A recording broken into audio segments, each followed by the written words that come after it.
transcending history and the world, a tale of dudes and souls, eternally retold.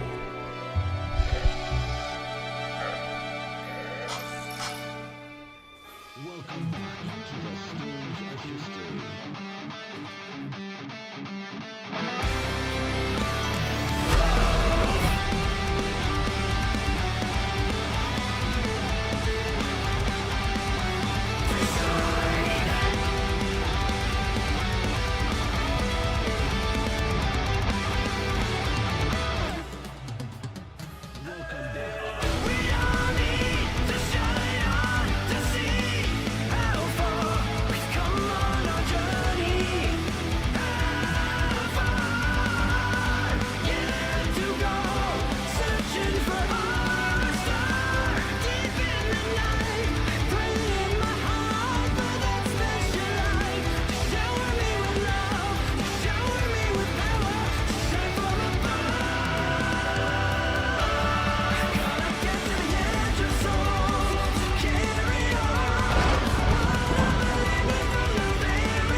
Yo, what's up, dudes? All right, chat. Sorry about that. A little late tonight. Had to get back from the movies and eat and all this stuff. Hi. Yeah, we're gonna have to voice of God again. If I put my computer into sleep mode, I always get voice of God. I always get voice of God. Hold up. Again, we have to keep this on, right? This leads to higher value of normal audio. What if it sounded like this all the time, huh? What if it sounded like that all the time? God damn, voice of God. Anyway, hi, hello, hi. Yeah, so we're gonna have to check out some Ingrid stuff. She got a new trailer like randomly, like out of nowhere.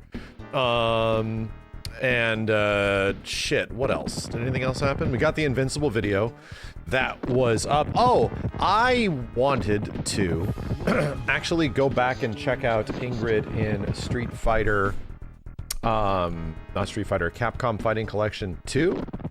So, what's wrong? Welcome back to the stage of history. Wait.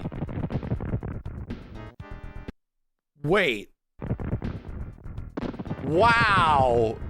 That shit is still on. Stage of history. Wow. That shit is still running, dude. Wow. Damn. That's crazy. Welcome back. That's what happens, you know? Stage of As a history. reminder, it's like I stop streaming, I leave this place, I go to sleep, and then I come back when I stream again. Wow. Damn. All right. ODZ, thanks for the tier 3 and 56 months. Damn. That's crazy. That's crazy. Killing the Earth with a Super Nintendo? I hate to break it to you, that doesn't have a lot of moving parts and shit. It doesn't take that much to run it. The electricity bill racking up.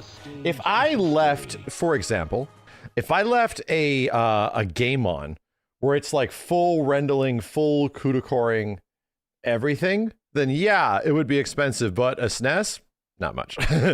Not much. Old game hardware definitely did not take up that much.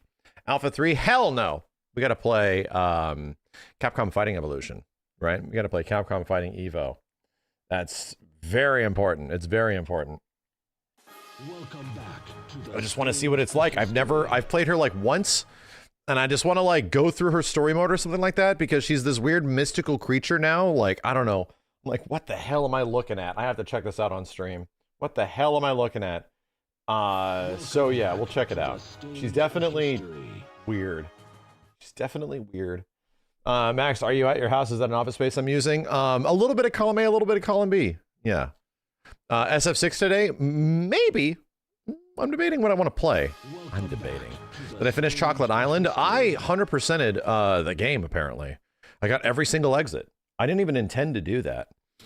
But, yeah, shockingly, this little niche, hole-in-the-wall, cult classic game called Super Mario World is pretty good. Shockingly, that no one's ever heard of before or played. I'm here to tell you guys that this little Super Mario World game's pretty good. It was, it's not bad. I actually appreciated how trolly the game was. Almost like, dude, it was almost like the devs knew how important secrets were in old school games, like old era Nintendo games and shit. How secrets were such a big deal.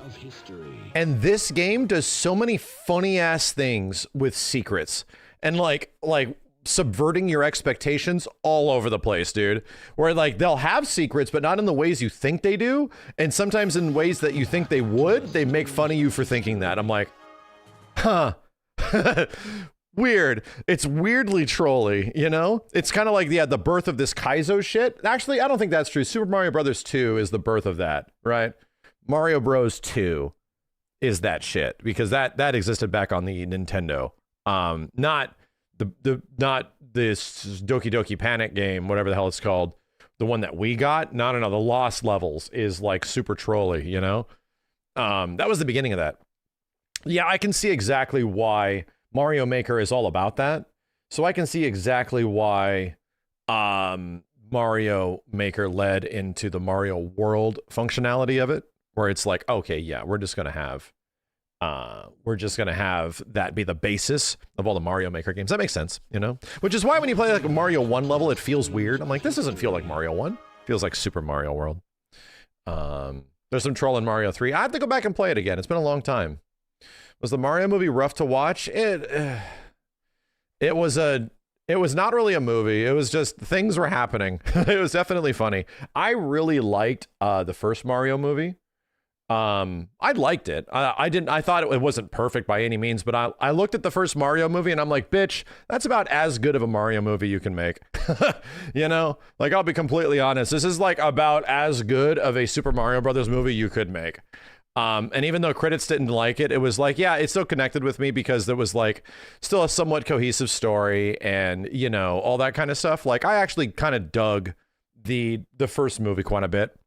So it's like, yeah, it's fine. I've seen it a lot too. I've seen it at least like 10 times, weirdly enough, because I ended up downloading it when it came to like Apple TV and stuff, and Ripley liked watching it when she was younger. So that one was like, yeah, that was a lot of like references and nods and things like that, but it was also like tolerable because it was telling a story. It was at least trying to tell a story.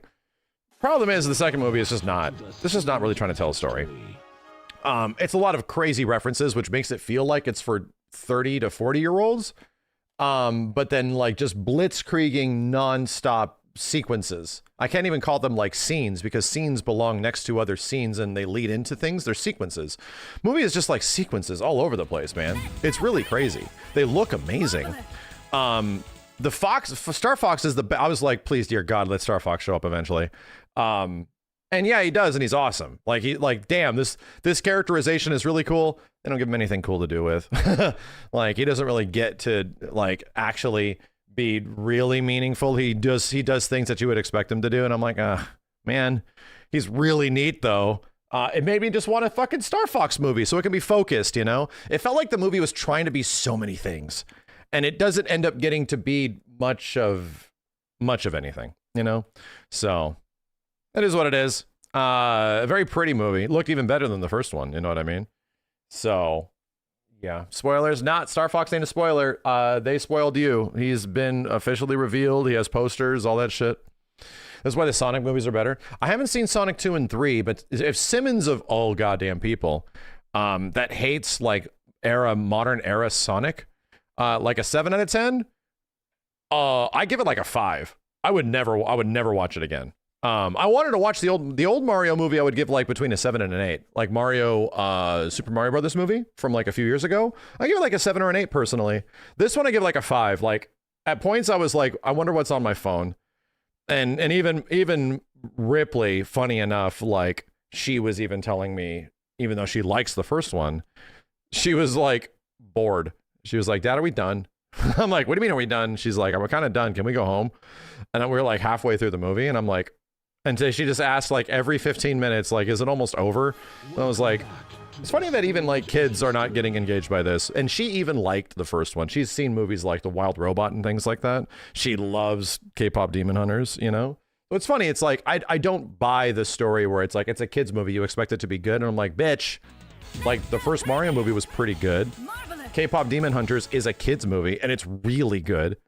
Wild Robot's friggin' amazing. Like a ton of these films can be great. Like next to them being just good movies, you know? And yeah, apparently like a lot of the Sonic movies are pretty good, you know? So, yeah, I just don't. I had some great, it did have some good sequences when, dude, I think the music was honestly the best part. It was the part that did the most for me.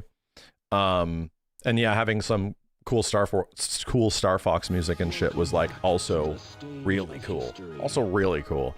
It's just, it's not done in like meaningful ways.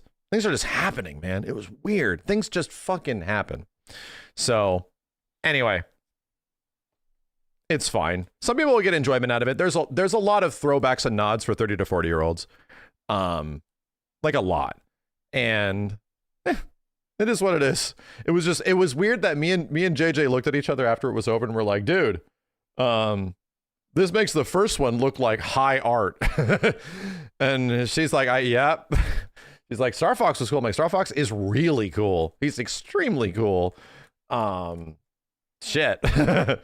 Anyway, was it 30 full of kids or 30 to 40 year olds? Mostly 30 to 40 year olds. Yeah, actually. Funny enough, actually, there was some kids, not a lot, but there was definitely like groups of folks that were either in their 20s or 30s or 40s. Like, it's a Mario movie, dude. That was the craziest thing, is that I think like a lot of people, like literally a bunch of 40-year-olds are going to go to this film to see Star Fox. Like straight up, dude. And they're probably going to get their money's worth, even though maybe be disappointed by how much he's utilized. But fucking really cool. Like, holy shit, man. Really cool. Anyway, kids are being dragged to watch the movie with their parents. I don't know.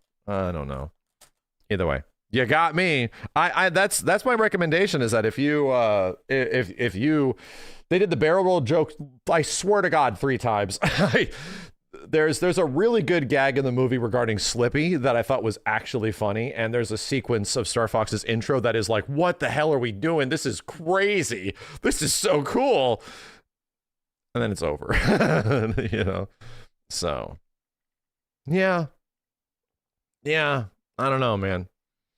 I don't know. I was planning to drag your kids to go watch it. You'll probably have a good time. Man. I just hope, like, for example, I hope the Street Fighter movie isn't like this. Little concerned about it. Because, I'll be real, this is kind of the issue that I had with even the Mortal Kombat movie. Things just sort of happen. And I'm like, I'm not really getting attached to any character. I'm not really feeling any plight of a character in like the first MK movie, which is why I'm a little concerned about Mortal Kombat 2. And Street Fighter is one of the most like vapid story games you can possibly pull from. It literally is like tropes of characters fighting each other around the world. It's just pulling from other fiction and stuff like that though. So I'm like hopeful.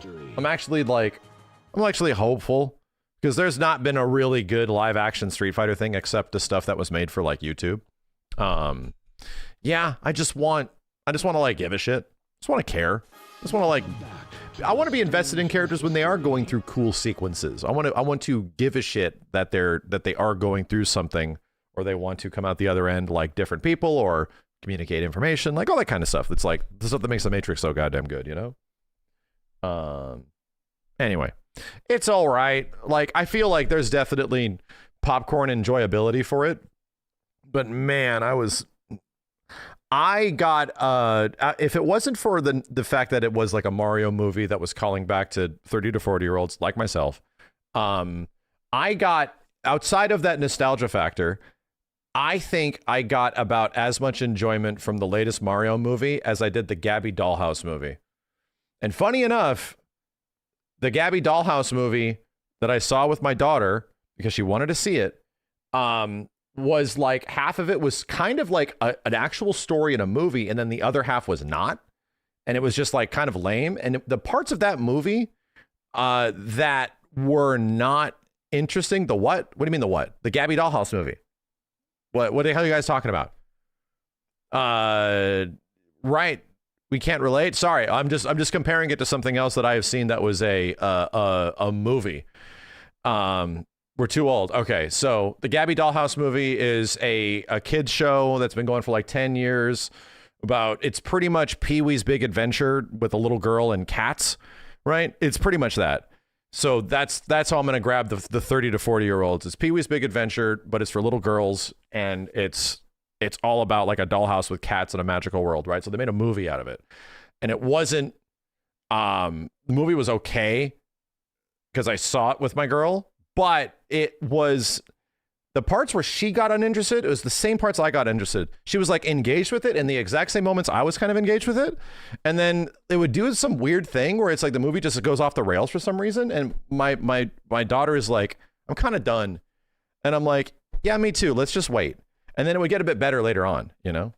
What the heck is Pee-wee's Big Adventure? You're in your 20s? Exactly. It's not for you, man. It's not for you. Anyway. Yeah, we'll see how it goes. So I like, again, I got the exact same vibes where it's like, I got like the same feelings where it's like, I enjoyed the Gabby's Dollhouse movie about as much as this, if it wasn't for all the cool nostalgia and Star Fox shit. It was about the same thing, dude. Anyway. Writers thinks kids are dumb. I mean, that's the crazy thing, is that like a lot of the movies that I loved as a kid that really hit with me, I would watch later and I'm like, this is pretty good. And then some of them aren't.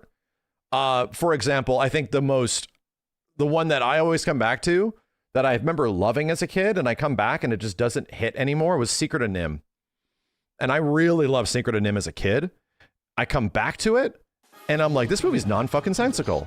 Like, what the hell's happening? It's pretty, it's cool, it's got amazing visual storytelling, but I watched it again and it was like, wait, now there's magic? Wait, I thought it was like a science experiment. Now there's magic? What the hell is just off the rails? And I was just like, this is weird. It's Don Bluth shit. Yeah, and Don Bluth has this in a lot of his movies, you know, where it's just like, it goes all over the place when it tries to do this shit. That's you with Iron Giant.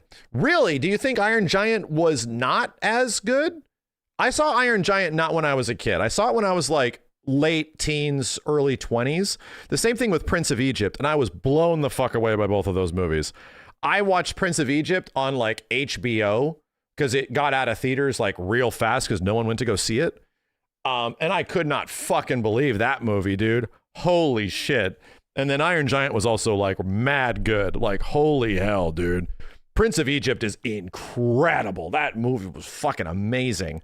It is the weirdest movie to turn into like a full Prince of Egypt reminded me of like, why would they make this an animated story? Like, this very interesting. Like, this is such a choice. It's amazing.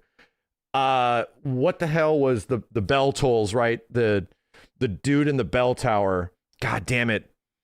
What's that one movie? The movie they did after Hunchback of Notre Dame. Yeah. Like, Hunchback of Notre Dame. Also, like, a really crazy Disney movie. Is it really good? It is the darkest Disney movie ever, dude. It's you almost can appreciate it for that reason.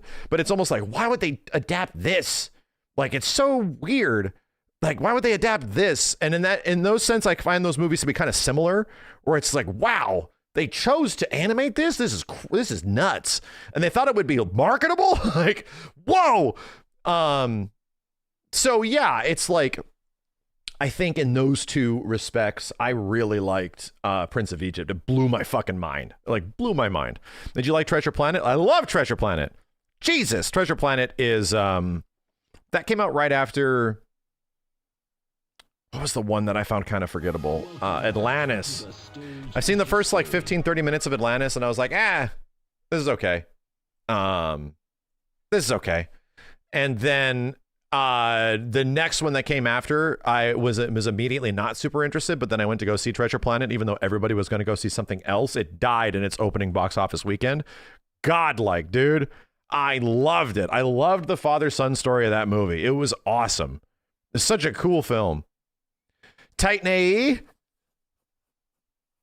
Titan AE is a thing I have not heard in a long time. Fuck.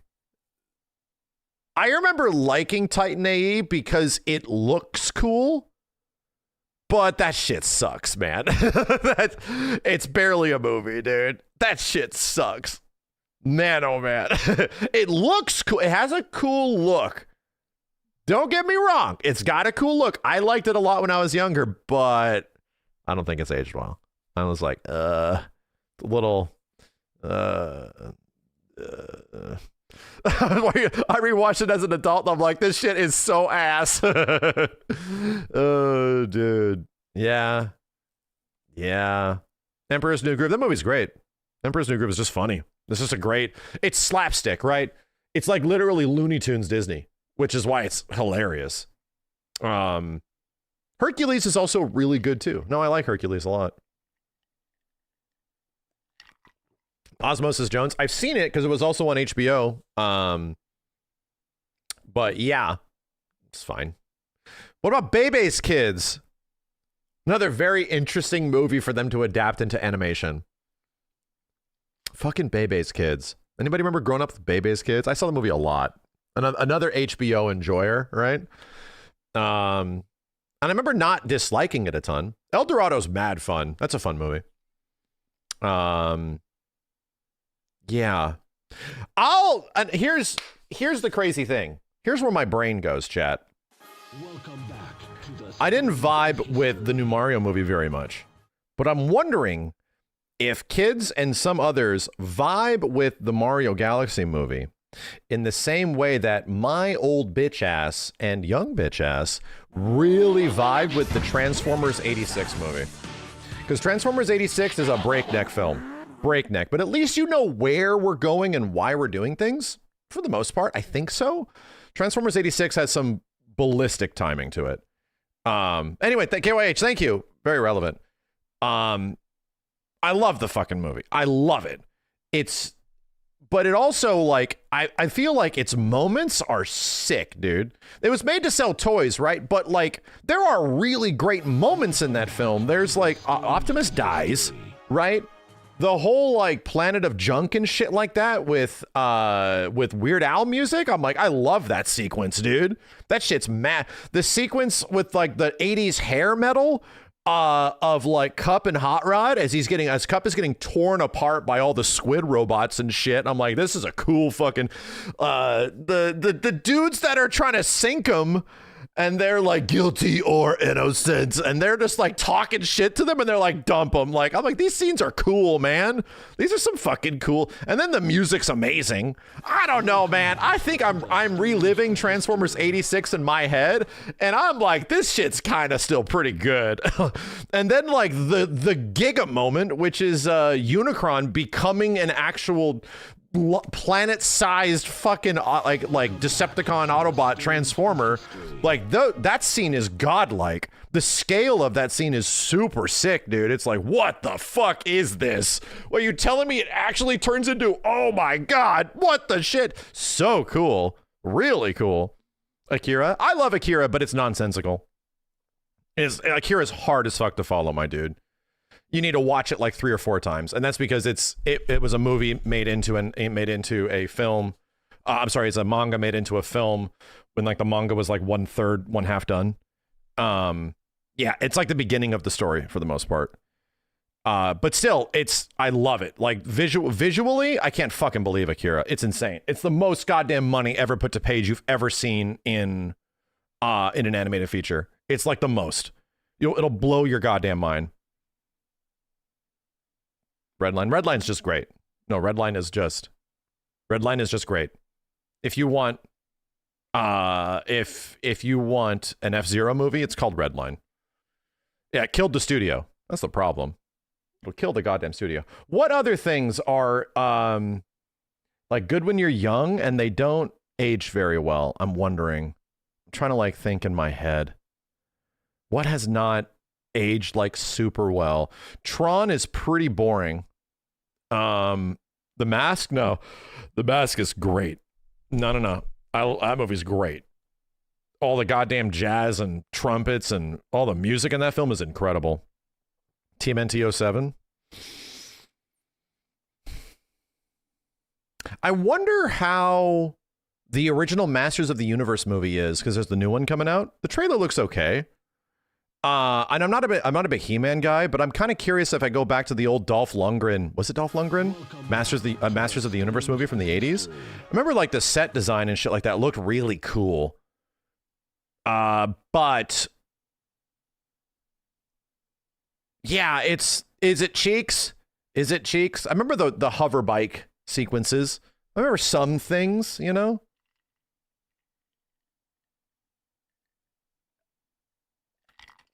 It's horrible. It's horrible. RoboCop just got better as an adult. Oh, that is a good example. RoboCop 3, I remember liking a lot as a kid, mostly because of what RoboCop does, what he does. That shit sucks, man. That's like the worst one. I also remember being terrified of RoboCop 2.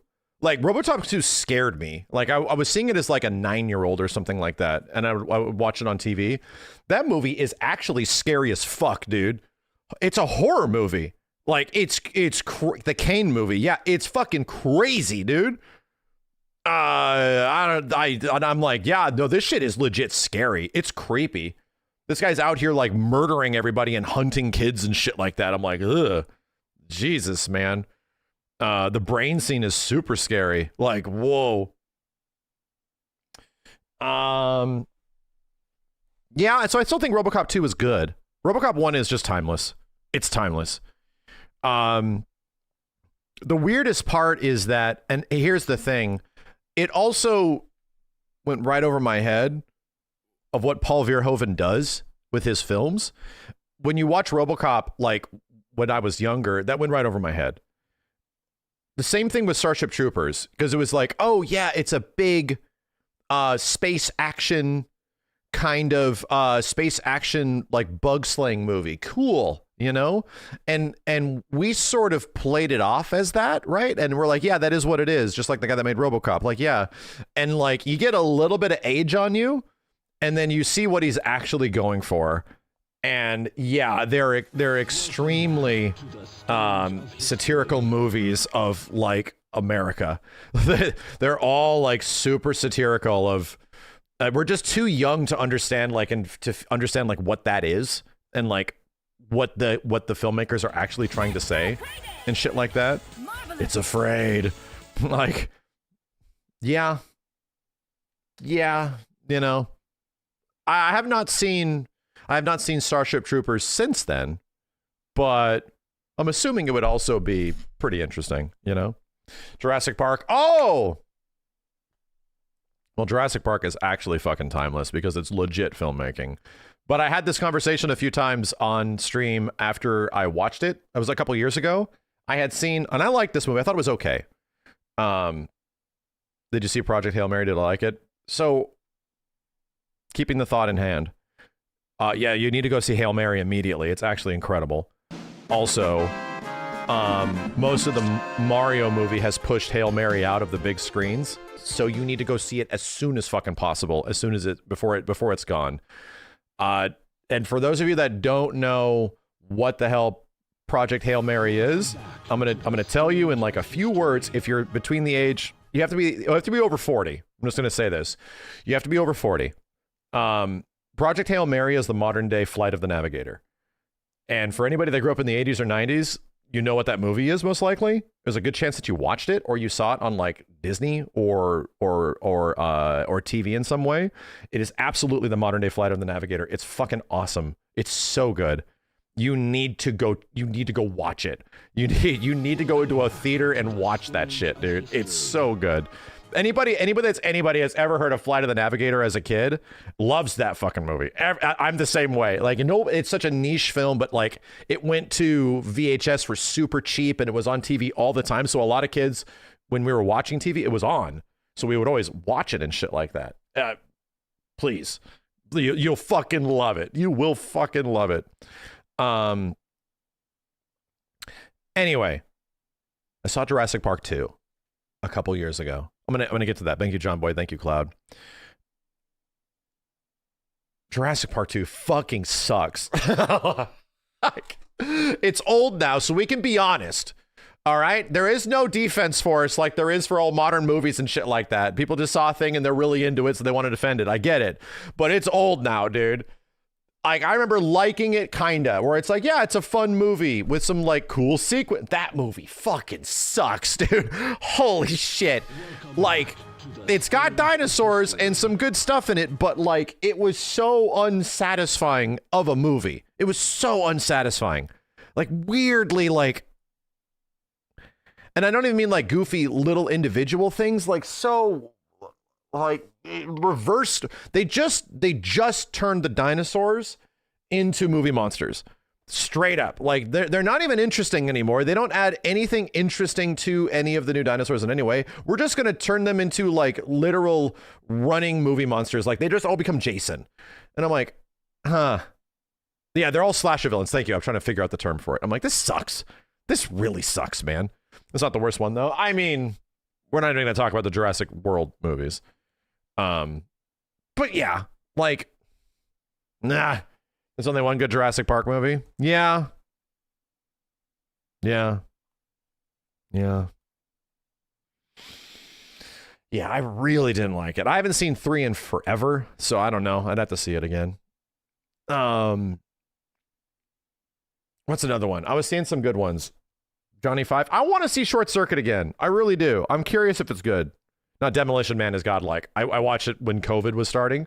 It was just it got added to HBO Max, and it was just on. I was like, fuck it, I'm watching Demolition Man. Still good. Still good. I will defend it, dude. About the Final Fantasy movie? It sucks now, and it sucks when it came out. Me and Simmons went to go see that in an empty goddamn theater, and we're like, that wasn't that good. like what happened in that movie? I don't know. I don't know. It looked very expensive, though. Jesus, man. Rocky movies. Best Rocky movie is the one with Drago. What's his name? The Russian dude that kills Apollo Creed. That one's really good. Rocky 4, fucking really good. Oh, The Fifth Element? Goated shit. I fucking love that movie, dude. The Fifth Element is 90s Star Wars. And like you're going to say, but Max, Star Wars did come back in the 90s. Right. And it was not really Star Wars. It was something different. The Fifth Element really feels like this is Star Wars for the 90s. I love that goddamn movie, dude. The music, some of the scenes in that film, even like Bruce Willis, it's one of my favorite roles of his, man. Like, and Lilu as a character, it's super cool, dude. What a cool goddamn movie. Sci-fi Die Hard in a way. I wanted to go see it in theaters again. Dude, friggin' Gary Oldman's character in everything. Gary Oldman's good in everything, you know? Practical effects all over the fucking place, dude. So good. Escape from LA. I didn't see Escape from New York, right? So I wasn't like aware of that. So I saw Escape from LA because I had a friend of mine that was like an art friend in high school. We were the guys that were we were artists, right? So we would draw all the time. And he just loved Escape from LA. He fucking loved it. He's like, Snake Plissken is the coolest character ever. And even when I didn't see Escape from New York yet. I just saw the LA one where he like surfs the big wave. I'm like, this movie feels like it's trying very hard to be cool. Like, I don't know if it's cool. Like, and I remember feeling that way, where I'm like, I don't know if this movie is cool. It's trying very hard to be cool.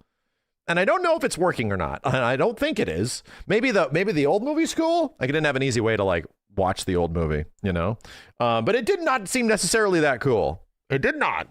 So I don't know if Escape from LA really vibes with me. Oh, bro, you got me on one, dude. You got me on one. I don't know if what I feel is true, because it has been so goddamn long since I have seen this film. Last Action Hero. I remember really liking it as a kid. Like, I watched that movie a lot. I really liked Last Action Hero as a kid. I need to go back and see if it is any good. I really don't know, because people really did not like it when it came out. I gotta go back and check. It's terrible. It's still good. It's fun. Yeah, I gotta see. Maybe it's even funnier with age. I don't know. It's the Roger Rabbit of action movies. Well, Roger Rabbit's really fucking good. And the reason Roger Rabbit's good is that it's a noir spy thriller, right? Not spy thriller, but a noir mystery thriller, which is neat. If anything, fucking Roger Rabbit sets up for Zootopia, as far as like, you can make like an animated movie that does this kind of story in a really captivating way, and it sets up Zootopia 1 and 2 to do that, because their narratives are kind of similar, where it's all about like a mystery being solved with a very eccentric backdrop of like animated characters, or that kind of shit. I mean, Chip and Dale. Good point. I haven't seen a lot of Chip and Dale, much less movies, but good point. Yeah, I don't know. Poltergeist is go-to film. No, Poltergeist is amazing. That shit's great. There's nothing wrong with it. Welcome back to the stage of There's legit nothing wrong with it. Space Jam. I like Space Jam a lot growing up, but I don't know if it's good. It's been way too long since I've seen it. Mortal Kombat movies. MK95 is still good, dude. It's still good. Maybe that's one thing that was really missing in the latest Mario movie, was that it doesn't have like the sense of discovery that the first Mario movie had, the first CG Mario movie had, where like Mario is like fish out of water. So he isn't like connected back to reality in some way. Nah, he's completely disconnected. Like that shit is gone. Or it's like, huh. No, True Lies is just amazing. It's actually just amazing. Yeah, TMNT was not really for kids when you think about it. It was more for teens. No, TMNT was designed for kids, because TMNT took the blueprint of Batman 89, which exploded, right? Like, if you did not live in that time frame to understand what the summer of 89 was like when the Batman movie came out, my dude, that shit took over the world. It was insane. Batmania, my dude. So TMNT 1 really looked at, okay, so can we do to Ninja Turtles what they did to Batman? Because as a reminder, the large perception of what Batman was before that was literally the 60s shit. Like, I get it. Batman comics had like a dark, gritty style. I mean, I get it, right? But what we thought in our heads Batman was Adam West. That's what we all, like, I liked Batman before the Batman movie, and it was the Adam West stuff. So what Tim Burton did to Batman was he completely re-envisioned that shit, where it's like, okay, so what if I did my own take on it, and then the Ninja Turtles movie does the same thing? Let's do our own take on this shit too.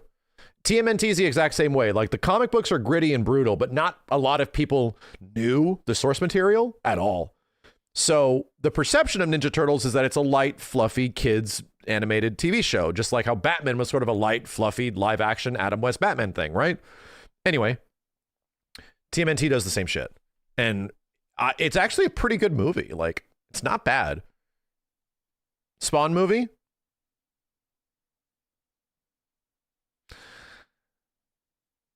All right, so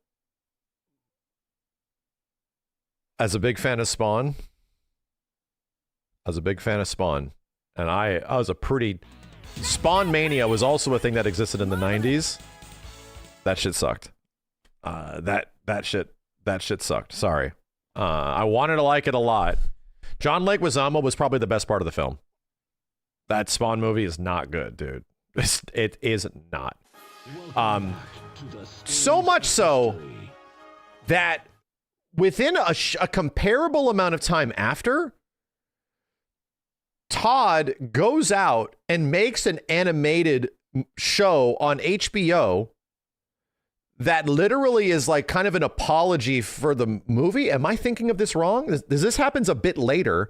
The cartoon on HBO, which is very dark and very violent, and I swear to God, the animated cartoon is almost more dark and violent than the fucking comic, man. Even so, the HBO show was before the movie. Was it? I can't remember. The one with Keith David, yeah. I remember like even liking that shit, but so much of the animated show is Spawn brooding. And it is what he does in the comics, don't get me wrong. That bitch broods a lot in like the first 25 issues of Spawn, my dude. He broods. He just sits on shit and aura farms. And he broods. Like, it is the nature of the character. I get it. It works on the page.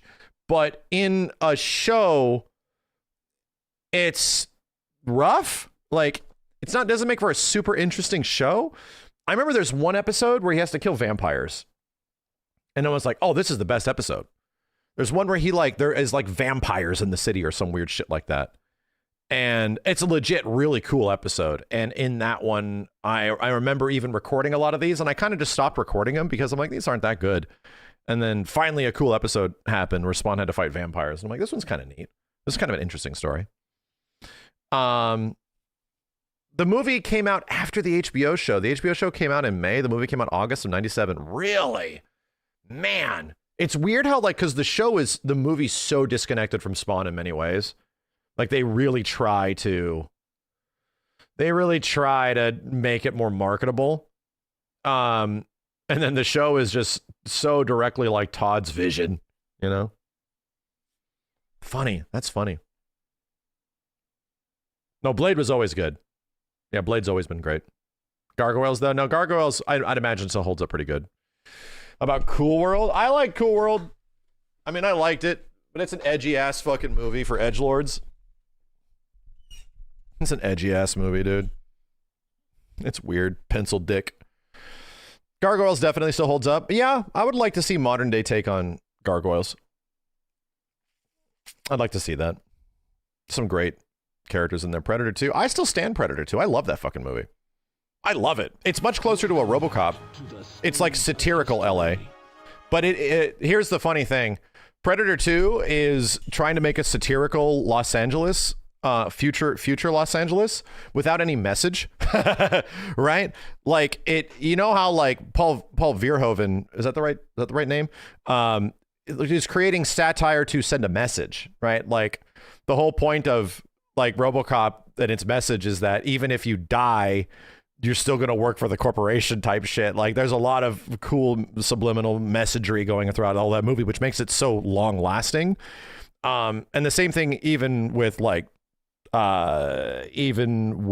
his future movies. But RoboCop Predator 2 tries to be RoboCop in all like the funny ways, but not in like the storytelling ways. But it's still pretty good. I like Predator 2 a lot, man. I grew up with it too, so that kind of helps. But I think Predator 2 is really fun. Predator does some badass shit in that movie, dude. Holy hell. He's so neat. Yeah, dude, that movie feels sweaty as fuck. That Predator 2 might be the sweatiest fucking movie ever in human history. Like, what movie is sweatier than Predator 2? And for anybody that's seen it, you know exactly what I'm talking about. That movie is sweaty, bro. Like the entire point of it is that it's supposed to be set in a extremely dank, super hot, humid Los Angeles. So it is very like it is dank. Like it is actually sweaty as shit, dude. Like characters, every character just has pit stains and here and the backs of them. Like people are literally sweating through their double layer jackets and shit. Like it is nuts. It's nuts. Die Hard 3. Predator 2 is sweatier. Die Hard 3 is also amazing. I fucking love that movie. Anyway, I like I like the character they gave the Predator in Predator 2. That's why I really appreciate it. Cloud, thank you. 2004 Van Helsing. I never even saw it. I did not see it. Asinator, thanks for the 5. Did you see Mark's movie Iron Lung. I saw it twice. Incredible cosmic horror. No, no, I didn't. I have not seen it. I don't see a ton of movies. Not a ton, but I'll go out and see a few. I fucking loved Hail Mary, man. Like, you know what bugs me, Chad, is that like I'll see a lot of movies now. Like, remember when everybody was like standing the shit out of the Fantastic Four movie, which I thought was just like it was a film. I did not feel much like out of the Fantastic Four movie a year ago, and for some reason people were just like viciously defending it, and I was just like, it exists, like it's fine. But I immediately thought of like several things. Like, you can just, I hate the feeling of when you leave a film, you can think of like 4 things that would have made this way better. Like, why did they do that when they could have just done this? And it would have been more interesting. Why did they do that when they could have done this? Like, I hate that feeling. I can't stand it. Where like, I don't want to feel smarter than the filmmakers. I want to be sent to the world that they're creating, you know? So it's like once you instantly start nitpicking things as you're watching the movie, or right as soon as like you leave it, it's like, I hate that goddamn feeling, dude. I do not like it. So the only movies where it was like, I would barely change anything, or I just was like transported and had a great fucking time, was Predator Badlands and Hail Mary. Predator Badlands, it had me throughout like the majority of the film. Very few times was I ever like not committed to what's happening on screen. And I was like, this is just a good fucking fun movie. This is a fun ass movie. And Hail Mary was like the other one, where it's just like, God damn, I'm just going for a ride here, dude. This is so good. This is so good.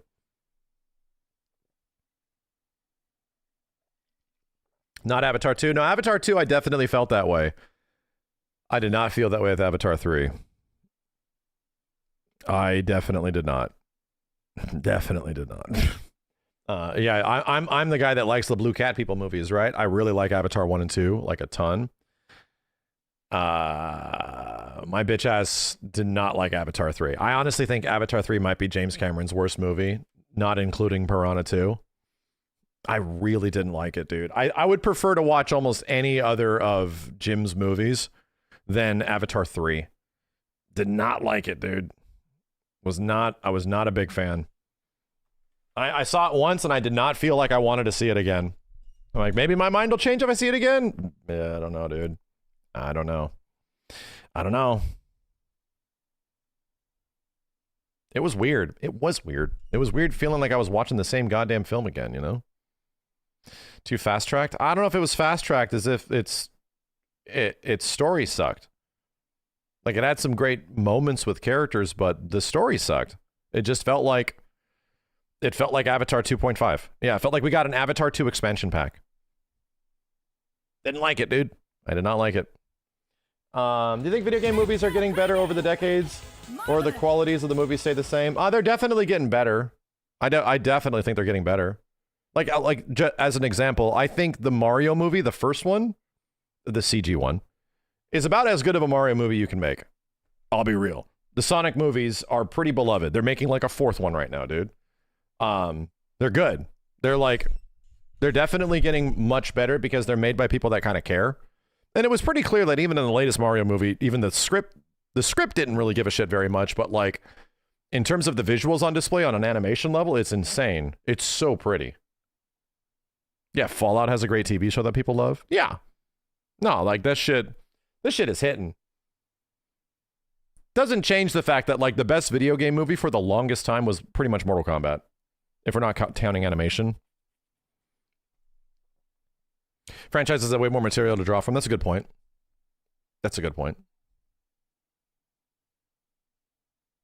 G.I. Joe and Top Gun thoughts? I wasn't a big G.I. Joe kid.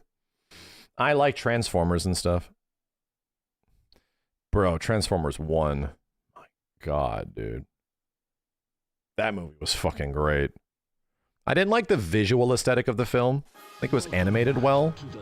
But visually, like, I did not like the designs of some of the characters very much. Bayformer, no, the latest animated Transformers movie that broke even. Omnicide, thank you, dude. Nah, we're talking Mortal Kombat from 1995. Yeah, 95 MK. Damn, Omnicide, thanks for the tier 3, dude. Transformers 1 was a legit really good story.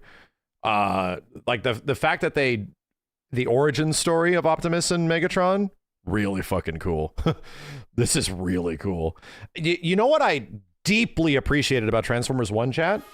There was like a countless amount of opportunities for that film to have called back to and have pulled from and to relive Transformers 86. They could have done it so many times, and they didn't. Like, the whole movie, I was just waiting for the moment of like, okay, so here comes the you got the touch moment, right? Here it comes. It's gonna happen at some point. Here comes the you got the touch moment. It never fucking happened. I was like blown away. I was like, holy shit, they did not. And the fact that like what they made did not need to. It did not need to pull back into nostalgia and like, this is for the 40-year-olds that like Transformers. They did not do that. They just had their own thing that just like literally, yeah, stood on its own merits. It was like, fuck, this movie was great, dude. Holy hell. Yeah, the marketing killed the movie. It was amazing. It was super good. I saw Bumblebee. I did not like it. It was good for like a little bit, and then it just lost me. And now Alien Earth. No, we don't talk about Alien Earth around here. We don't. Alien Earth is not a thing we talk about. No. We don't talk about Alien Earth around here. X-Men 97. I think X-Men 97 is better than the old X-Men show. Straight up. I think it's just better. Fucking Alien Earth, dude.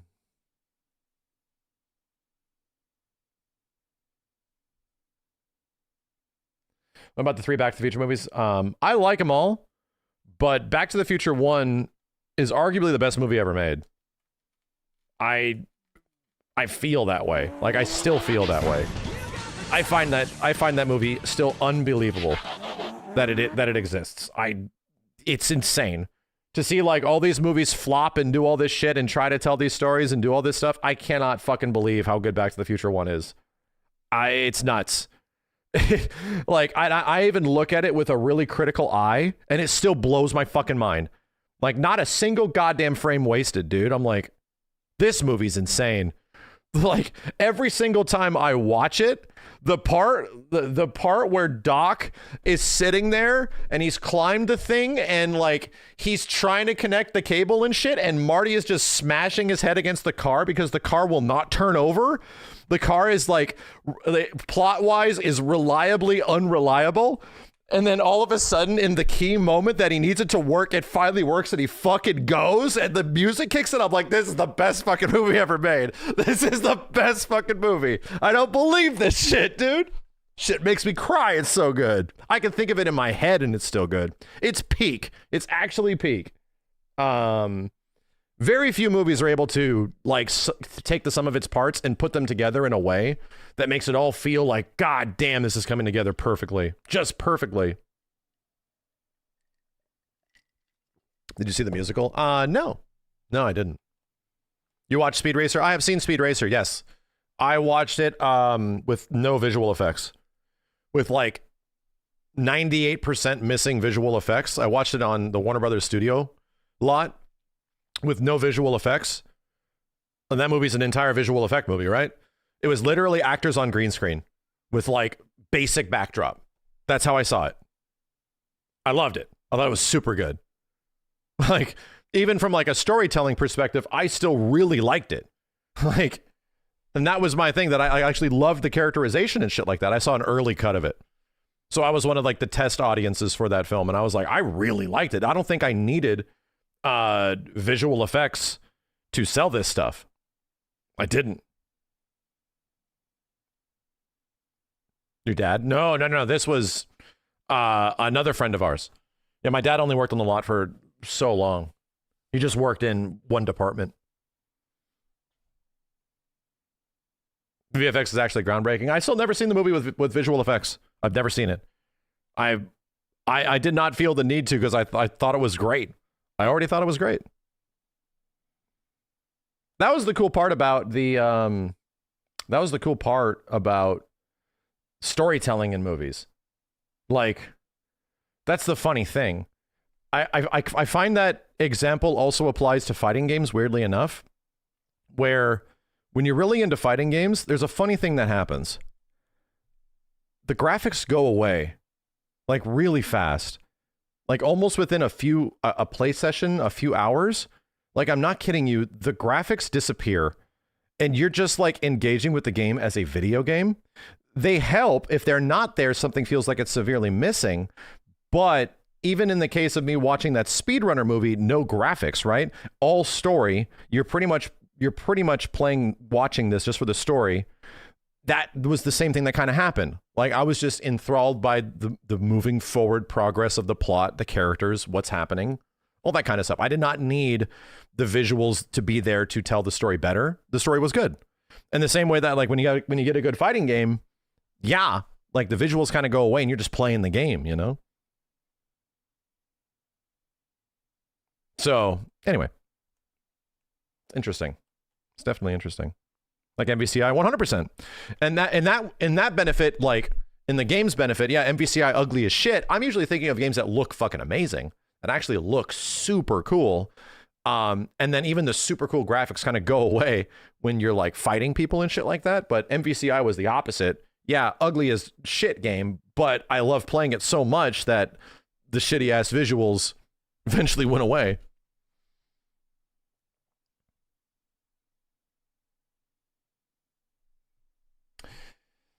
Anyway, man. So yeah, Mario movie's fine. I did not vibe with it very much. I thought the old one was a lot better. Like a lot better. But I can see how there's a lot of cool throwbacks and stuff like that for 30 to 40-year-olds that will have fun with it. I do think that if you're expecting a Mario Galaxy film out of this, you will be severely disappointed. Like, holy shit. It has so little Mario Galaxy in it that is kind of nuts that they called it this and they chose to go in this direction. Like, it's not a Galaxy movie. It's not. Like, it's very weird. It's barely an adaptation.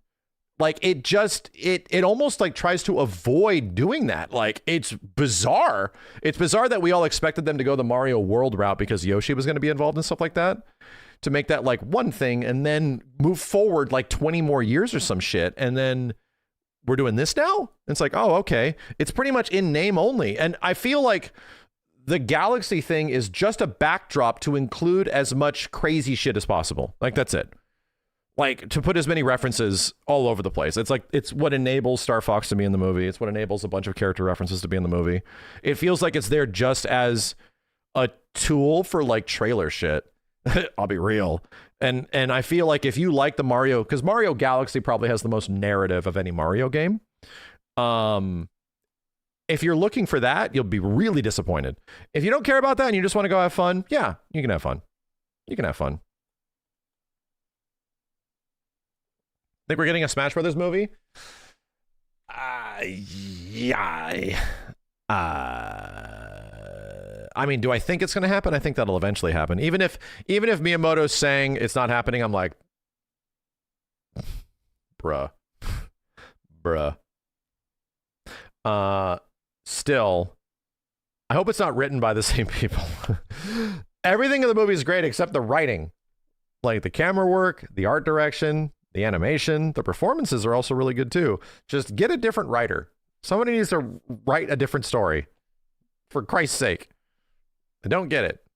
It's confirmed that's not going to happen. Right. Miyamoto said it's not going to happen. I believe him. Miyamoto always is a man of his word.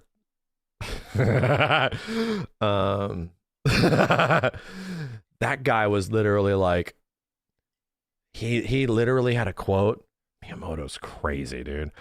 This dude had a quote where he's like, now that Mario has finally been in 2 movies, he's like, Mario finally feels like a real character.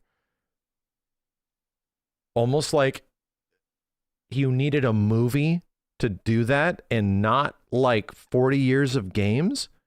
Like, it was a weird quote where it's like, what?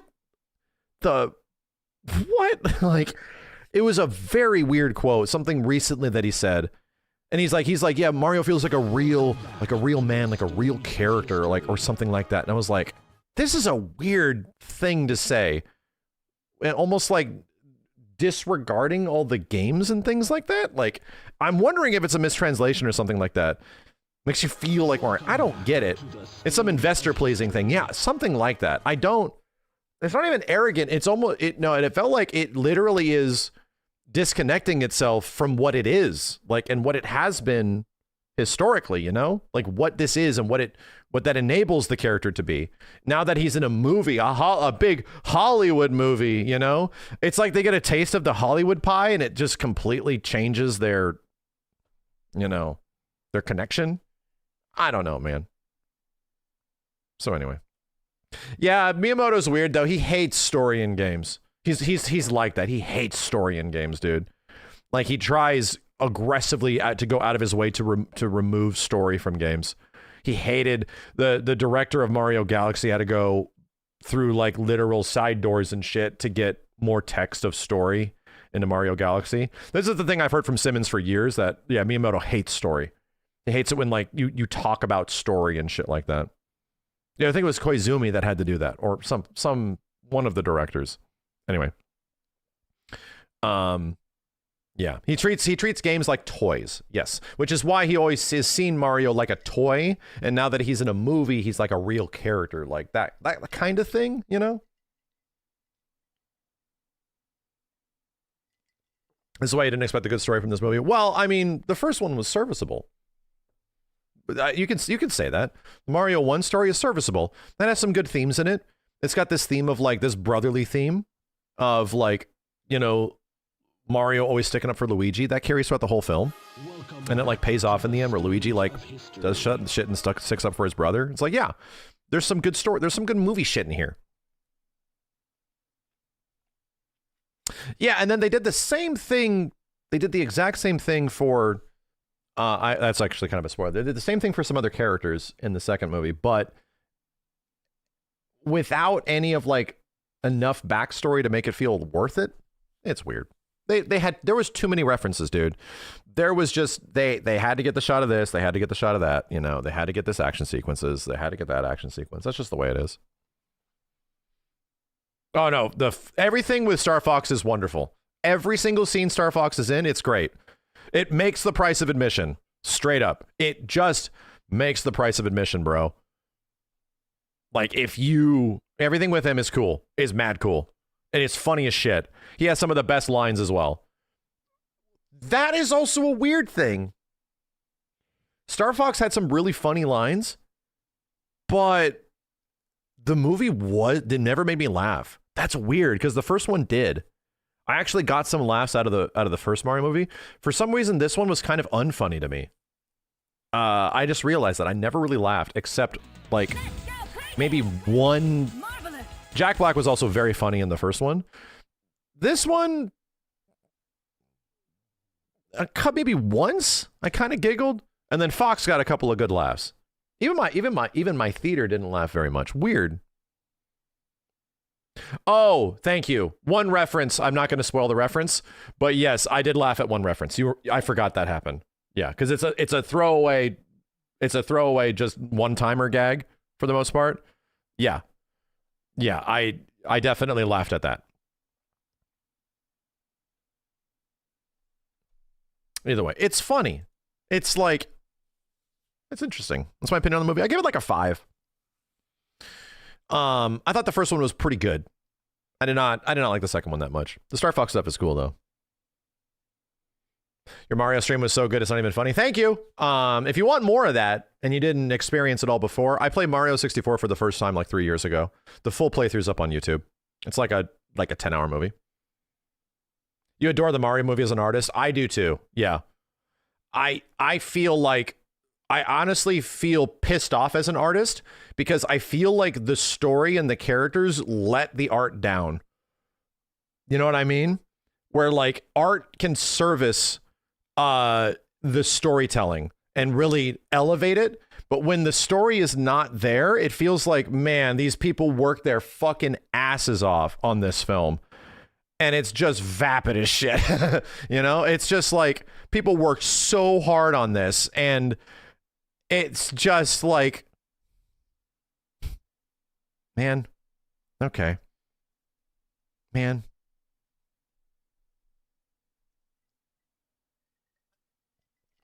I am legit really excited about a Star Fox game potentially happening this year and his characterization and shit.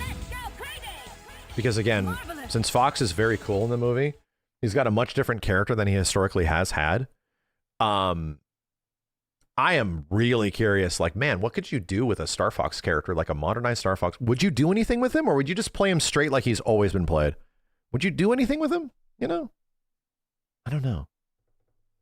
I don't know. Let's just do Star Fox 64 again. Chat. Bets. Should we put gift sub bets down? Gift sub bets if there's a new Star Fox game coming out this year and it's just Star Fox 64 again. You know what? That's not even Star Fox 64. That's also fucking Star Fox SNES. Because Star Fox 64 was also a remake of SNES Star Fox. It all starts on Corneria and you get down there and you do the thing and then you go up to the same fucking places. Like, they've remade the game like, what, 4 or 5 times? Star Fox Zero is the same shit. It's like, they said it's a sequel game. Okay. Well, maybe it is. Thank God. Thank Christ. Yeah, Assault was different. Don't get me wrong. That was different. Star Fox 3DS was also kind of a remake. Yeah. It's crazy. Like, it's crazy. You know what? There was a hint that it could also be a multiplayer game. And I don't want, like, all range mode multiplayer. Chat, could you fucking imagine if they did a 4-player Star Fox game? Could you fucking imagine that shit, dude? Or each person can either play the game like by yourself, or everybody can take Slippy and Toad and everybody and Falco. Like, that would be fucking cool. That'd be fucking really cool. With online, yeah, like it's a co-op game. Like it's an actual co-op game and everyone's working together to get like objectives and shit to get mission accomplished. It feels like it's insane that that hasn't happened yet. We're not fighting each other. No. I don't want to fight each other in Star Fox. Not necessarily. I'm just saying working together to do cool moves. What if you had like barrel roll handshakes and shit to do attacks? Like you can team up with each other and do big attacks and shit. Make it a 4-player co-op rail shooter like beat 'em up. You know, on beat 'em ups, you team up to do big things. Yeah, let's just do beat 'em up shit together and like blow shit up. That could be a fucking really cool game. Flying lariats? I don't know. Something, man. Watch it be an extraction shooter. Yeah. Yeah, the Star Fox extraction shooter is exactly what I wanted out of Star Fox. Yeah. Yeah. Max, Nintendo Online game, are you feeling okay? You mean like Duskbloods? Shit. They kind of did that before too. Star Fox Assault had 4 players, right? They've done this before. Yeah, just make it an expansion of Star Fox Assault. No problem. Just keep everyone on the same rail path, right? It's fine. Just make it wider. Shit. Duskbloods doesn't exist. Yes, it does. Come on. Yes, it does. It's going to come out this year, dude. You just have to have some positivity. Shit. Lanskew on. Thank you, dude. To the stage of history. Star Fox Assault that on-foot combat. Yeah, I remember that not being as powerful, you know? I got to go back to 64 again and see if the tank sequences and stuff like that hold up as well. See if they're still good. Star Fox but Rogue Squadron. Not bad. Not bad. What about a Metroid movie? Bro, I don't know how they make a Metroid movie and make it marketable. Like, straight up. How do you make a Metroid movie marketable? Like, seriously. For make it all first person? Yeah, okay. That's so goddamn hard. Because it's not going to happen because we have also recently seen, unless you get someone in Hollywood with like enough money and equity and power that they just want to do it, you know, they just want to make that happen. Yeah, that could happen. However, in the same ways that we get like sort of a a pretty unadulterated understanding of how big this audience is, yeah, Metroid is probably one of the coolest movies they can make, easily. Like, if they wanted to turn it into a film, easily. But we just saw Metroid Prime remakes, we saw Metroid Prime 4, and we saw Metroid Dread. And did those games make astronomical amounts of money and have, like, huge expansions of sales? Were they, like, mega hits? Is Metroid a mega hit franchise? Unfortunately, no. People love that shit. They really do. But it has, like, a comparable and maybe sizable amount of people that love this shit to, like, an F-Zero. Like, it's one of those franchises. So that's, like, the issue, is that it's great. It's actually really goddamn cool. Metroid Dread is amazing. But did it sell, like, gangbusters? It did pretty good. It did pretty good. So it's like the audience for this, and that game was amazing. Like, that's easily one of the best new Metroids that's out there right now, man. Metroid Dread was fucking awesome. The audience is only so big, you know? Mega Man movie? I don't know. What the fuck? Mega Man movie is literally for 40-year-olds. What the hell? No! I really didn't like that Mega Man short either. I was not a big fan of it. I was not a fan. I was not. I didn't necessarily love that animated short that they did like a few years ago. It was all right.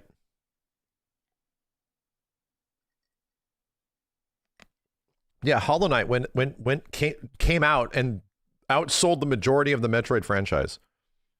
Just outsold the majority of it, dude.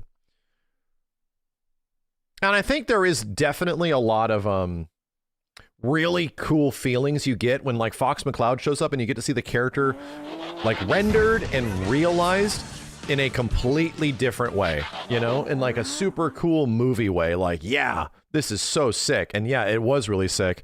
And the example of, like, Mega Man was the opposite for me, where it's like, wow, this is not living up to my expectations, much less do I think is really that good. That's like an example of it showing up and it's like, this is okay. Excuse my goddamn French, but a Mega Man movie would be insane in this climate. I mean, even making a new Mega Man game is kind of insane. And I'm glad they're doing it. I still think that is really cool. I'm gonna wreck it. Oh my god, Wreck-It Ralph 2. That movie was fucking trash, bro. Jesus. That movie sucked. Holy hell. Like, and as big fans of Wreck 1, dude, Wreck-It Ralph is great, right? Granted, it's a video game movie. It's a Candyland movie disguised as a video game movie, which is funny. But at least it has a shit ton of heart, right? Which makes it a great movie. It's just a great movie. My god, dude, I could not believe the second one. I could not fucking believe it. I could not believe it. I aggressively disliked it. Aggressively, dude. Man. No love for the Sonic movies. I saw Sonic 1. I liked it.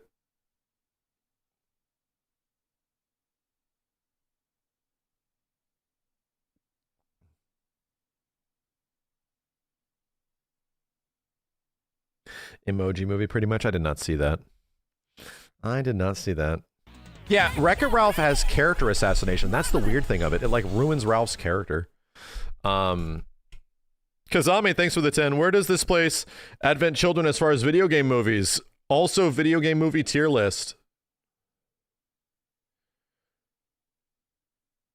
So, it's a little bit different.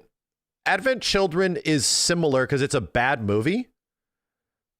Advent Children is like a 6 out of 10 movie, right? But it can easily be boosted to an 8 or a 9, like depending on what you're looking for.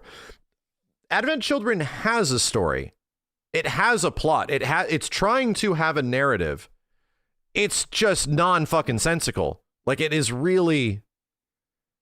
It is really nonsense if you have never played FF7. And even if you have played FF7, chat, Advent Children is the equivalent of the first Mission Impossible movie. Anybody remember that shit?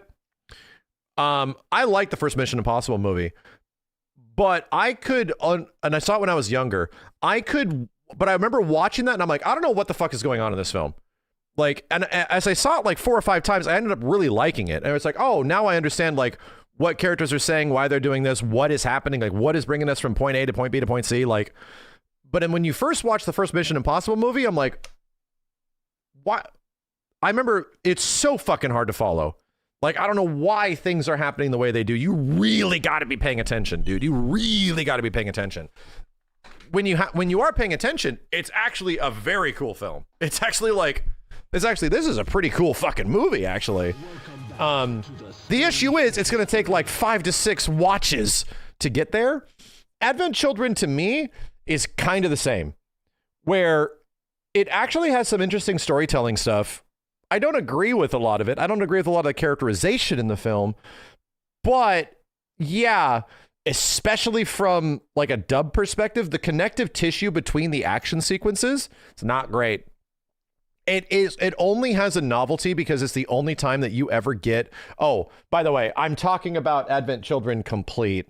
I don't even think of the original cut, which is extremely nonsensical, dude. But the problem with Advent Children Complete, which actually gives it a bit more of a story, even that one is way too long. Like the movie starts pushing 2 hours. It's a bad movie, dude. But in terms of like Final Fantasy VII shit, and I just want to see these characters talk to each other, dude. Like that was it. I just want to see these characters talk to each other. It's pretty decent. Like it does stuff for you if you're like a big FF7 fan, you know? Here's the thing though. I saw Advent Children again a couple years ago before Rebirth came out. And yeah, it's as bad as I remember it, especially the dub. The dub is like extremely early era anime dub. It's rough, man. You know what's insane to me? Dude, the action sequences are, on a technical level, insane. Like, you had never seen realistic looking characters engaging in action sequences like this in a movie. Like, this had not happened yet. And the fact that, like, most of these action sequences from, like, a visual standpoint, like, do I understand what's happening? Why, like, if the character's jumping and doing all this insane shit, am I understanding from the camera work and the choreography and all of the visual stuff that's happening where we are? And they do some insane shit with like cheating space, with like, I'm going to make it so that you understand what's actually happening in this fight. It's fucking nuts, dude. And the fact how good it uses like music in those sequences too, it's really sick. I also I love the last one with Sephiroth and shit from a storytelling standpoint. I think this is really fucking cool, dude. So that shit still held up. I couldn't believe it. And even nowadays, I'll see like a lot of movies and like this was like one of the first goddamn movies to do this, and it's still really good. Like it still looks mad cool, dude.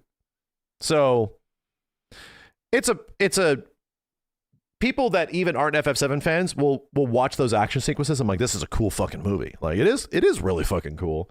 As FF7 fans, you'll like it a little bit more, but even as like as a movie, it's like a 6. It's like a 6. If you're an FF7 fan, it's like an 8. If you really like the action sequences and FF7 stuff, it could be a 9. You know? It's not great. But it's okay, you know? The fight in the Forbidden Forest is peak as fuck. Yeah, it is neat. There's none of those. What I do like is that there is a bit of like storytelling stuff that happens in between those.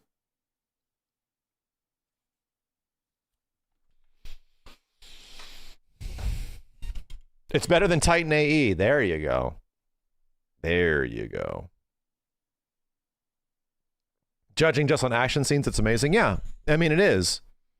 Like, they're really goddamn cool, dude. Like, what happens in them kind of blows your mind. What if Get to the Cool Shit was a movie? No, that is not Advent Children, because Advent Children hovers and...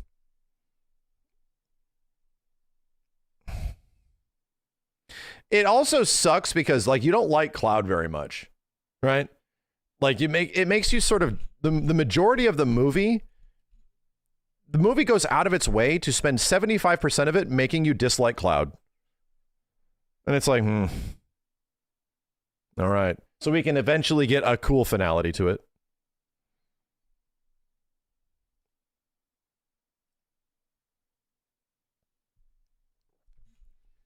I never saw the FF15 movie. No, I did not. Dilly-dallying.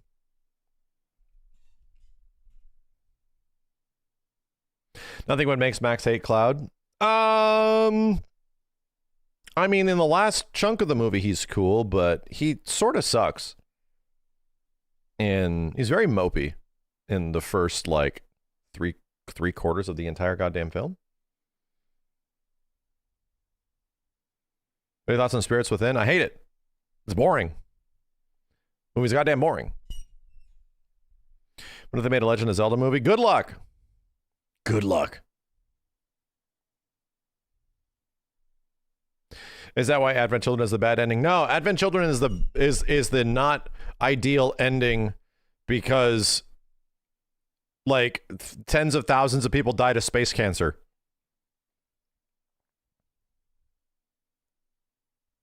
Nah, they're making a Legend of Zelda movie. All I gotta say is good luck. The writing accolades on that new live action Zelda movie, chat. If you're looking forward to it, don't look it up. Don't look up who's writing it. Do not. Do not. Trust me. Don't look it up. Just go watch it without any perspective. Do not see who is taking care of the narrative. It's pretty crazy. It's pretty crazy. It's not UA Bowl levels of bad, but if anybody's anybody that is like looked into it, some of the names, and you look up what they worked on before, you're like, oh my God, what the fuck, dude? The writer changed recently. I'm not surprised. I would not be surprised if shit changed, but yeah, it one of the writers is the dude that wrote the second Star Wars sequel. Yeah. So sure that'll be received well. The Souls adaptation. I mean, what's his name? The guy that did Annihilation. Is that the name of the movie? The guy that directed Annihilation is doing an Elden Ring movie. Ryan Johnson? No, Ryan Johnson wasn't the writer, dude. Yeah, Alex Garland. I fucking love that movie, dude. Annihilation is fucking insane. What a goddamn movie. Apparently he and A24 are making an Elden Ring movie. And I'm like, that shit could be fucking sick. That shit could actually be really cool. All right. What's Annihilation about? It's the movie about a female like team that has to go in to a weird cosmic horror bubble, and when they go into the bubble, like things are backwards, and they don't know what put the bubble there. They don't know why it's there. It's the movie with the bear. That's all I got to say. It's the movie with Natalie Portman and a bear. It's got a bear, and it's one of the scariest fucking things I've ever seen in a movie. Not Cocaine Bear. No. One of the scariest goddamn things I've seen in a movie. The idea of it is insane. This is crazy. Rotary Lover, thank you for the 10. What do you think of 2 Castlevania series on Netflix? Think it make a live action Castlevania? I don't think they need to. But maybe. I saw the first season of Castlevania. I thought it was pretty good. Saying that Natalie Portman is scary. I would watch the film. No, Ryan Johnson is not on the Legend of Zelda movie. No, that's not who I'm thinking of. Ryan Johnson didn't write, he wasn't the screenwriter of the second Star Wars movie, from what I understand.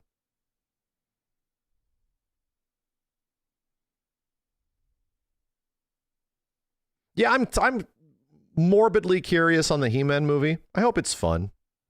It's like the He-Man movie and like the Street Fighter movie. I just hope they're fun. I just want to have fun, dude.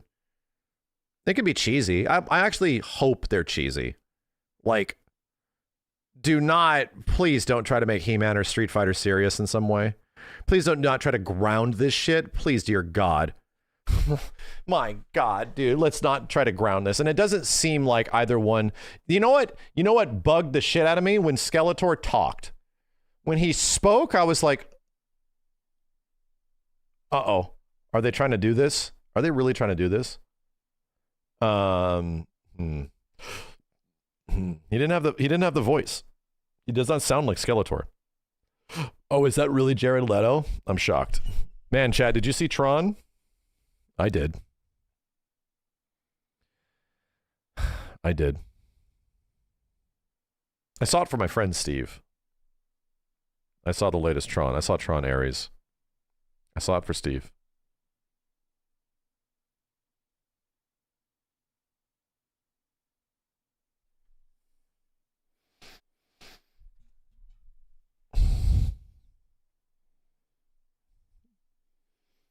Jared Leto got me, chat. He was right off screen.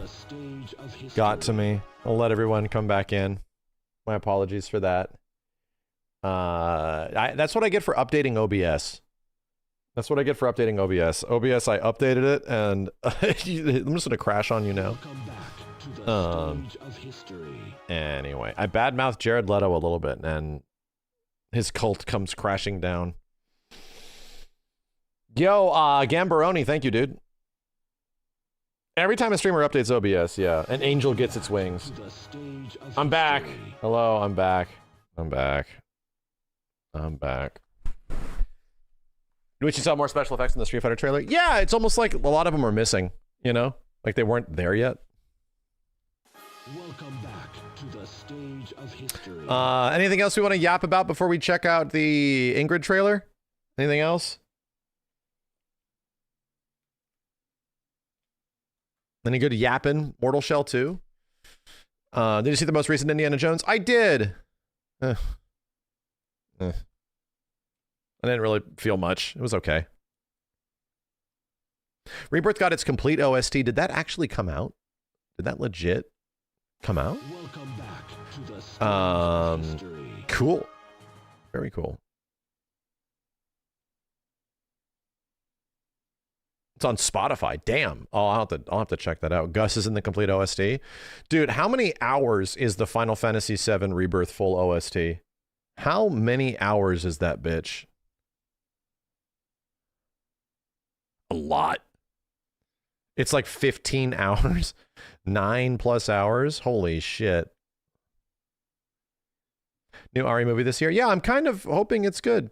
Apparently, it's not going to be using the characters from Resident Evil, which is interesting. I'm like, I wonder if this is actually a fresh take on this shit. Iorius Mask, thank you. Stage of history.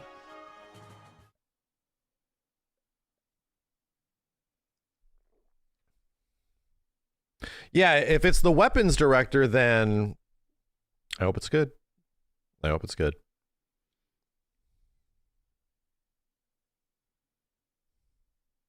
It's like, you know, what could you even compare it to? Like Alien Romulus? I liked it a lot, but there are parts of it I really didn't like.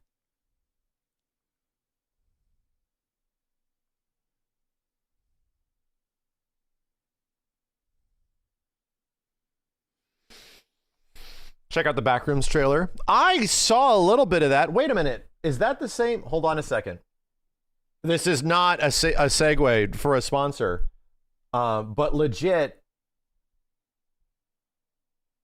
Hold on. Did this actually happen? Oh shit! It's over. I was like, I could watch this on stream and literally get paid for it, but it's unavailable anymore, so I can't. But I did see a little bit of that on Twitter. And I'm like, this is a cool looking fucking movie. This is a cool looking fucking movie. I can't like, I don't want to show it on stream without the sponsorship because it will probably flag. But apparently it's directed by a 20-year-old, which is like mad cool. It feels like a movie adaptation of some indie game, right? Like in a similar way that like Markiplier did the same thing. This feels like a game. Like it feels like a video game plot, like for like an indie horror game. But it's done with like really good actors and it looks like fucking really cool, dude. Shit, maybe we'll just fire it up. Hold on a second. I want to show it. Even this is not sponsored. I lost my opportunity to do like, it was a Twitch sponsorship where you just like watch the trailer on stream, yada, yada, yada. Yeah. And apparently a super young director, which is inspiring. Like this is a pretty neat take on this sort of shit. Is it literally a game? Is it actually based on a game? I mean, I feel like I've seen this game, you know, quote unquote, at some point. It's based on a novel, but there is a game already. Okay, gotcha. Anyway, like this is a goddamn great trailer. Get out of here. I found something in the store. Okay. What did you find? The place.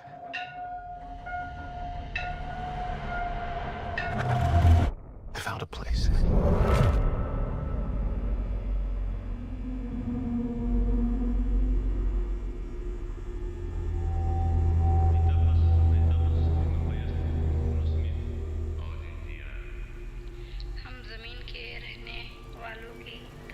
Hello?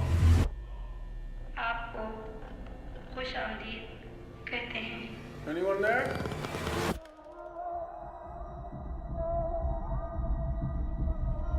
Look, I know how this sounds, but you gotta understand, it's massive in there. I'm not saying I don't believe you. Okay, I'm gonna come back here with proof. All right, you feel me? Yeah. Follow my lead. Clark, what is this? That's what I'm trying to figure out. I've been here every night since I found the place, and I still barely scratched the surface. All right, just take it slow.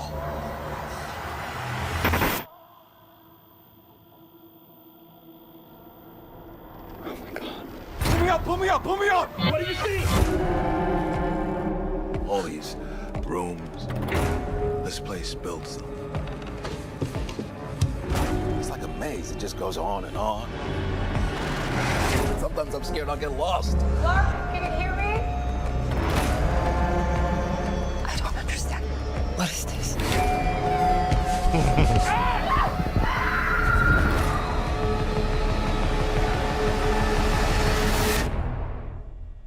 It's beautiful. Am I right? Hello?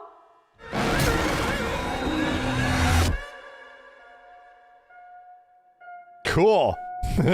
Cool. Right? Cool trailer. Holy shit. Cool fucking trailer. Immediately interested, you know? It's R-rated as well. Damn. Cool. I mean, I'm sure it's like based on something, you know, but it's like fascinating to turn that into a movie, you know? Like what is it? Those, what's the description of the game? The games where you have to like walk through places like that. Like it's not creepypasta. There's like a name for it. Liminal searching, something like that. Where it's like very like empty spaces or kind of shit where it fucks with your head that like nothing is happening here at all.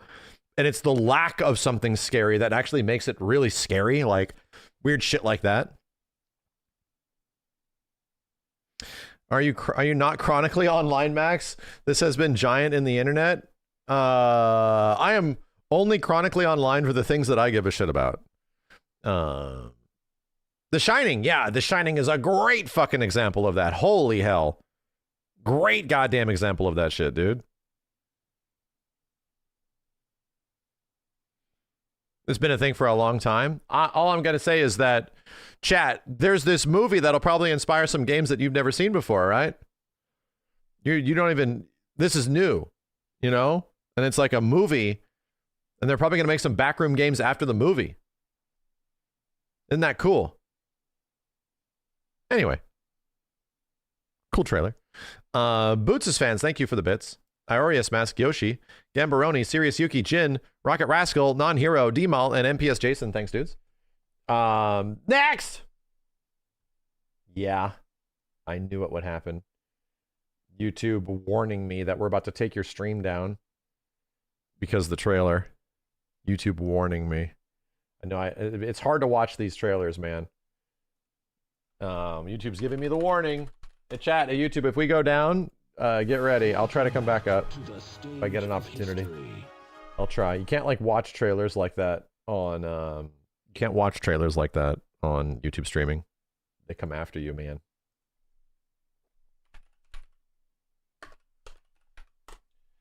Okay, let's check this out. And the last thing that the majority of us were expecting on this lonely, what is it, Thursday, was Capcom to drop an Ingrid teaser out of nowhere. All right, you know, she's definitely probably one of the least like known characters in the roster. And based on what we've already kind of seen of her, this is a much different take than the magical girl Ingrid that had existed, which was pretty close to like Athena in Capcom Fighting Jam and Street Fighter Alpha 3 in the mid-2000s.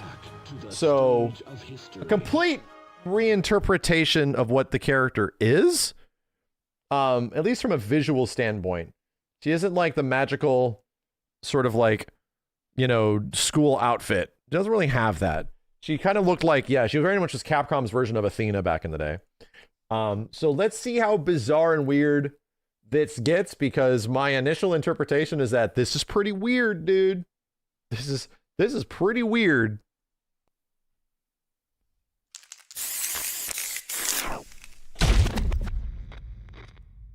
This world is supposed to be completely uninhabited. John Street. Odd, though. How did a Terran like you end up in a whole other world? A Terran? Damn. A monoid! Oh, I thought I'd never, ever, ever see you again! Well, her face looks effing Curiouser weird. and curiouser. Oh, they know it looks weird. Okay. Understand? Touching this monoid has linked our fates. Maybe we should revisit this another time. Not that you'd understand anyway.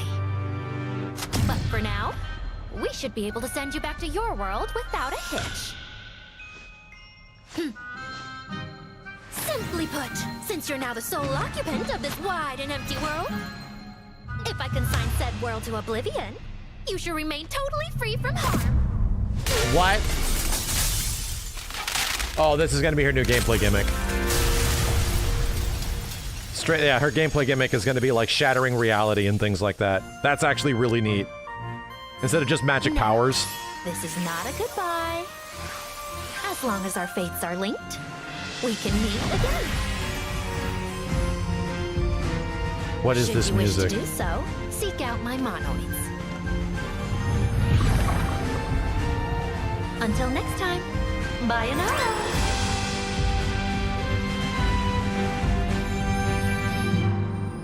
What the fuck? What the hell? That is Bayonara? What in the... Whoa, dude, yeah, that is even weirder than I thought it was gonna get. She literally looks like she's coming from a completely different reality than the other Street Fighter characters. You know? Like a completely different reality. Which makes her fascinating now. In the her interpretation before is that I can't remember her actual story, but she just did like magic things, right? Characters did magic things all the time, but now she straight up has like a Katamari for some reason. She looks mega weird. Oh boy, because of the extremely pale skin, she looks almost alien. I think she's supposed to be sort of like cosmic weird. Yeah, I think so. I think this is intentional because the next gag they do is this, where literally her face like scares the shit out of the main character. Yeah, and I'm like, is this unintentional that she's supposed to make me feel uncomfortable with her visuals? No, they play a gag that like actually she's scary, right? She pops up and she scares the shit out of you. Definitely, this is a completely different Ingrid, right?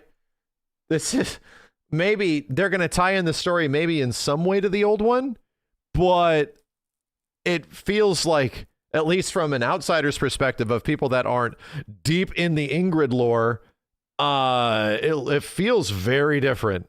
It feels, they've made her like a Tinkerbell flimsy, not flimsy, but whimsical character. Huh. I don't know. Visit this another time. Not that you'd understand anyway. But for now, we should be able to send you back to your world without a It feels like she's almost like a cosmic entity that is taking the form of a human body. Right? Like something, she's almost like she's like an alien in the form of a human or something weird like that. Like I would not be surprised.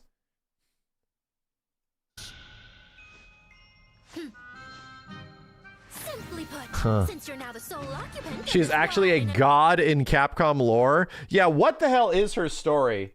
I wanna know. Ingrid Street Fighter. What the hell?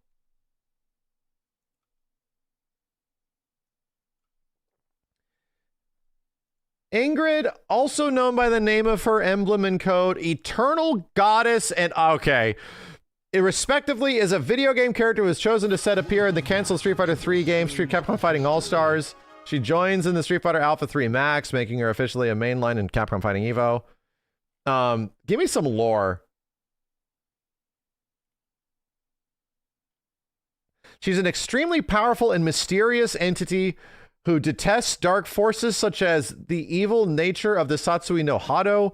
Intelligent despite her apparent physical age, she has also a playful, mischievous side, yet also displays an unusual desire for power. Furthermore, she holds Ryu and Rose in high regard. Ingrid often comes across as aloof and tends not to take physical combat seriously, as implied by her animations in Alpha 3 Max.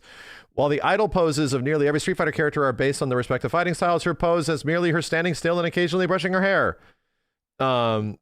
Right. Between Ingrid's appearance in Alpha 3 and her return in Street Fighter 6, her status as either a canon Street Fighter character or as a guest, well, is often up to debate, even among official sources.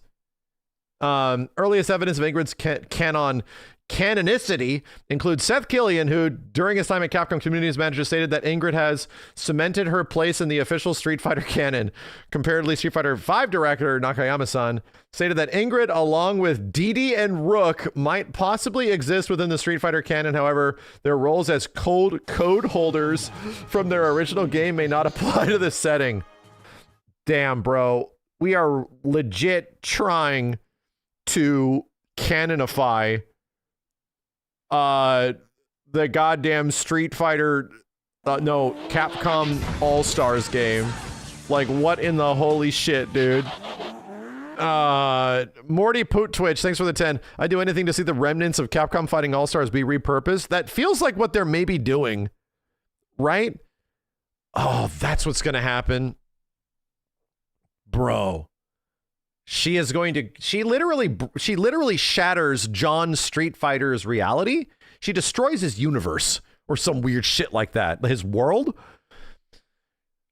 I'm telling you, that is a very good idea. She's going to show up and be like, oh, none of this is right.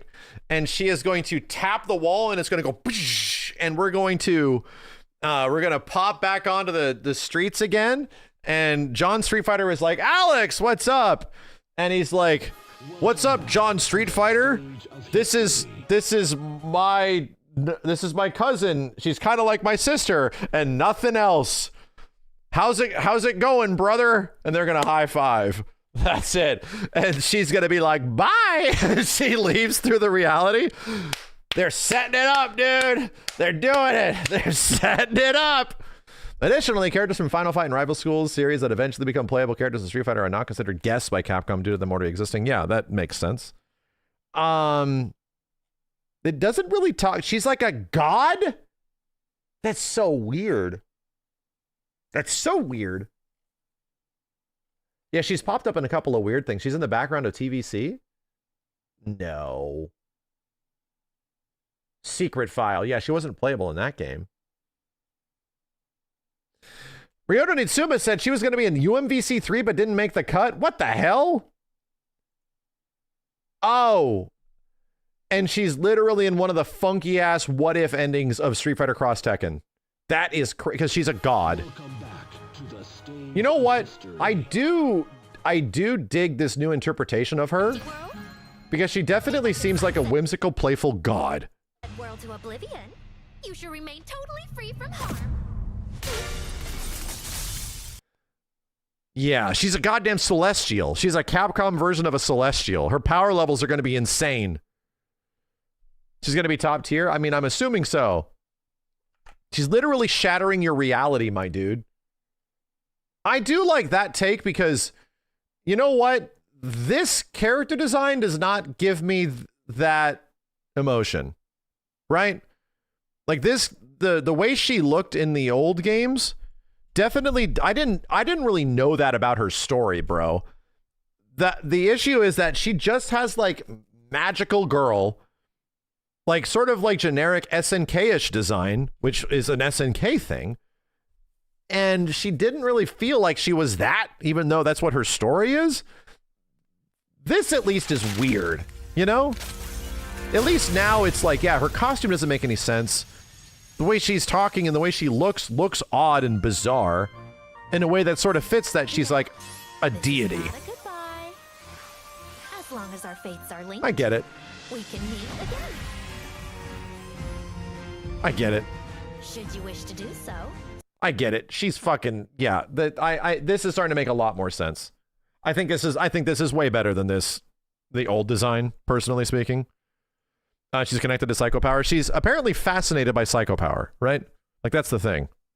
You completely agree this is all new to you. I thought she was just a magical scroll girl. I mean, that's what most of us interpreted it as when you're just looking at the character. The design's like sort of extremely generic, you know? Yeah, she was in Teppen. I remember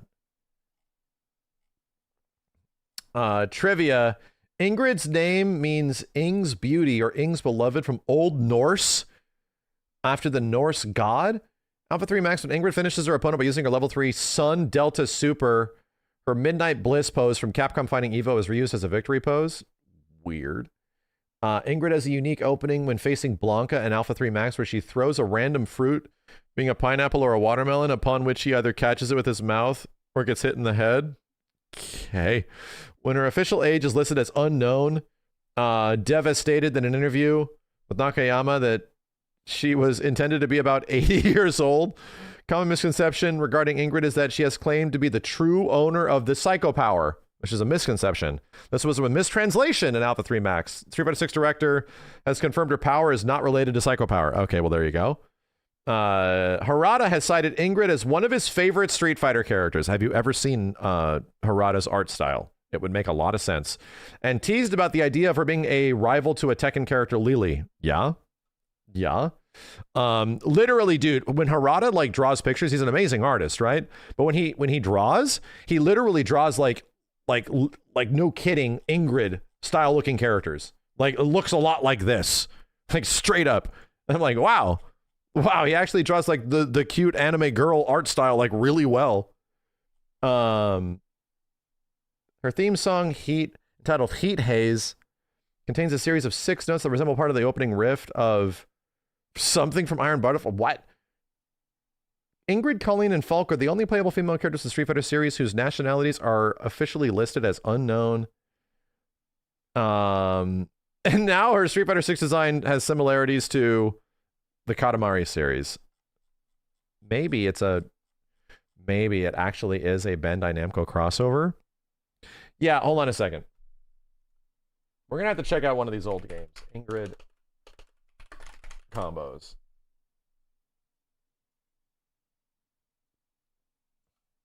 Here we go.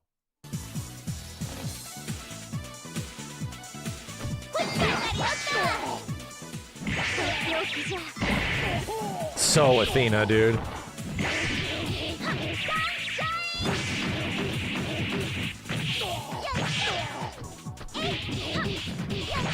It's funny how her sprite looks completely different compared to the rest.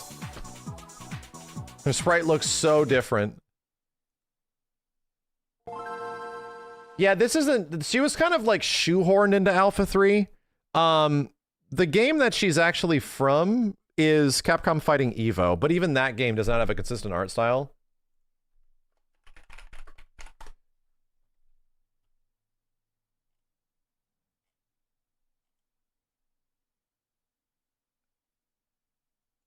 "19 years ago. Let's go." Hell yeah.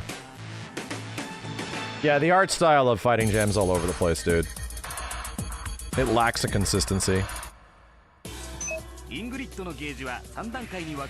But it's funny, she's like animated better than most of the characters in the game because she's the only new sprite in Capcom Fighting Evo. Let's check this out. Oh, this is definitely not... This is definitely not... This is some crazy fan stuff.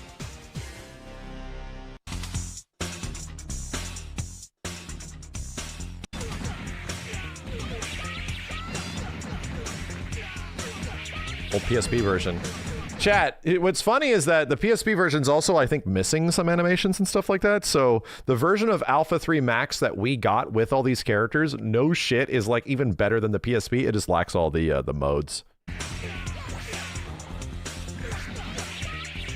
Which is why this doesn't look as smooth as it does in the new collection.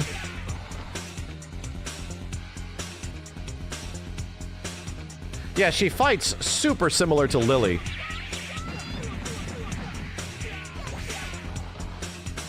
Like that rich white girl fighting style, you know? And when she does like all of her magical bullshit, it's so Athena. She even has like the Athena counter. How will she play? I'm assuming she plays nothing like this. Like literally nothing like this, dude. Maybe like a couple of things might be somewhat similar. I think she is revamped completely. I think she's going to be a completely like, you know how like JP is a kooky character, like in terms of what he does in Street Fighter? Yeah, he's pretty bizarre. I think she's going to be like that in a different way. She's going to be like breaking reality and shit, you know what I mean? Street Fighter V Rose. Even Street Fighter V Rose was pretty like, pretty rooted. It was just an expansion of what Rose is. Yeah, Minot. Yeah. Minot Street Fighter V is a good example of like a weirdly bizarre ass character. This is a bizarre ass character gameplay wise. I would not be surprised if it's even an expansion of this, not the exact same thing where she's like an orb fighter. No. By the way, shout out the desk. She might be a zoner. She could be. You know what would be cool if she's like a JP-like, but not a zoner, an actual like rushdown? Everybody's a rushdown character in Street Fighter 6, though.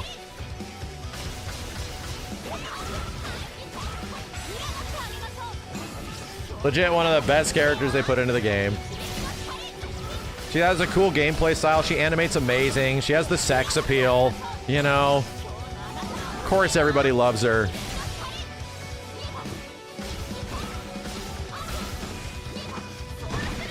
She's one of the best animated characters in the game, too. This is like the weird thing in SF5 is that like there's a massive difference of quality across the board. You get a character like Minot that looks like the way they do, and then Cody comes out and I'm like, what the fuck is Cody doing? Cody's so weird. Why does Cody look so weird? Then you get G, who looks super cool.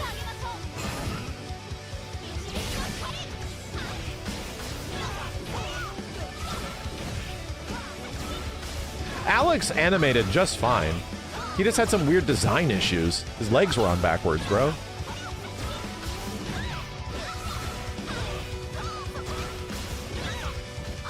Be funny if she's a grappler. We already have the cute girl grappler, right? That archetype kind of exists. Like, Lily does not look like the kind of character that would be a grappler, so that's the point. We already have that. Armika.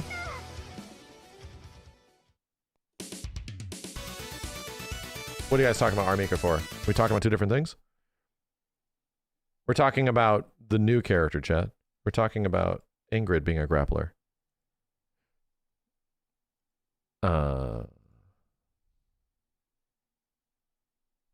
Chill.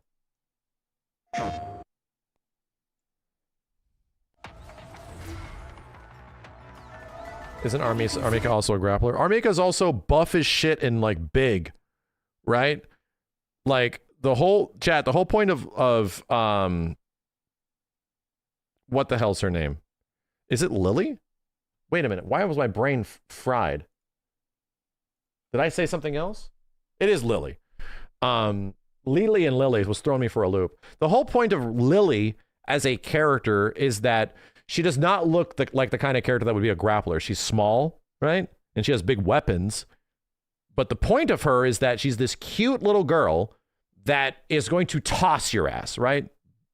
She's the opposite of like the big buff girl that like Mika is. She's a wrestler, dude. She got shoulders, bro. So they did a similar thing with like, and they made that an extreme with Marissa, even bigger, even stronger. What if we had like Marissa is effectively the game's like Abigail, but in a more like sensible fashion, which is neat. I think that's actually kind of cool. It's a good take on that shit. Your destiny? Do you believe in fate? I forget Lily exists a lot too. Yeah. Lily kind of looks old. A little bit. It's the design. Well, I mean, Ingrid. I think Ingrid has a weird look to her.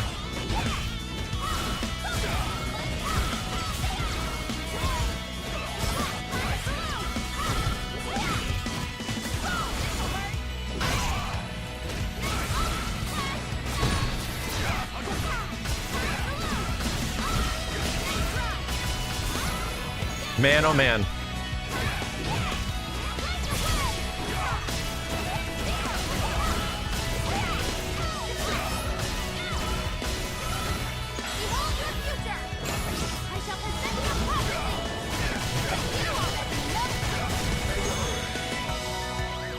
Man, these trailers were kind of sauceless. I don't mean sauceless as in like they're showing cool stuff the character does, but they just show gameplay. It's like just here's her intro, here's a few scenes, that's it. But here's a few combos and shit.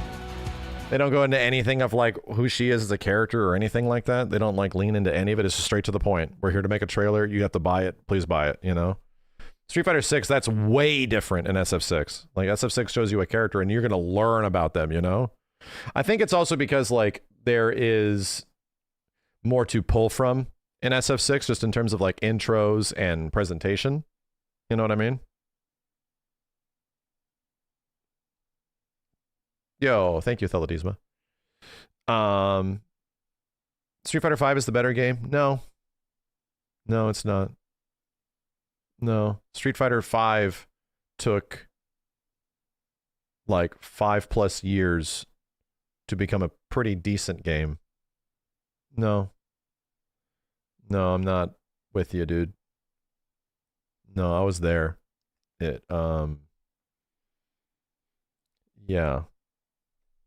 Here's the thing.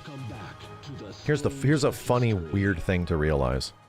You might not even have had the opportunity to play as much Street Fighter 5 as you had Street Fighter 6 just because of simple logistics. Like, Street Fighter 5's netcode was bad. So your ability to match with people and get quality connections, your ability to even play the game consistently over the span of its entire life would have been severely compromised, right? So at that point, like, maybe you could not come to the point where like you realize that you have issues with the game, right? And people have played so much Street Fighter 6 that they're sick of it. And I think there's like an actual reason for that. Dude, Street Fighter 6, you get so many matches that are high quality so fast. Like your ability to almost exhaust the interest out of the game, just talking from a fighting game standpoint, right? Like there is no fighting game in history that gives you the opportunity to get as much out of it as quickly as possible. Like you can play more SF6 matches in a single day than any other fighting game against a wider variety of opponents. So like, I'm just saying, I don't think that some people aren't burnt out of it. Yeah, no, I kind of agree. I think there is issues with guessing in the game. I think there's issues all over the place. I think there's issues of its core mechanics being a little too overpowered especially after you play the game for too long. I completely agree with you. However, because of how good Street Fighter 6 works, it's like leading to points where people have played this bitch so much. They have played so many different matches. They've had such an easy opportunity to get matches across the board. There are zero fucking barriers, bro. No barriers for you to fight anybody and anybody of your skill level and to fight potentially like 10 to 100 different opponents in a day if you wanted to. No games really offer that. Like, very few games in the fighting game space give you that opportunity. So all I'm saying is that, like, I'm just saying, I caused all this. No, I'm part of the problem. You know, I can realize that. I can have a bit of introspection that in the fashion of us getting truly good functioning rollback netcode and crossplay and all this stuff, it does give us an opportunity to like effectively exhaust a game much faster. Not even Tekken. No way, dude. Well, Tekken 7, definitely not, just because it took forever to find games and eventually match people. But even Tekken 8, no, not at all. There's much less of a player pool in Tekken 8, just in general. You run into the same people constantly at certain ranks all the time. Anyway, all I'm trying to say is that you could, in the span of time that Street Fighter 5 had been out and you just play it for like 5 years, you could like legit get the exact amount of playtime out of Street Fighter 6 in terms of match variety within 2 years, because it's just so much faster and it's so much more efficient at giving you that shit. Like, you can just pump out as much enjoyment as you possibly can and get like everything out of it, dude. So it also helps that there's like a lot of content to the game and shit like that. I think in the period of time now where I don't denounce what people are saying about Street Fighter 6, I do think it needs a shakeup, but you have to realize that because the game is so effective as a video game and giving you what you want as a fighting game player, it is now much easier to exhaust a game. And yeah, bitch, games get exhausting. You don't want to do the exact same thing forever, you know, forever and ever and ever. Anyway. People like Street Fighter 6 so much that they actually want it to change. They want it to evolve a little bit. I agree. It is literally suffering from success. I agree. I completely agree. It's funny. Somebody on YouTube said the exact same thing as somebody on Twitch. It is suffering from success. In some way, it actually is.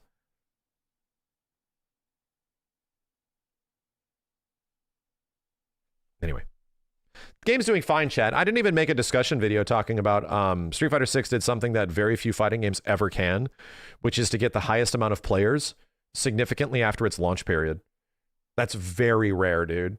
That game got more players playing it like a couple weeks ago than it ever had. Potentially, you know? Potentially. Maybe not on console. Maybe not on console. But that still is insane. Are the City of the Wolves trailers? I think they're serviceable. You know? I think they're serviceable.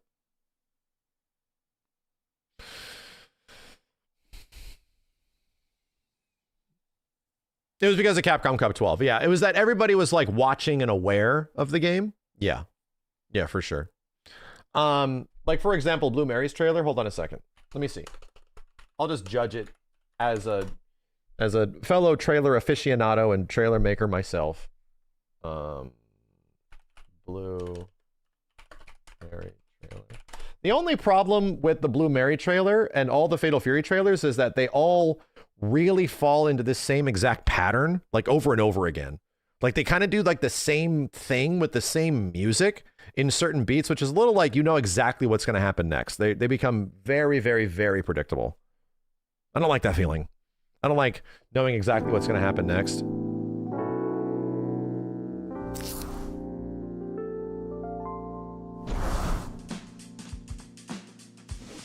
Are you ready?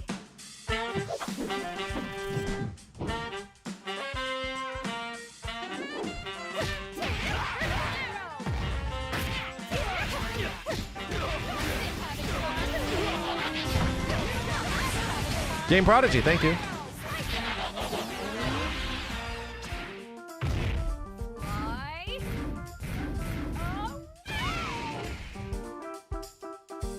This is trying a little bit more. It's at least showing a bit more of like Hard work pays off. a little bit more, Let's make this quick. but not really.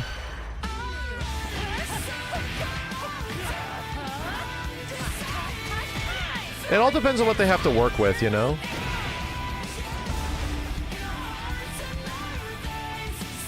Fatal Fury, City of the Wolves.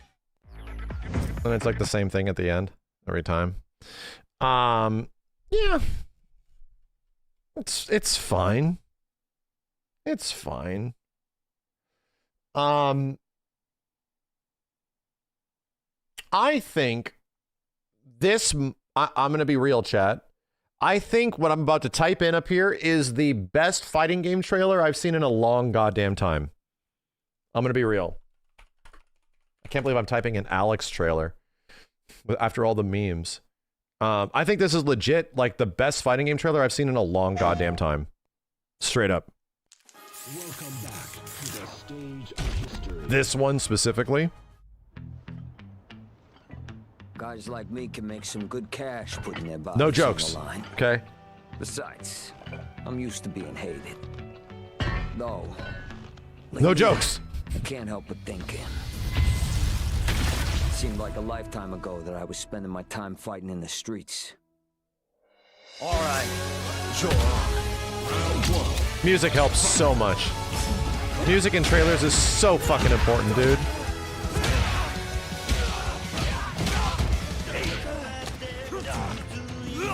Come on, I can hear the fans snoring.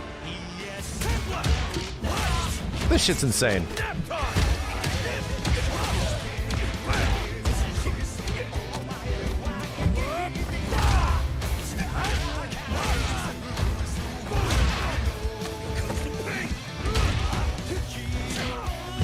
Really coordinated, cool fight scenes, right? So what I also really appreciate about this is that they're making the people that he's fighting like do things, which is a little bit of extra effort that's pretty appreciated, because having him directly counter what they do is a good, cool thing in fighting game trailers, right? You just don't want him beating up.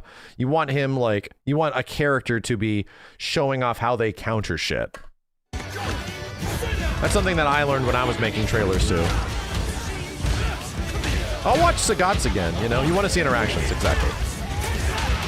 You rate this more than the Tokon reveal trailer? I should go back and see the Tokon reveal trailer, because after the shock of it, I wonder how good of a trailer it is. I wonder.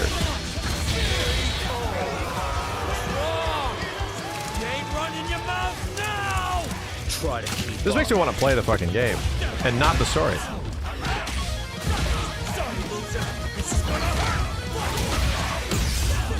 It also helps that Alex just has like so many goddamn animations to show off.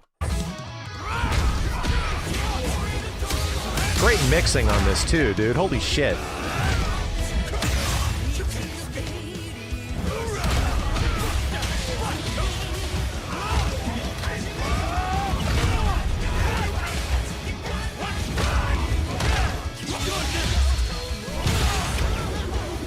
Might be like the best looking goddamn character in Street Fighter history. Legit.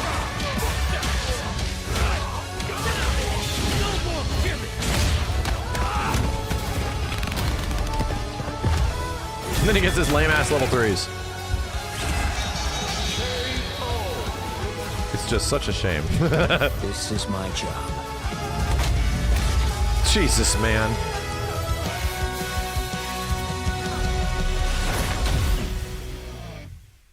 Amazing, fucking amazing trailer.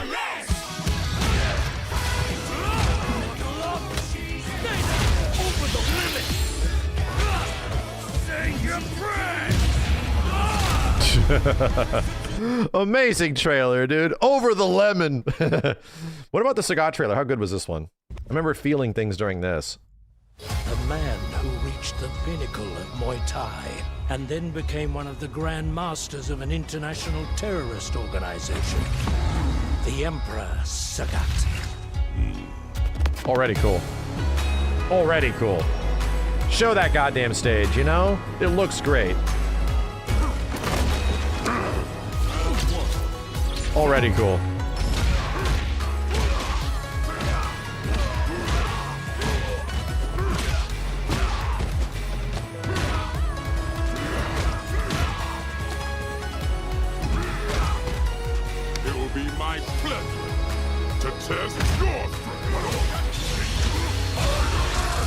Cool moments. It's like things like this. Like again, this is a character thing, right? I get it. It's a gameplay thing as well, but this is a character moment, right? This is the guy that gave him the scar. Sagat has actually gotten better at throwing fireballs than even Ryu. Like, there are cool thematic story things that are happening in here to really make this, like, interesting. This is stuff that you're maybe not going to realize, but your brain does, you know? It just feels good. This is how powerful Sagat has become.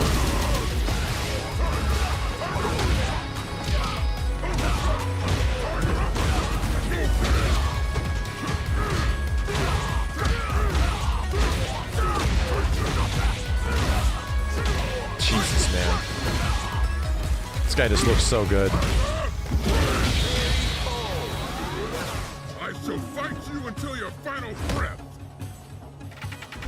Show me your strength. So cool. The stage like clears up too. And it's literally Sagat fighting his old demon, you know? It's him like literally battling his past. So fucking cool. Yeah, it's actual fighting game cinema. Like, this is great.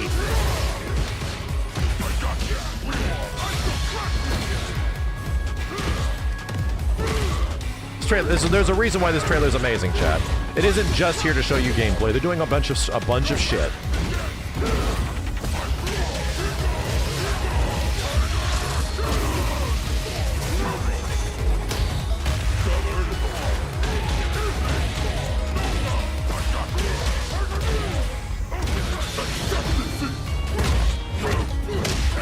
Damn. Looks so good. Put this on the same level of the Smash trailers? No, the Smash trailers are unfair because Sakurai spent the majority of the budget of the game of Smash Ultimate making those goddamn trailers, dude. Like, no shit. Smash is, like, unfair because Sakurai, like, literally directed all the goddamn trailers and, like, storyboarded the most of them out and stuff. To the point where he got, like, all these extraneous studios to help out with CG and shit and animated sequences and all that kind of stuff. Like, they really went above and beyond. I cannot lose. Not to anyone. Tekken 8 base character trailers? Tekken 8 base character trailers. Let me check out Tokon. Let's get... Dragon Ball trailers suck. No. DBFZ trailers? Dude, there's nothing to judge. They last like less than 30 seconds. You get to see a few moves and it's over. They sucked. They don't lean into anything, dude. They don't even lean into like the fun, crazy cinematic shit that's in the game. They don't even show it. And I'm like, dude, these trailers suck. They're not good. Fucking, yeah, new Dragon Ball trailers out and people like, let's react to it. It's over. Yeah, that was a crazy trailer. Like, wow, it was over real fast. What was it? Tokon reveal trailer. The latest Tokon trailers have been pretty good. Like, I'll be honest, like the Penny one was actually kind of neat. Or the one with Wolverine and Penny? Is that it? No, the one with Wolverine and the X-Men trailer. This one was pretty good. Like, there's a lot of story shit happening here. They're like setting up world and narrative and shit. Yeah, these are all good. What about the initial announcement? I want to see. Now that we have like the actual... Now that we know... Damn, I just got reminded of the feelings I had when we first saw this shit. Damn, bro, this shit was insane. It's all normal now, but I mean, this shit was insane.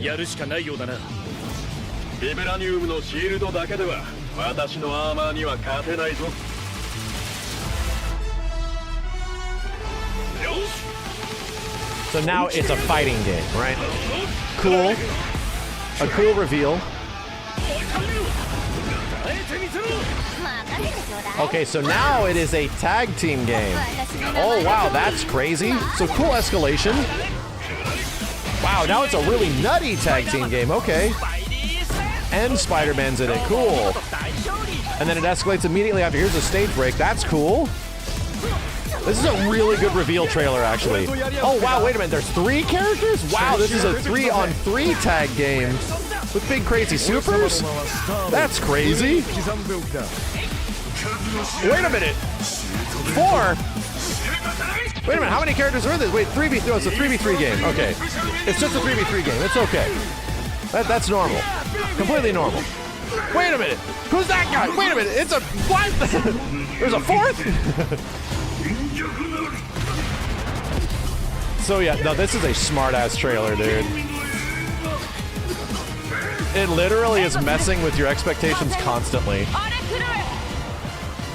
Yeah, 4v4, like, right now, like, you're like, wait, I've seen a lot of characters. Is this all the same team? Actually, it is. It's 4v4. What the? Holy shit! And then you just see wild shit all over the place, right? Yeah. This trailer is actually amazing.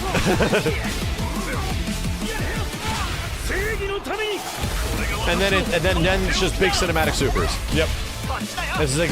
This is exactly how I would make this trailer, dude.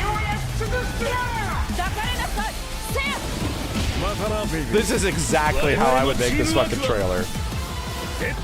I honestly think this might be one of the best reveal trailers of a fighting game I've seen.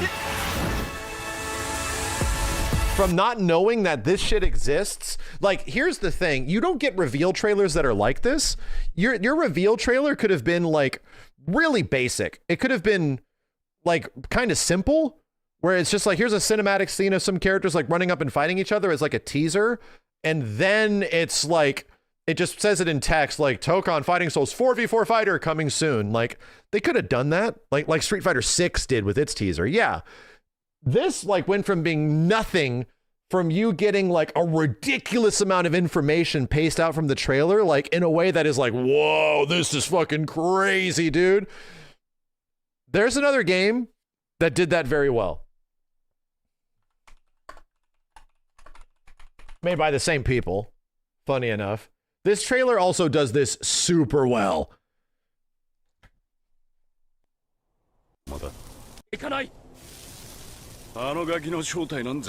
Yeah. So I think the Tokon trailer is very good. I think it's very good.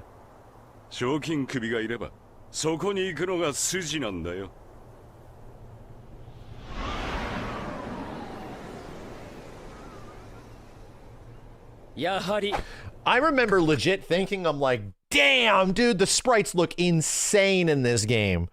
I remember, like, watching this trailer and actually thinking that when I saw it back in, like, 2013. I remember, like, wow, dude, how many pixels are these sprites? That is crazy. They're so big. Like, they were big before. Wow, this is nuts.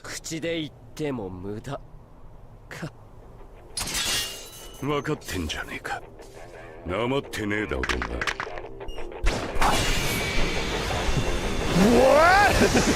You know? Yeah. What? Oh, wait, what? Like, wait a minute. They knew. Wait, it's actually 3D. It doesn't look like it. Toe will come out of nowhere. I can't not hear our version. Yeah, everything about this trailer and the game is to convince you, like, oh, we made a 3D game that looks like a 2D game. Isn't that crazy? Isn't that crazy?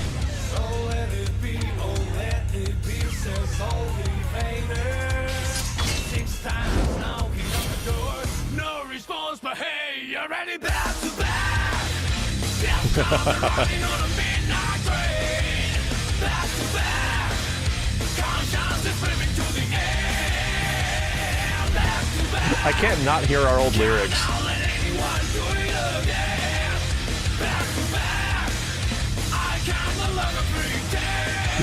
Chat is like, I literally only hear your version now. I literally could only hear your version for some reason.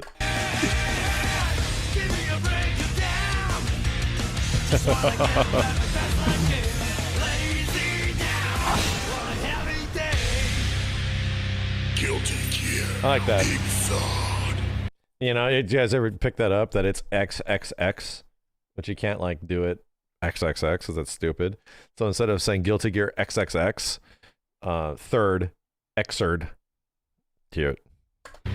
Cute. It's always been cute.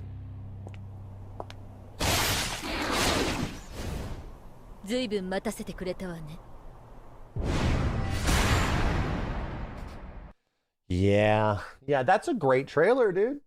That's a good... MK11 trailer is one of the best trailers there is. No, it just is. It is just one of the best. It's one of the best.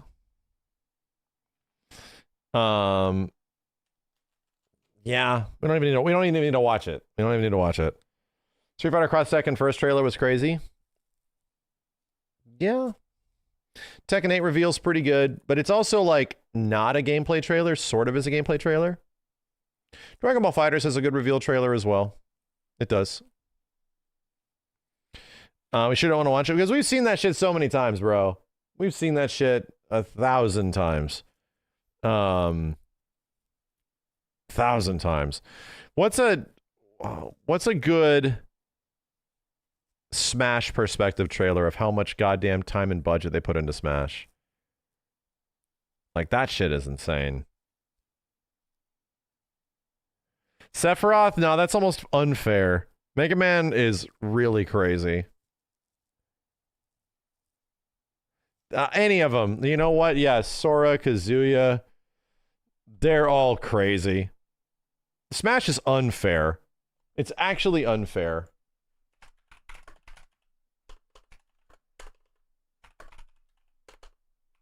Because it feels like all of the Smash trailers are like hand touched by the creator himself, you know? They're all like handcrafted by the dude that's making this shit.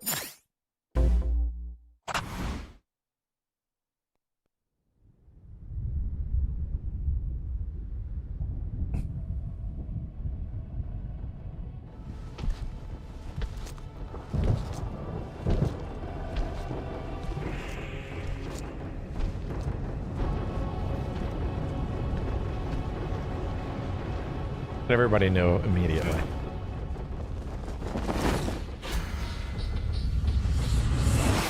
ready for the next battle.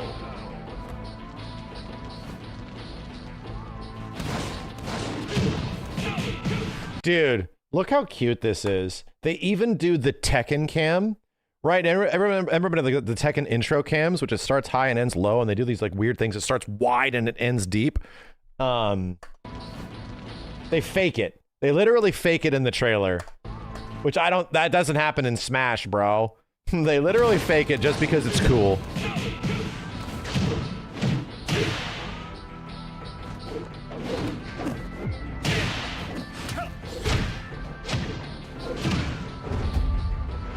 They literally emulated the Jin Bandai Namco intro.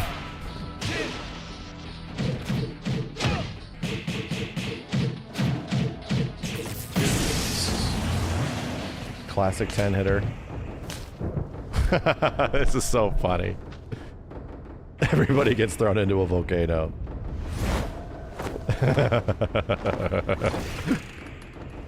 This is so funny.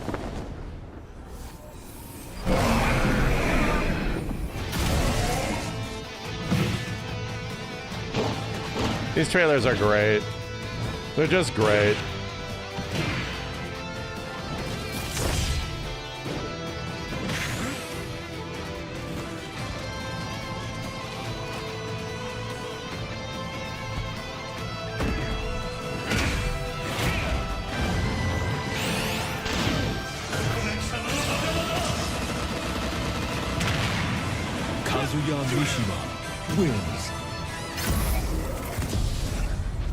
Even bringing the Tekken 7 voice actor. Yeah.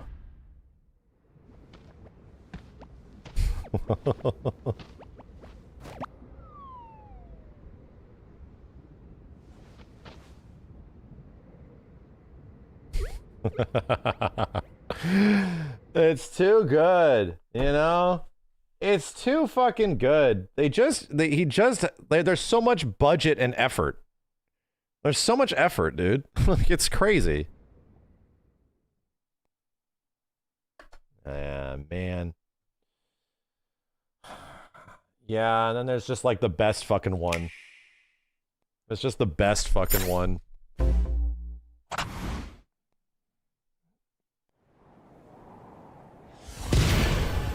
Sakurai's out here like, I want to show you guys how much I love Advent Children. Damn, did you guys see that? Rosalina got more screen time in this than the movie.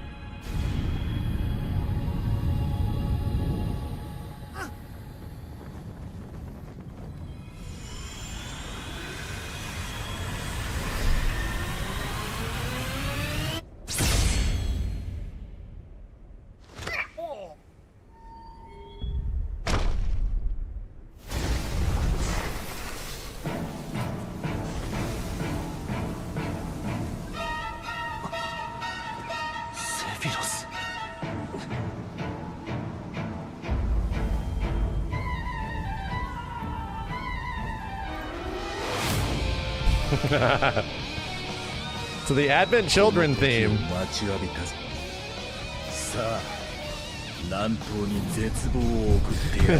Advent Children dialogue. It's so unfair. This shit is unfair, dude.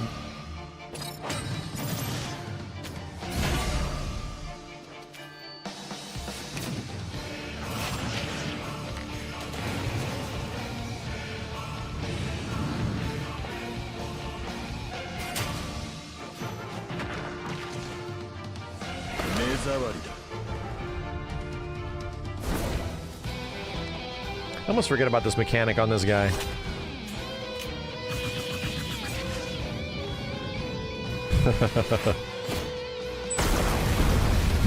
It's so sick.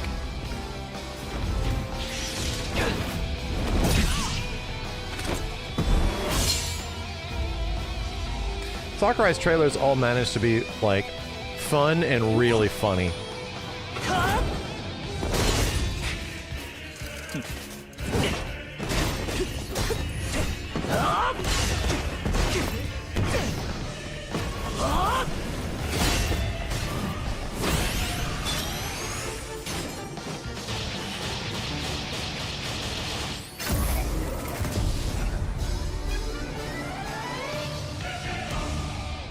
Again.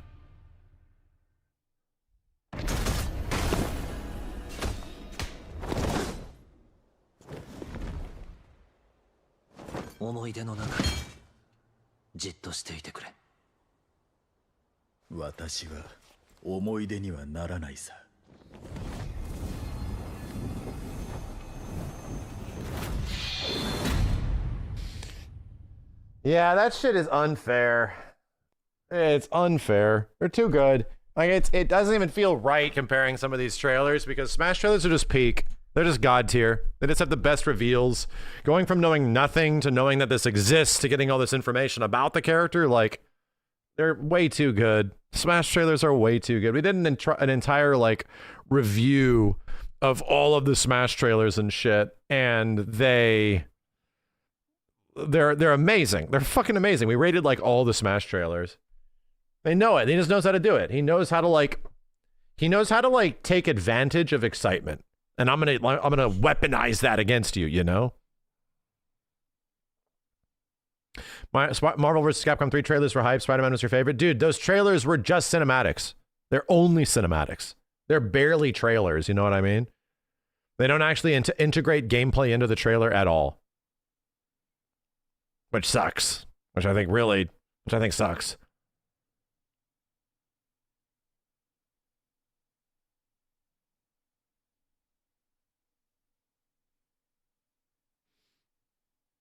Tekken 7 Geese? It's been a while since I've seen that. It's been a while since I've seen this.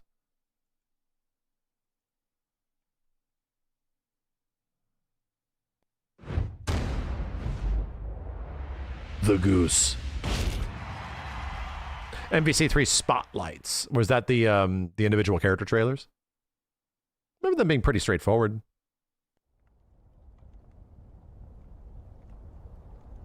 You're still hoping for Tifa and Tekken? We can all hope. I don't think it's happening. I mean, we didn't think they would ever add another Final Fantasy VII character to Smash. And they did. So, you know.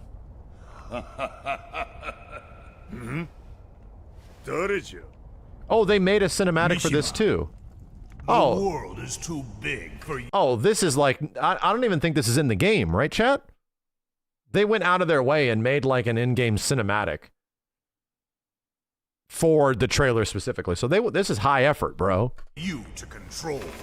This is high effort. Leave it all to me. You can just die.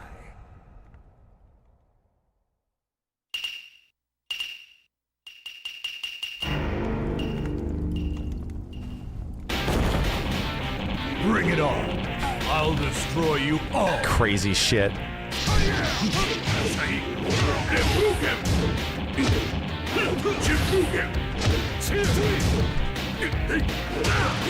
It's him just tossing all of the Mishimas, you know?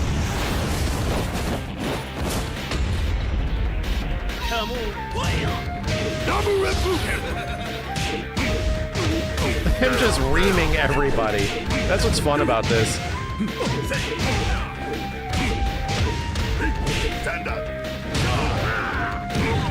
Give in to your fears.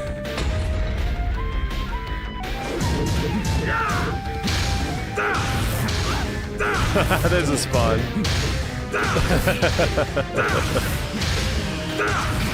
This is fun.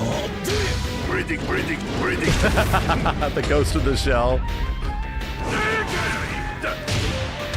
This is fun.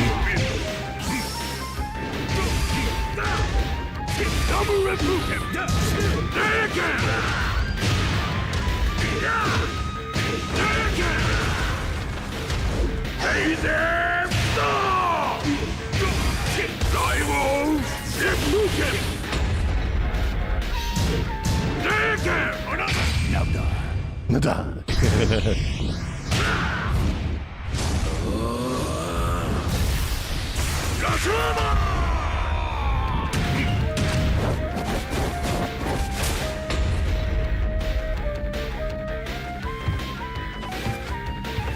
Stay down, maggot.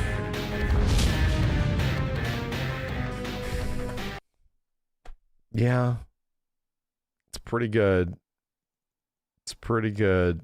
That is not a bad trailer at all, you know?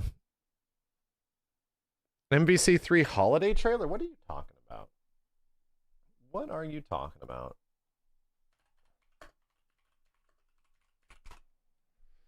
Remember 2017? Bitch, that doesn't even feel like that was that long ago. Shut up. Special holiday trailer. Dude, have I never seen this before? Hold up. 360p. Seems about right. Have I never seen this before?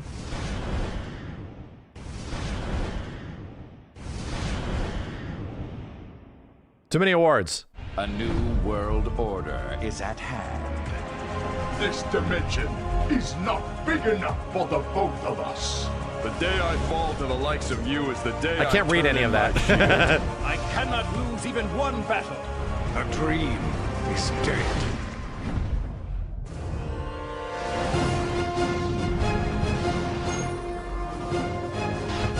With great power comes a great beatdown.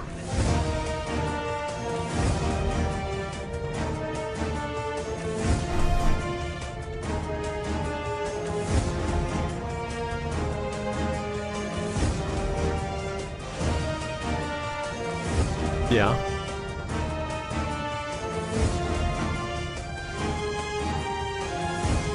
This game needs rollback netcode, dude. This game needs a re-release. Real bad.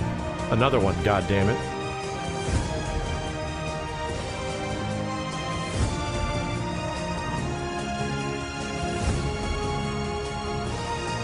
This is okay. I've never seen it before.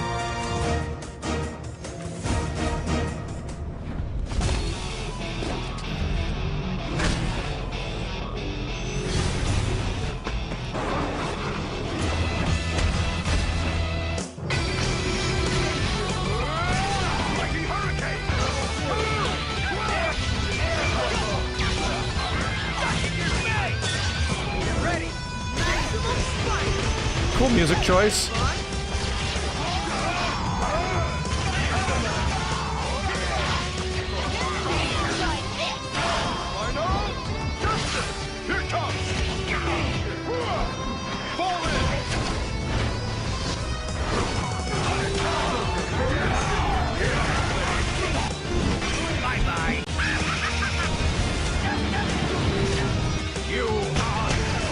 It's pretty cool, actually.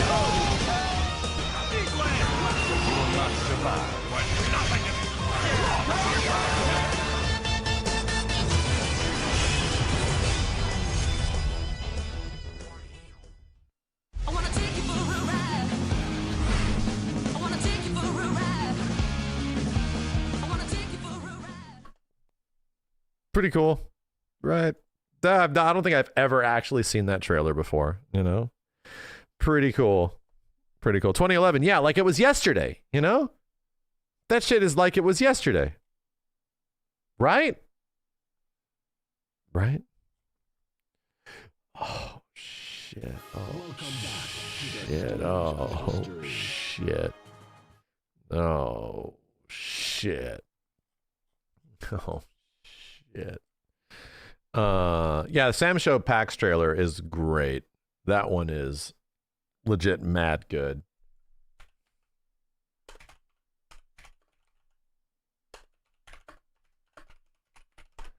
This is a great goddamn trailer.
Just the best trailer that SNK ever made.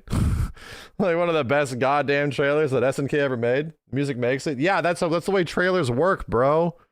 That is the way trailers work. Music really helps. The difference from this to City of the Wolves is wild. I know. The thing is, it's like not when you actually play, like, here you go. The trailer sets up a much cooler game than even Samurai Showdown is, I'll be honest. Like, that trailer makes it seem pretty edgy and kind of insane, because even when you watch the Samurai Showdown trailers normally, oh, this one has the same feel. Yeah, these trailers are great. For a samurai, death is always at your doorstep.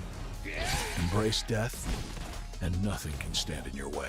These are all pretty edgy, you know? They have like that SNK edge to them.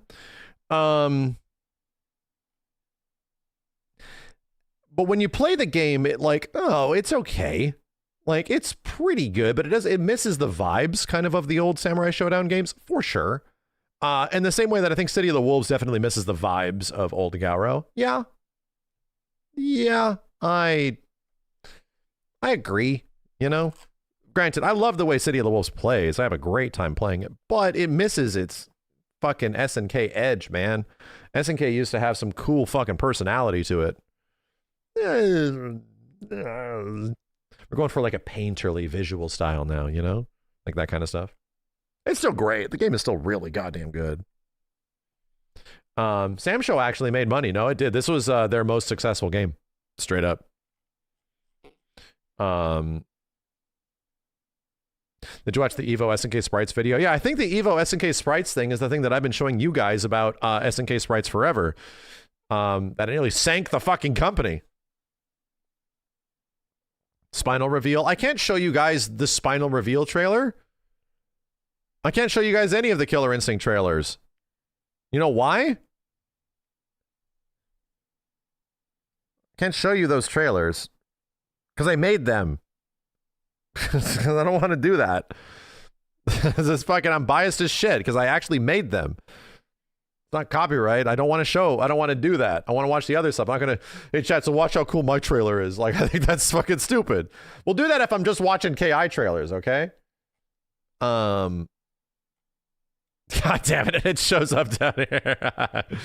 Akuma Tekken 7.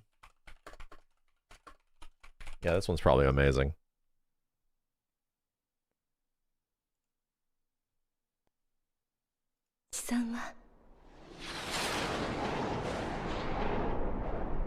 And we looked at him the other day, you know?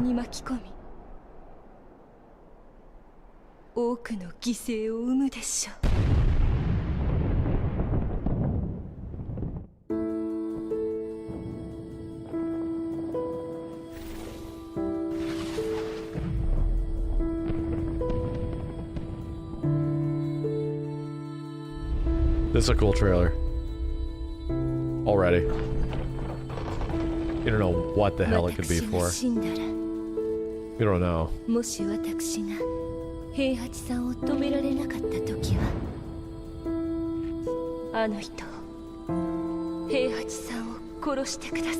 This is such a cool trailer.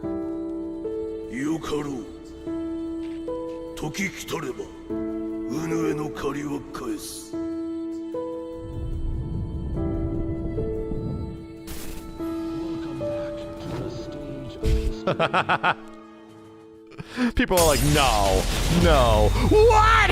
No.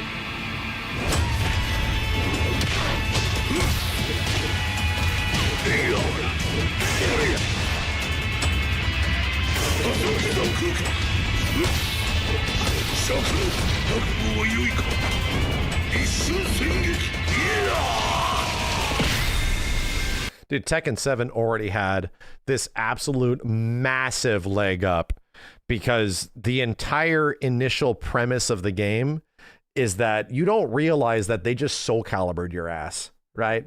People don't realize that that happened.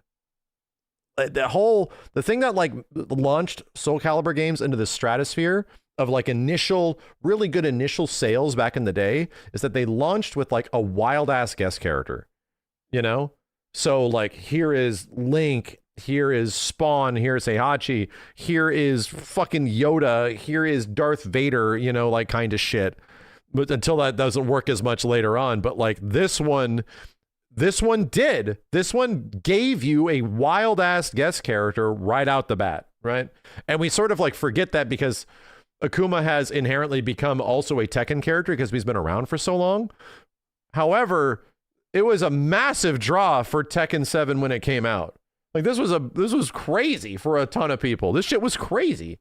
This was like, oh, this guy looks stupid as shit in Street Fighter 5. I hate Street Fighter 5. Man, Tekken 7 looking real good right around now.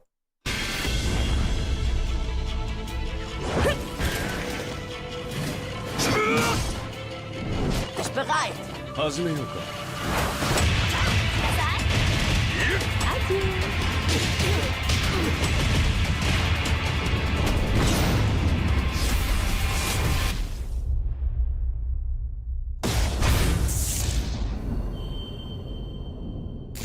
This game didn't even come out here. Right? Here's what's funny. This Tekken 7 Faded Retribution. What the fuck is that? Like this game released by Bandai Namco Entertainment America for a game that would never release in the US. そして愛しい我が子和也のことも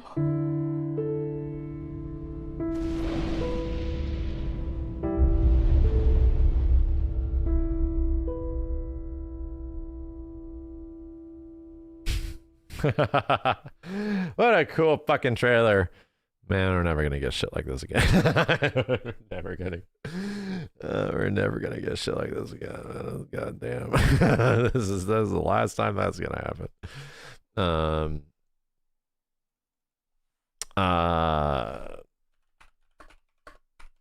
Yeah, how long has it been since I watched the Dragon Ball FighterZ E3 trailer? How long has it been, dude? This shit's probably in 720p. It's so old.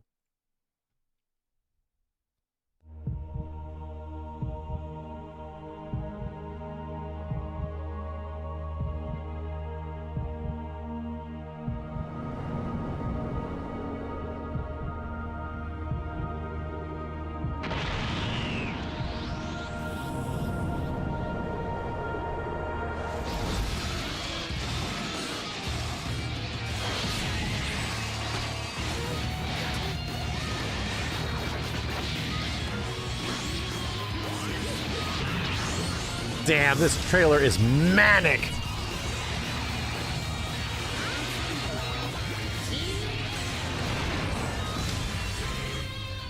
I couldn't even tell if it was 3v3 until this.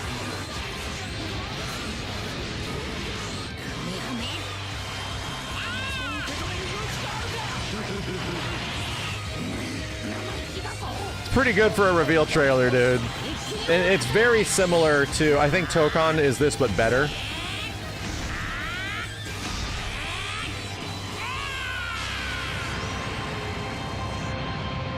Cool. Yeah. Yeah. That is a legit great reveal trailer. It's legit a really goddamn good reveal trailer. Tokon really builds up the really builds up a little bit better because he didn't know it existed at all, but it actually has a very similar flow to it. It just has a bit more time. The trailer wasn't that good. No, I agree. The trailer, I'm sorry, the music in the trailer wasn't that good. I remember being disappointed by this trailer. Like, I was excited for the game announcement, but because Soul Calibur is coming back. That's great. But this announcement trailer, I remember, like, let me go back and revisit some feelings. Hold on a second. Let me see. It's been forever since I've seen this shit. You have to separate yourself from the announcement itself to the actual quality of the trailer. Just as shadows are cast where there is light, history hides away more than one truth.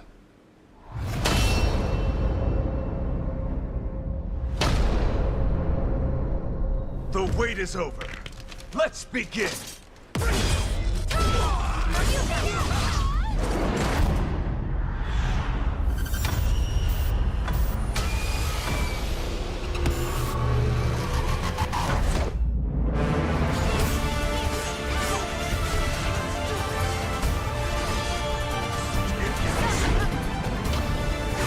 Some kind of neat shit.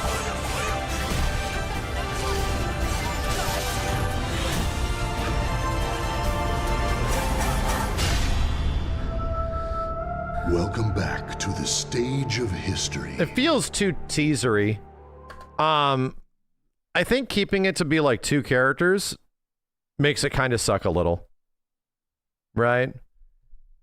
I feel like there not being like, here's a couple of characters, 1v1. I think that makes it kind of like less exciting in some way.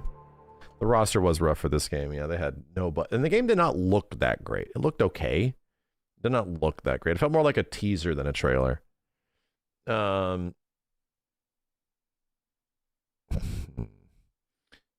one did somebody say? Hold on a second.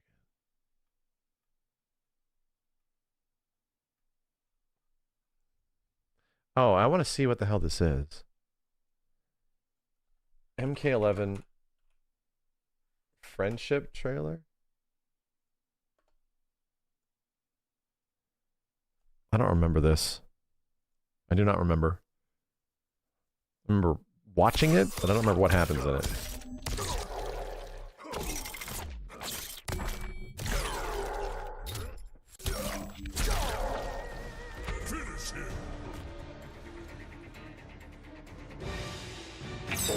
This is a good use of licensed music, you know?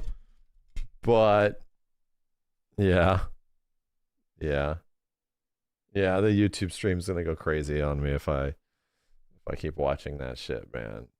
It's gonna go crazy on me. MKX reveal trailer. That one's amazing, but the music's a problem. Music is a problem. The Black Manta trailer? How did Injustice 2 trailers go? How did they go? What did they do?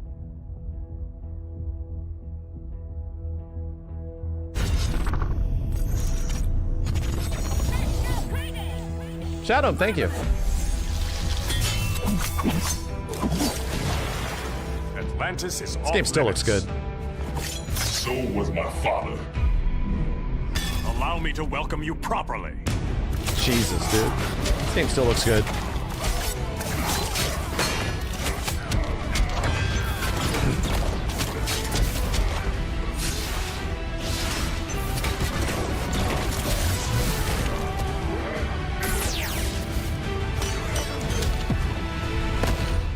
ready to yield? Your family will pay.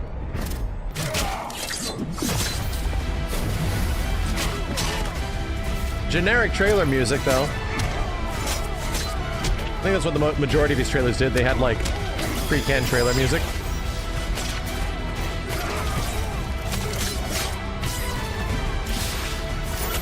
This is good.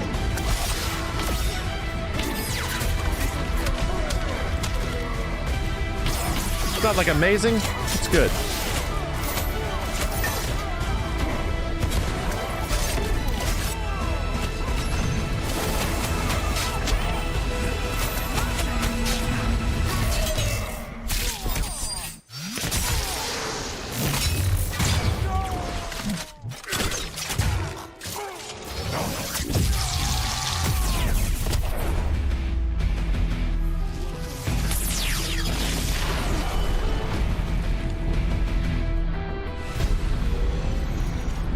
Yeah, it's good.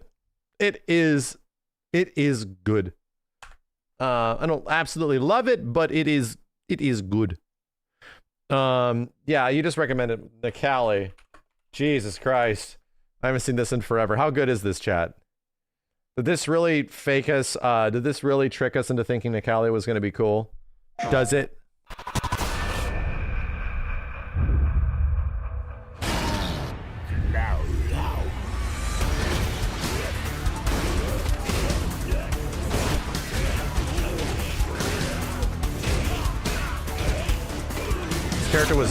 This character was dry toast with no spread in terms of gameplay.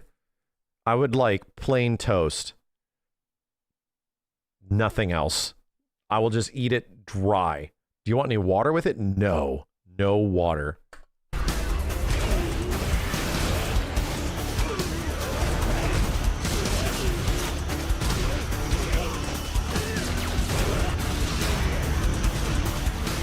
It looks so cool in this trailer.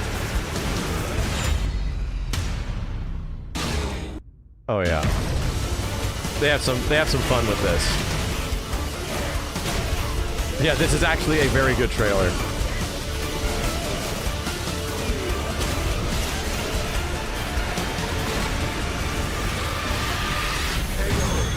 Has the crazy ass trailer music too.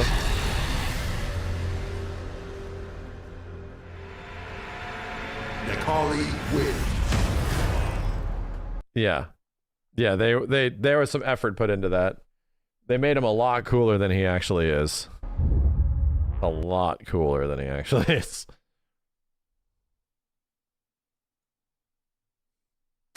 Shadow, thank you. The Smash Bros. Brawl reveal trailer might be seem dated now, but man, reveal made me hype for the game with all the reveals they did. Also, Sonic's reveal trailer was hype. Brawl Dojo was the year of the internet. Yeah, no, I agree. That's where Japan Time comes from. Japan Time's entire thing was that we were waiting for like that evening to show up to show us a new character or something new about the game, you know? Let me check the Strive reveal. I saw this at Evo, right? Maybe I watched it a little bit.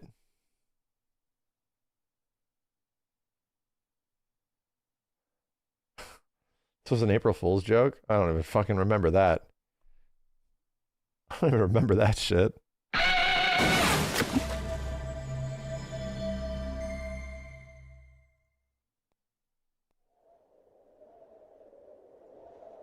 There we go.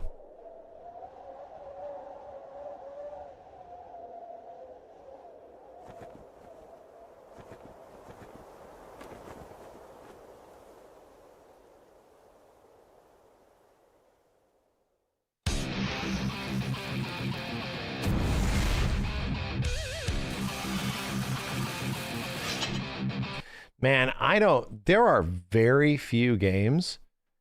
Like, I think it's fair that like the majority of people that were really into old Guilty Gear, not all of them, because like there was definitely some adopters, right? There is not many games that just completely change its formula so much that like the next game just adopts an entire new fandom. Because it feels like the Guilty Gear Strive like fandom in total is almost like way different than the fandom that had existed before for the older Guilty Gear games. It feels like it's so different, you know?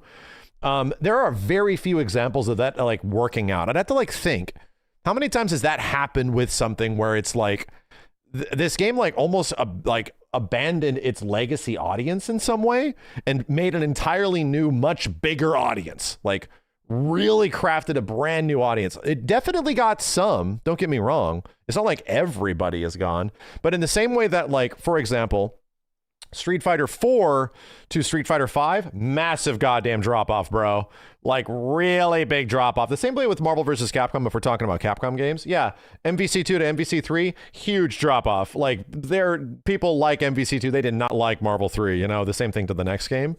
However, Street Fighter 5 to Street Fighter 6, these games are very similar. Like I'll be real, these games are very similar. To the point where it feels like for the first time in like Street Fighter history, Street Fighter 6 doesn't feel like it's a brand new Street Fighter. It does in its presentation and what it's offering, but in terms of gameplay, it feels like Street Fighter 5 too.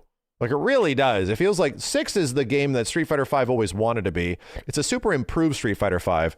What I'm trying to say is that a lot of the we saw a massive drop off in the people that like really were good at and really enjoyed Street Fighter 4. Like some of the best Street Fighter 4 players and a lot of the prominent Street Fighter 4 players dropped off with Street Fighter 5 for a lot of really good reasons. But a lot of Street Fighter 5 heads felt right at home in Street Fighter 6, dude. like to be completely real, like the way the games like function in many ways, like the way like frame data works and how it's sort of homogenous across the board was very similar in 5 to 6. So, you know, it's funny. Like a lot of the Street Fighter 5ers definitely went over to Street Fighter 6 in a very similar fashion. Like at least from an outsider's perspective, of somebody that didn't play a ton of 5 that really like got into 5. I did not get into 5, dude. I just could not. And 6 was just 6 always felt like the game 5 should have been. Not like that with Strive, dude. This was a very different game, like a very different game than the previous games.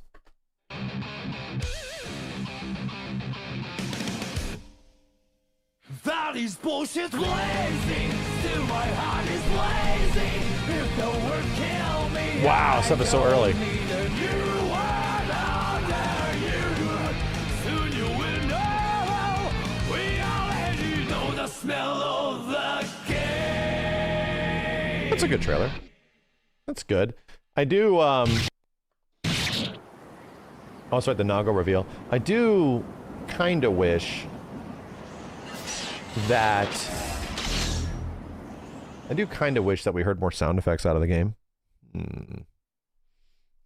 That is bullshit blazing. Yeah, that's a decent teaser. That is a good teaser.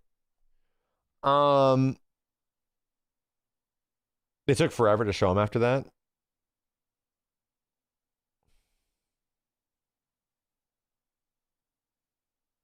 Street Fighter Cross Tekken Cinematic Trailer 5. What the hell? 5? Oh, yeah, no, this one's amazing. This one's, yeah, they spent so much money. Jesus Christ, dude. Chat, Street Fighter Cross Tekken likely had one of the biggest budgets in a Capcom fighting game next to maybe Street Fighter 6. But I know exactly which one you're talking about. I remember the day this trailer came out. This was the Jin reveal. Yeah, this trailer is actually really fucking cool, but it's all CG. They had so many CG sequences, dude. All polygon pictures going crazy.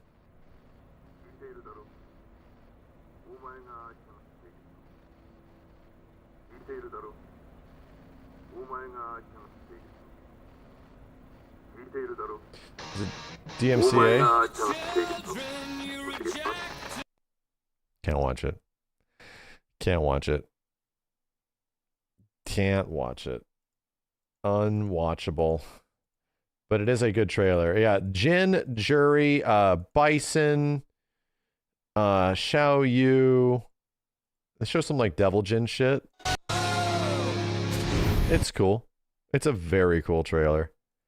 There's a bunch of licensed music. Damn, this game was so fucking cursed. Jesus, man. The gems. The gems. Let me do the Brawl reveal trailer.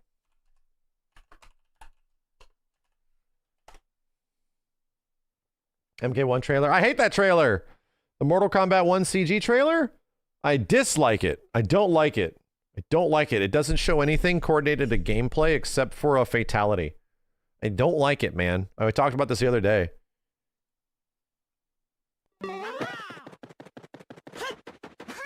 So melee models, right?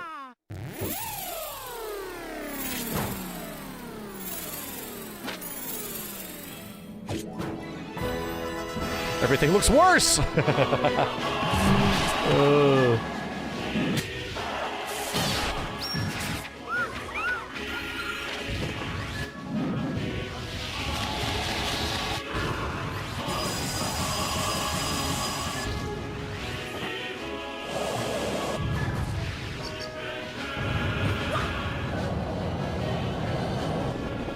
Yeah, the whole art style of the game is like Twilight Princess. Yeah. Like every character they try to like gritty realistic. They try. Everything has real textures and stuff. Mario's wearing denim.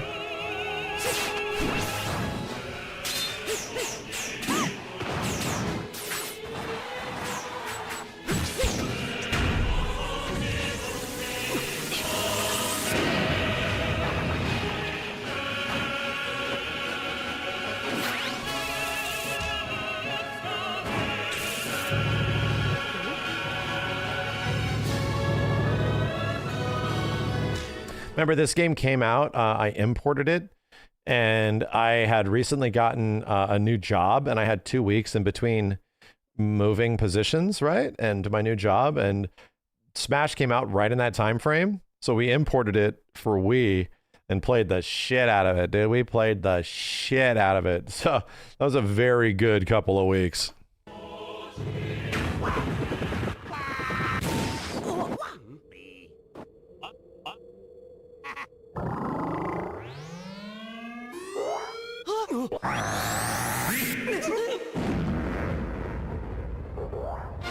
Lovely. Lovely. Lovely. スネーク、忙しいところすまないが、ビッグニュースだ。なんだ、また無茶を言うんじゃないだろうな。君は大乱とスマッシュ You're familiar with Super Smash Brothers. あの任天堂の。実は君に出場の招待状が届いているのだ。お、スネーク、参加してみる気はないか？ This was fucking crazy. ところで君は今どこにいるんだね？偵察に夢中だ。偵察？うん。一体何を？敵を知ることこそ勝利への近道だからな。Showtime. Showtime だ。Never forget. Never forget. Yeah, absolute insanity. Absolute insanity. Jesus, man. That shit legit is crazy. Still is crazy. Even Cloud is still fucking crazy. It keeps popping up. Oh, shit. This just keeps popping up. We're gonna start convincing American translation. Oh, Jesus, man. Yeah, let me watch the Sora trailer again. This one's really good because it, like, this is the last Smash character and it knows it, you know? So it really fucks with you. Like, the whole trailer spends time fucking with you.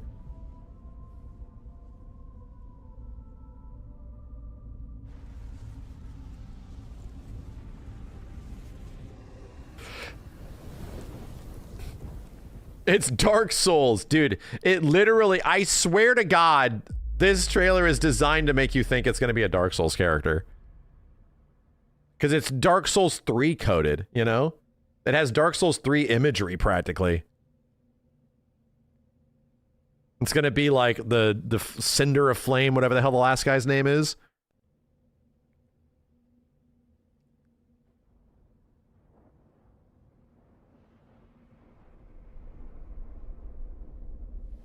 Like, nothing about what you're seeing right now, like, the desolate nature, no music, like a cinder, a small flame, a bonfire type of thing, you know?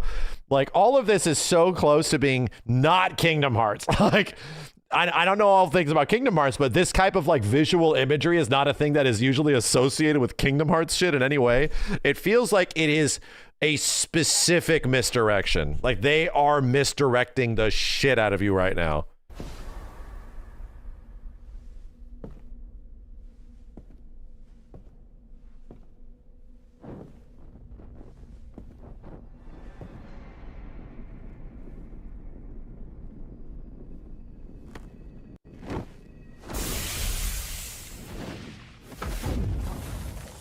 This shit could be anything. This shit could be anything until it isn't. Yeah. This shit could be anything until it suddenly is Kingdom Hearts.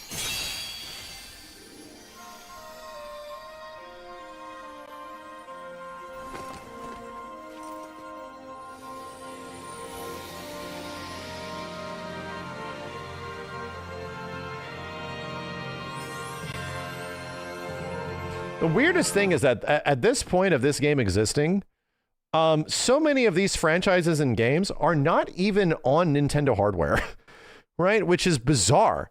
Like, I'm not saying not everything, or have they not been in the past. Like Tekken especially, I'm like, Tekken is not on Nintendo hardware, except for like the 3DS, you know? Like, there's some asterisk sort of things here every once in a while. Metal Gear did have an excuse. Metal Gear had Twin Snakes that was on the GameCube that came before it, you know?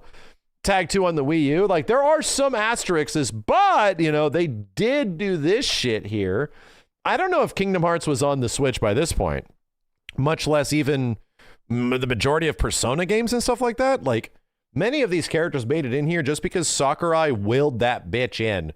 Like, legit just, and especially Cloud. Like, Cloud and Sephiroth as well. Like, they had the FF7 ports. Like, Sakurai was just hard-willing these bitches into the game. Sora had a GBA game. Good point. Good point. There are asterisks, you know? Like, they were there in this.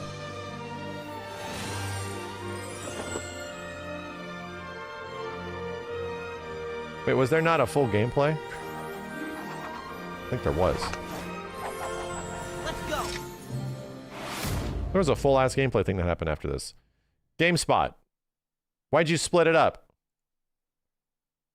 Did you literally put it in two? What the fuck? What the fuck?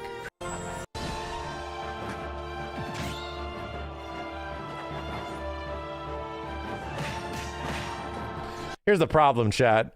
If they make a new Smash, the chance of them getting the license, they can maybe get the license for FF7 stuff because Square's like desperate right now. Square needs to promote their games, you know? They need to promote their games in an effective and meaningful way for that their future games can actually fucking sell instead of them being so picky. But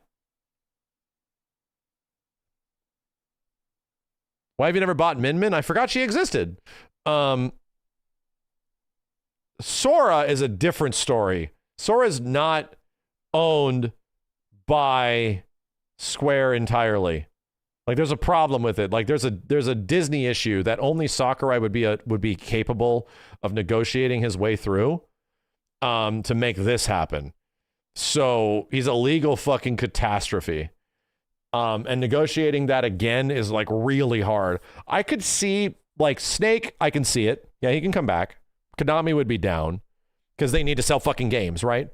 Square Enix needs to sell games. They're in a moment of desperation right now. They need their shit to start hitting because they take way too goddamn long between releases. You know what I mean? So Square's we're probably gonna see enough crossover stuff with Final Fantasy characters and otherwise throughout the next few years. That's probably gonna happen. Sonic is a likelihood. All these weird crossover characters, high likelihoods. Sora's the one where it's like, damn, I don't know. Capcom's easy to wheel and deal with. They're just down for anything usually. I don't know. If Smash comes back in some way, dude, and they're like, hey, here's the old roster back. Great. They're all back again. I think there might be some hard cuts in there.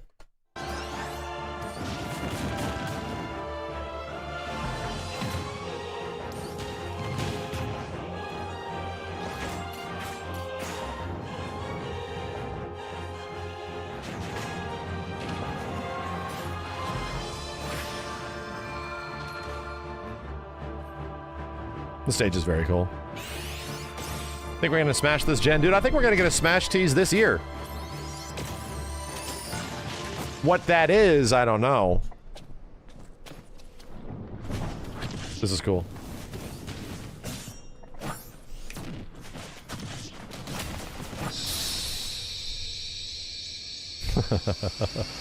Mimic the KO animation in Smash.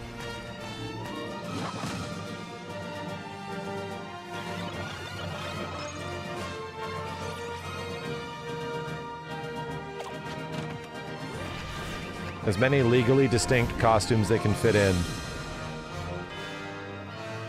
Can't have Jack Skellington. No Disney shit. The most Disney thing he has is the Mickey logo on his Keyblade, right? Any of the other Disneyification that he goes throughout the games and shit is gone. They only have one thing, and it's the hidden Mickey that is on his Keyblade.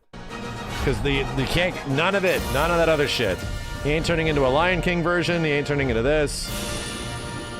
Yeah, none of the other stuff. Steamboat outfit is original because it's an original design Steamboat, right? It isn't like Steamboat Mickey or some shit. No, it's Sora Steamboat. It is an original design for Kingdom Hearts. But he's not like mimicking other character universes. It isn't suddenly Jack Skellington or some shit, you know? That's a great reveal. Great goddamn reveal. Because Sakurai knows, you know? Even the Minecraft one was also really good, right? Even that shit was also really good. How was the Lucy reveal again? How do they handle this shit?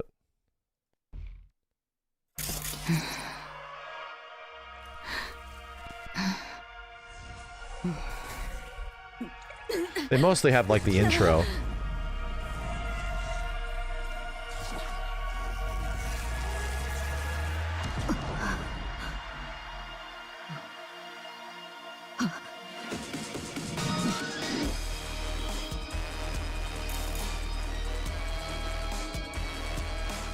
This is some seriously odd shit.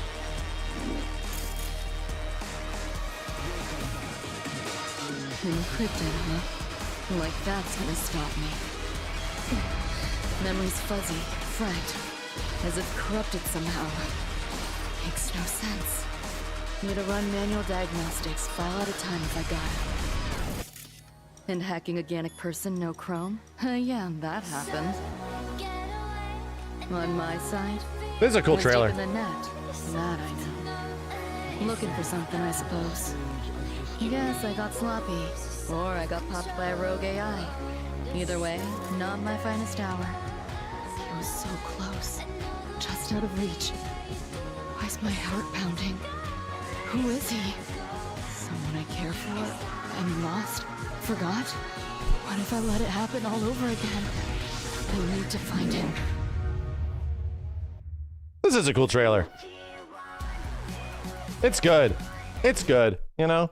The Guilty Gear trailers are good. They're not like also way too short or anything like that. I think the majority of the Guilty Gear trailers are good because they have enough cool cinematic bullshit like to really carry it through and have moments to interstitial between all this stuff. Feels good.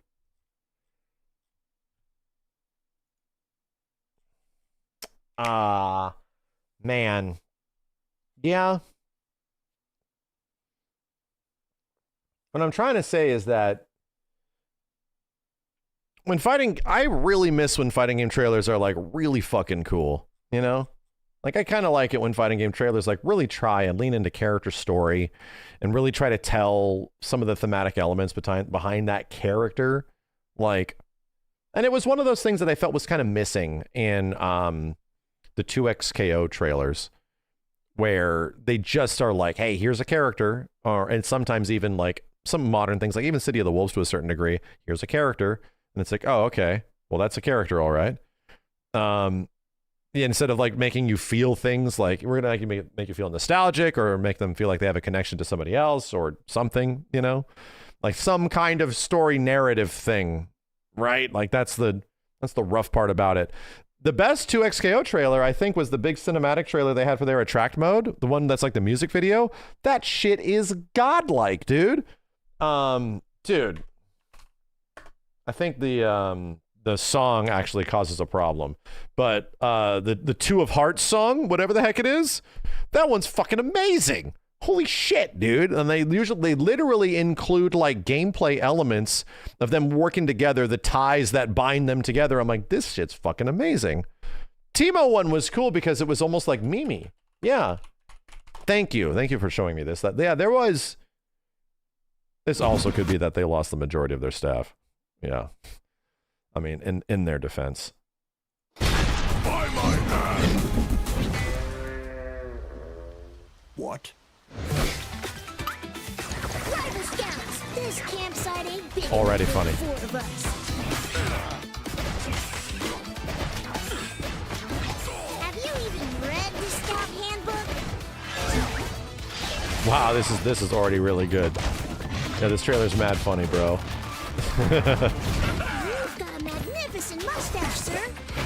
You look cold, mister. Want me to get a fire going?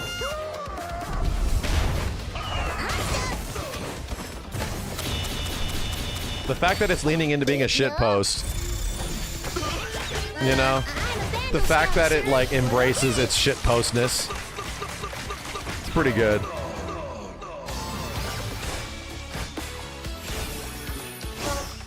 Let's see. Found it. No wonder you don't have any badges. I think this is a great trailer. What a cute little talking squirrel. Ma'am, I'll have you know I'm a junior first-class Vandal Scout.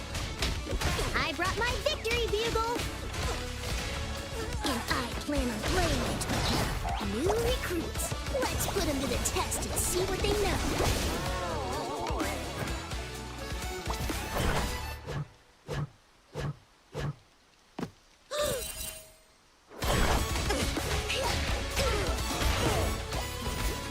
Ma'am, it's against the code to keep giant sea monsters as pets. Steady, steady. Here it comes. Watch out! Hey, you earned the losing badge. Yeah. Yeah, it's a legit good trailer. You know? It's legit really good.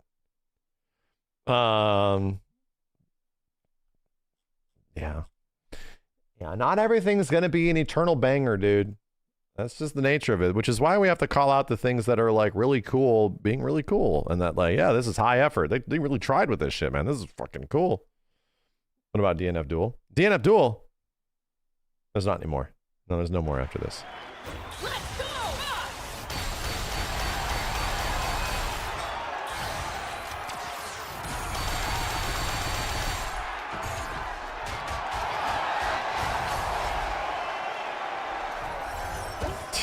The little dudes jumping up and down. The little dudes. Poor Justin.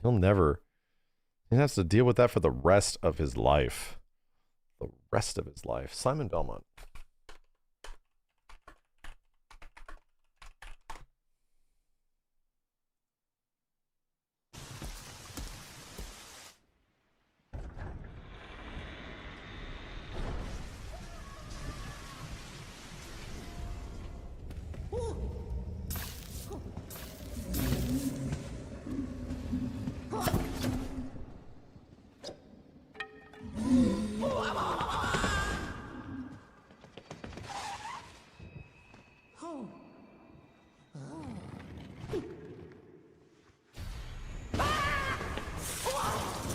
So smart to put Luigi in a Castlevania castle. So smart.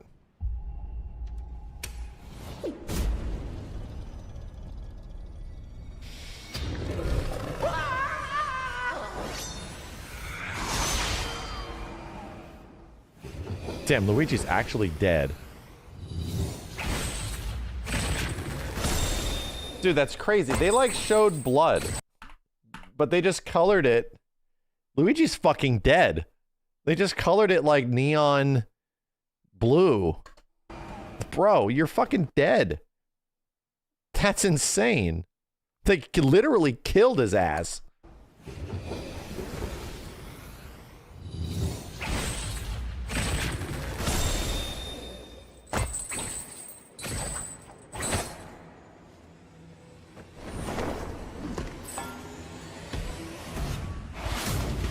Simon.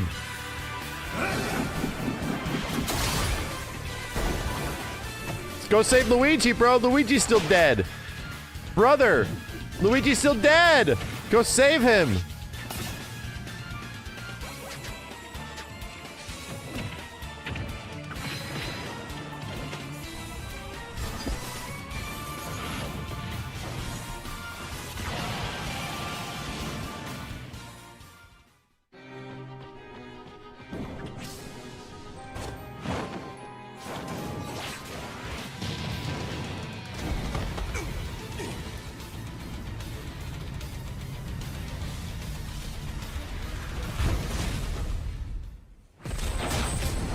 Be gone! You don't belong in this world, monster!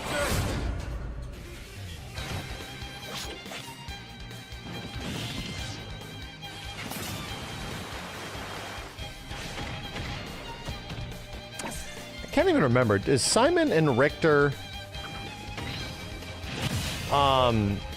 just alt colors? Or are they two different characters? They're Echo Fighters. They're Echo Fighters similar to Ryu and Ken.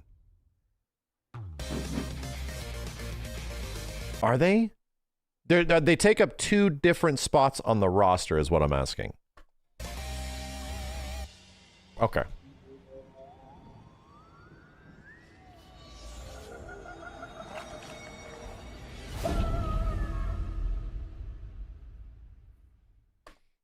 Literally, the only difference is holy water having a slightly different property. But yes, they're two different characters. Okay.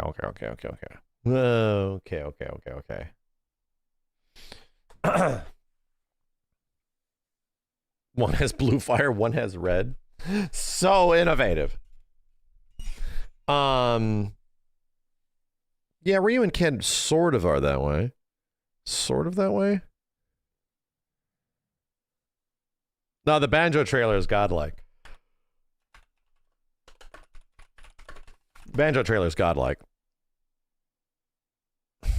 This shit's amazing.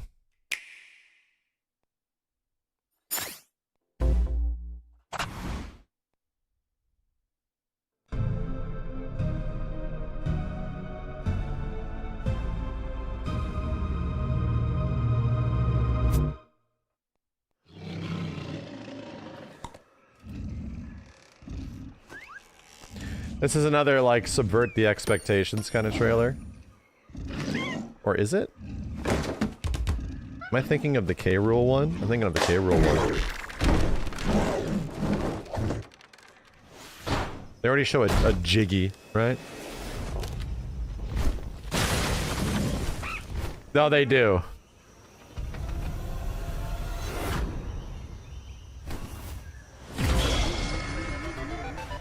Yeah, they do some funny thing.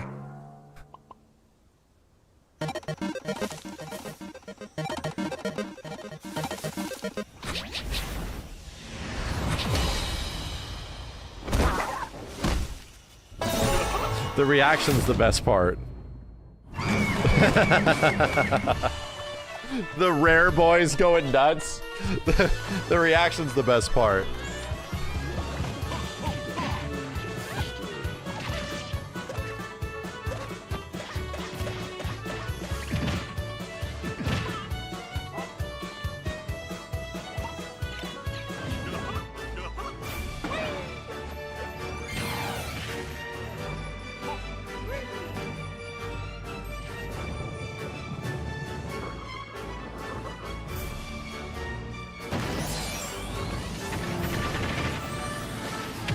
Bro, like every big N64 franchise made it. Everybody fucking made it.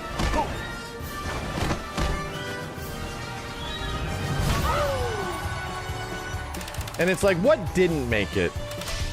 You know? This is this is a big, like, Master Chief didn't make it, Crash Bandicoot didn't make it. No, Monster Hunter technically made it in a trophy, so that counts, right? There's something there. Doom Guy didn't make it. He was thought to make it. Dante did not make it. Perfect Dark didn't make it. That's true. That's a good point. It's also like Shantae made it technically, right? Conker didn't make it.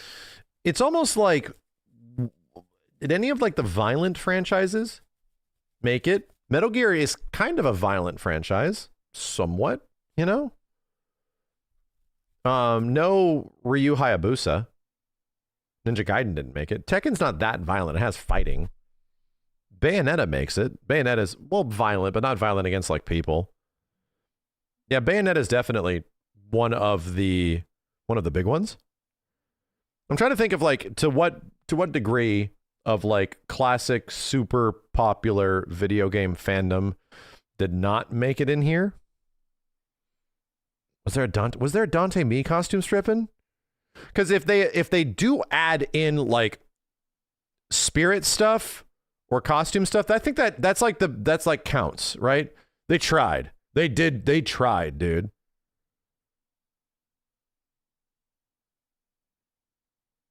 Resident Evil stuff is in the game. Is it not in spirits? I mean, I get it. They're like, they don't have a representative, but you did have like JPEGs, right? There are PNGs. There's Resident Evil spirits. They made it in. Was there a Doom Guy?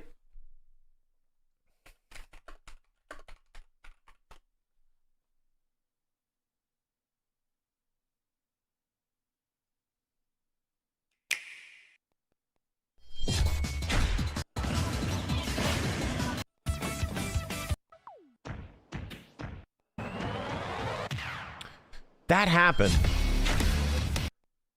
This actually happened. This happened. I fucking forgot. There's just so much shit in this game. It's easy to forget what happened. Yeah, Sans is in here and shit.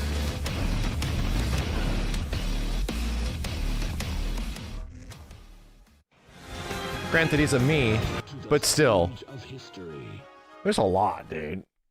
There's a healthy amount. They eventually got Doom. Cuphead was in here as well.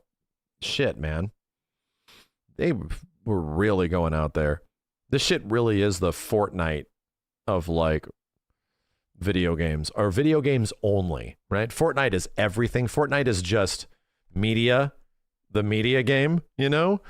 But like Smash Brothers is video games, the video game. Did Hollow Knight make it in there in some way? I wouldn't even be surprised. Soul Calibur stuff? I don't know. Well, any big Sony franchises, I don't know if they would play ball like that. Shovel Knight's been in there for a while. Oh yeah, like a while. Shovel Knight is also Indie Man, you know?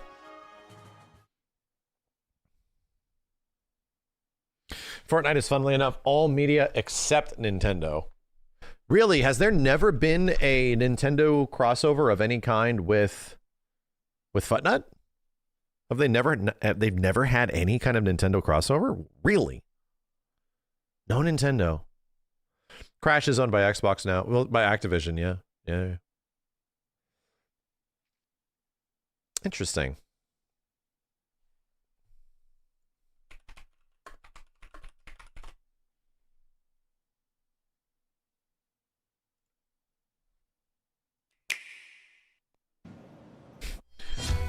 Tales of Symphonia?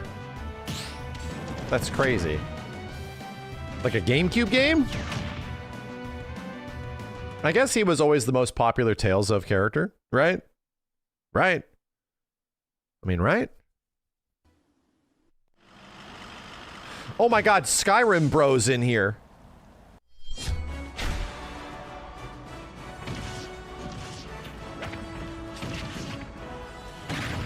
I forgot about this shit. John Skyrim made it into this goddamn game. Wow, yeah. With Devil May Cry music. DMC 1.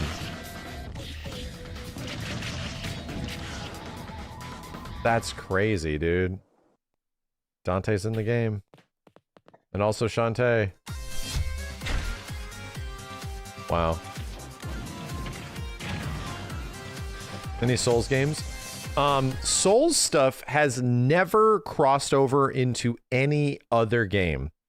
Like Dark Souls shit. You have to correct me if I'm wrong. There's only one thing it ever has, and that's Night Rain. Night Rain has gotten Dark Souls shit, like actually crossed over. Does Astrobot? I don't know if Astrobot has any direct. It has Bloodborne, which is a Sony thing. Does Astrobot actually have like a John Dark Souls? It has a Demon Souls reference. I just played Astrobot. So it has Demon Souls, which is a PlayStation thing. It has Bloodborne, which is a PlayStation thing. I don't think it has Dark Souls.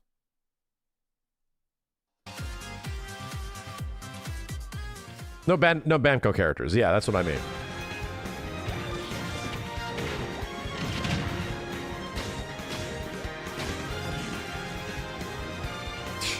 That's still crazy, man. I almost forget this shit is in the game because who plays as me characters, dude?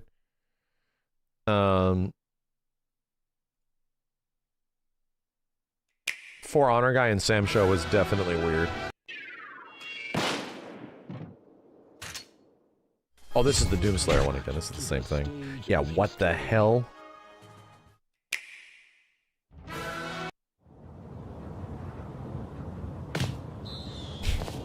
I didn't even know this happened.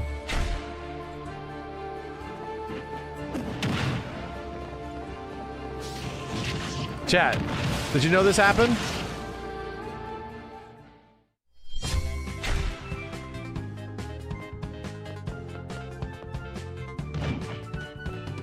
Rabbids makes a lot of sense. Altair is the first one, right? This is 0. Oh no, it's just the Mega Man X goddamn costume. Wow. I forgot this shit happened. Wow.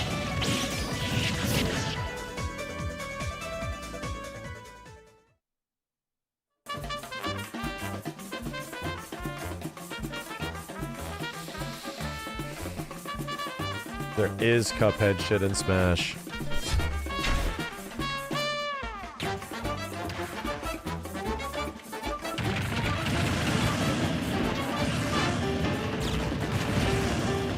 Wow.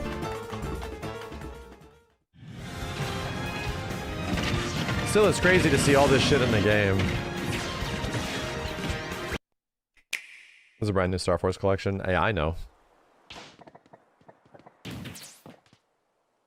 Fuck is that? Is that an ARMS character? What the fuck is that?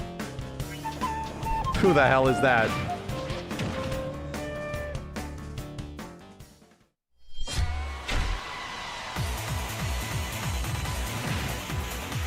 What the hell is the funny ass looking Heihachi? Cute.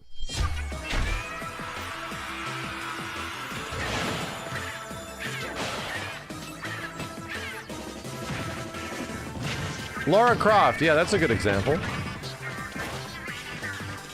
Did Tomb Raider eventually make it in here in some way?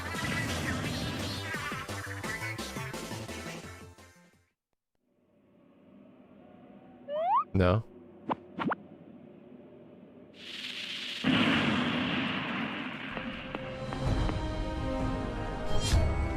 Vault Boy.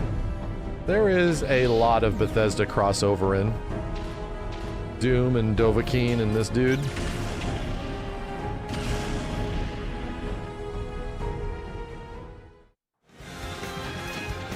Wow. Man, some of this shit I just do not remember. My God.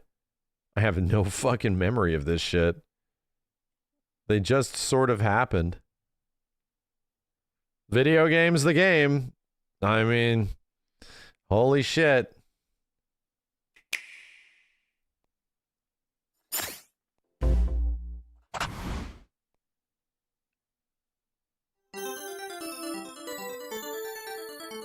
Dude, this is crazy because, like, to 95% the people that play Smash Brothers, they're like, what is any of this?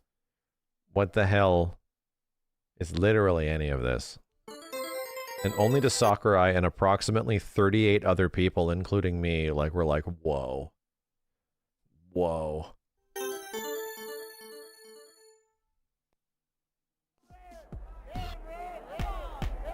What's a Neo Geo?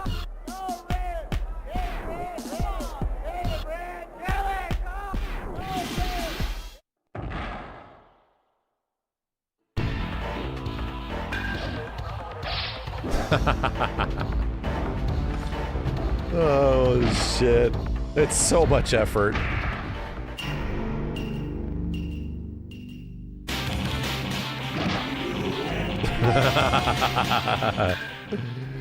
Oh, dude.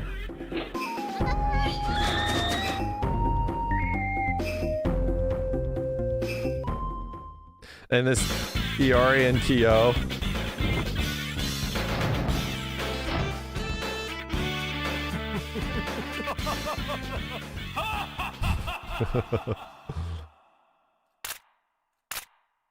That's right, there is no Kyo. Kyo erasure, going all the way back to 2019.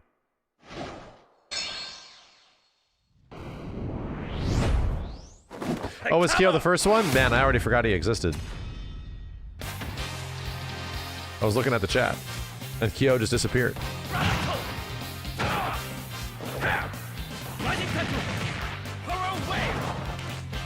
You know what's funny is that between all the Street Fighter characters and like all the 2D fighters, technically, even Kazuya included, I think Terry's the most fun.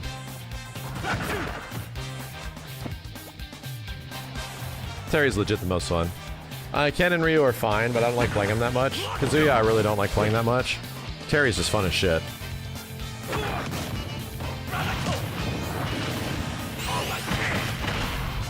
He really suffers from 4-player Smash, though. Like, that's the problem with, like, any of the 2Ders, right? Ken, Ryu, Kazuya. If you're doing 1v1, they always face the opponent. You're, like, always looking at the opponent, which is mega helpful. But when you play 4-player Smash, that parameter is, like, unlocked. So, when you're doing 4 players or above, like, your directions are not going in the correct direction. It becomes really goddamn hard because you have to do the manual input. So it's like, which direction is, what is this going to give me? If I do fireball back and I'm facing this way right now and I jump and I accidentally switch, it gives me fireball forward. And it's like, oh God, this sucks. Anyway, yeah, Terry's trailer is great. Compare that to this.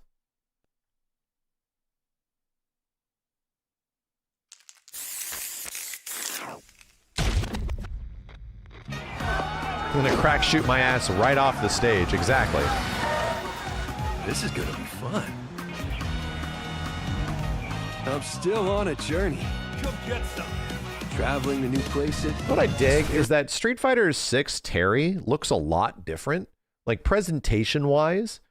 Like, this Terry kind of lines up with, like, the really cheesy early 90s Terry. He does not, like, feel like he's representative of many of the other Terrys that have been around over time.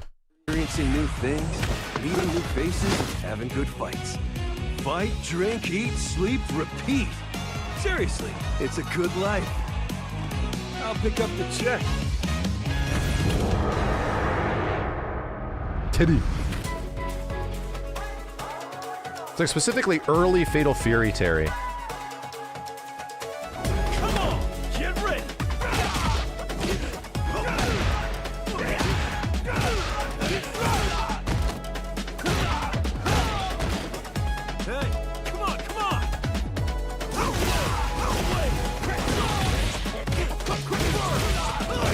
Rising tackle.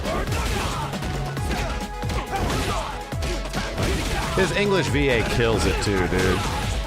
It sounds so good.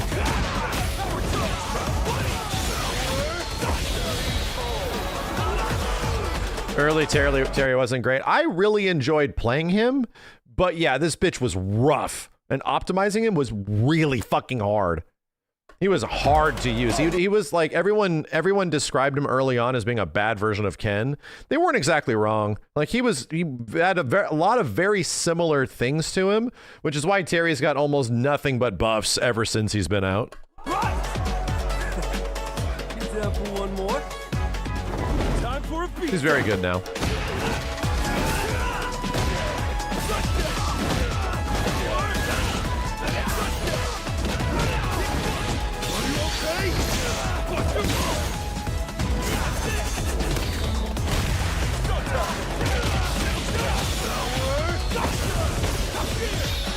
That super is fucking nuts.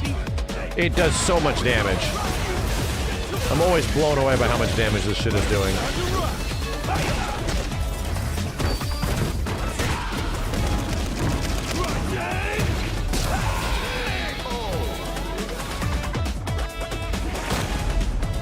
Now, where to tomorrow? It just helps that like the presentation across the board in Street Fighter 6 is so fucking high. It's so high, dude. Like, it's crazy.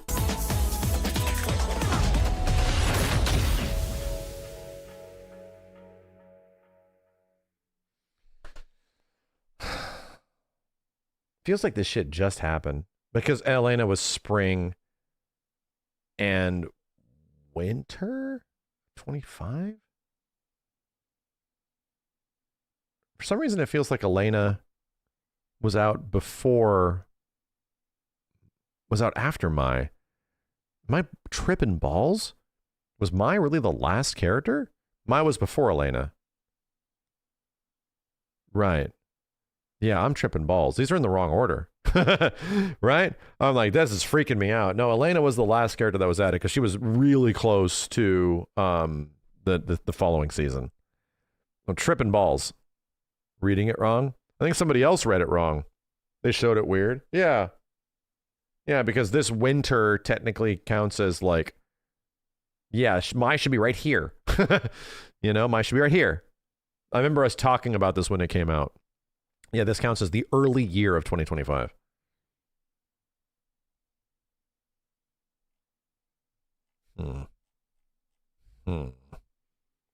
Someone was cooked.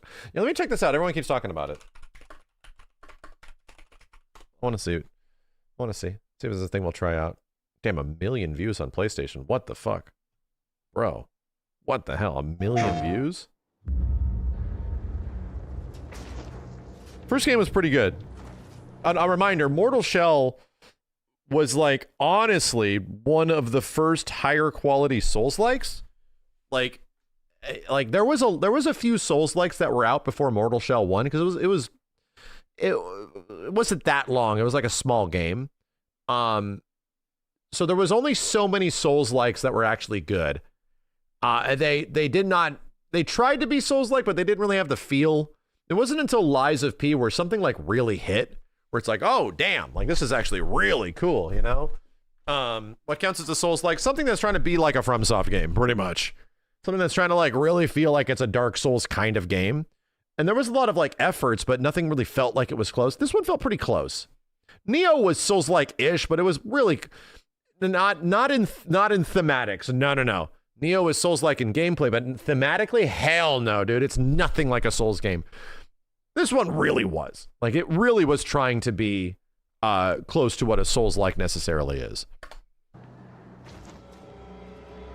Yeah, there's things like the Surge and stuff like that, but also Souls-like in gameplay, but not really in storytelling. Mortal Shell 1 felt like it was trying pretty hard. And it was doing okay.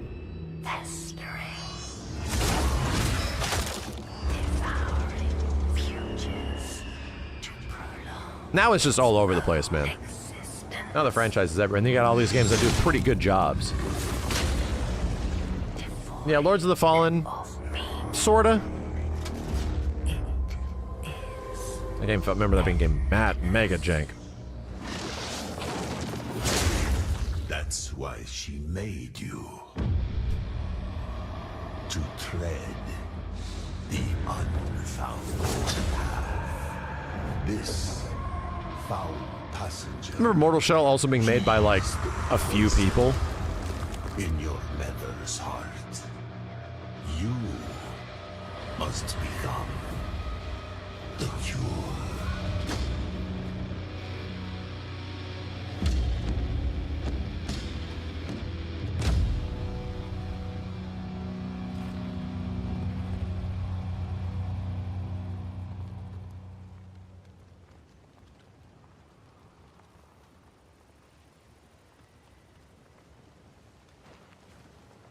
Whoa, what the dumb shit? We're like an over-the-shoulder third-person action game now? What the hell?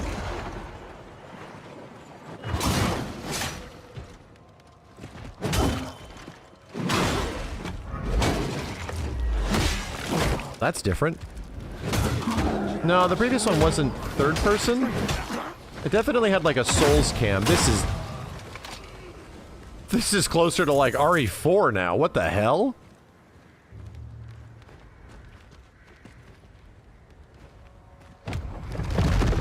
Or technically God of War. Huh. Weird. Weird.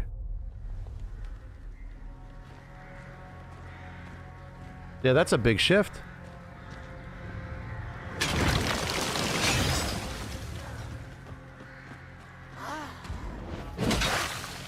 Wow.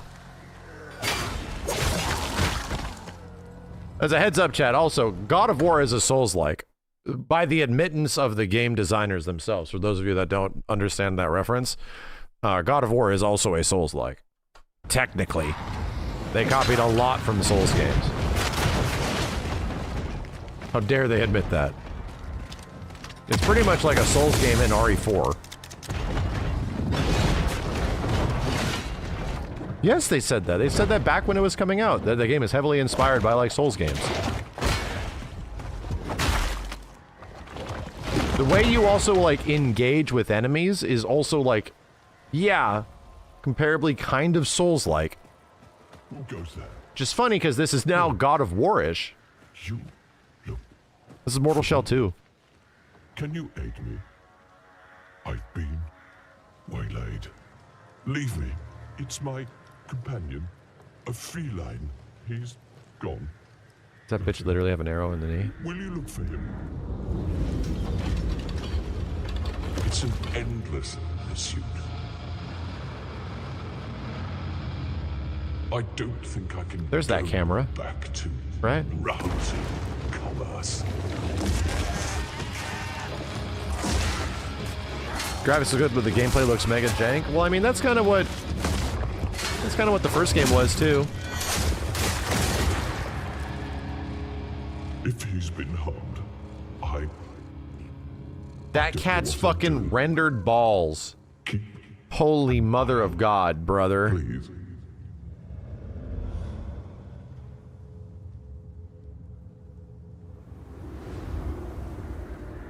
What's next? I like this game less for sticking that in front of my face. You know, once. The fucking meme. I remember sending one of my friends. Some guy took a picture of his cat, and the cat's just legs were like, boom, like up past his fucking. The cat just looks like he just woke up and went, raw! His huge goddamn fucking cat nuts. And somebody put the meme on it. Look at my balls. Look at them. Like on the top and bottom. Damn, I just got thrown back to 2006.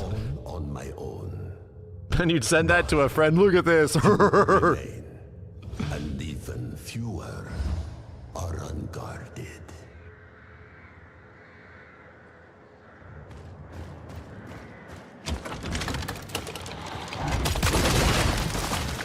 The guy turned into liquid. Yeah, this shit's a little over sharpened. I think I agree with you.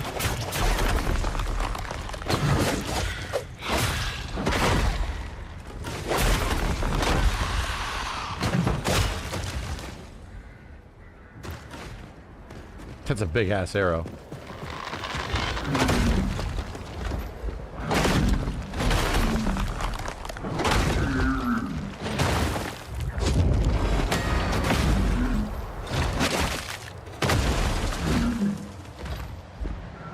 This looks alright. I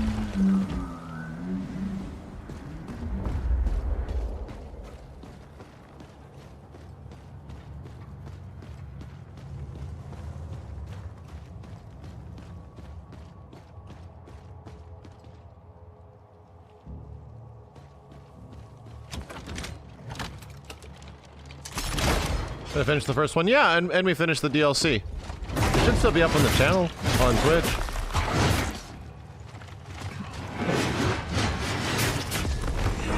What the hell?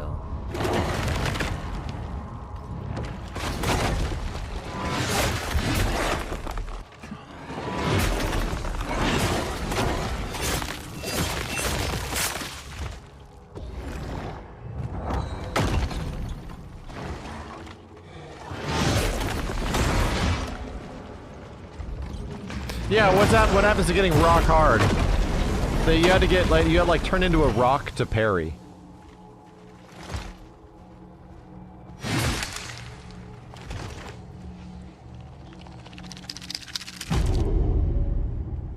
Bacon found.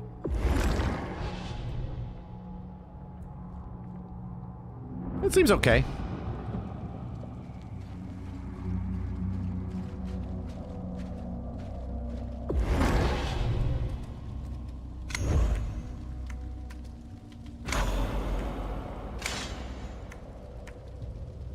Mortal Coil 2, Mortal Shell 2.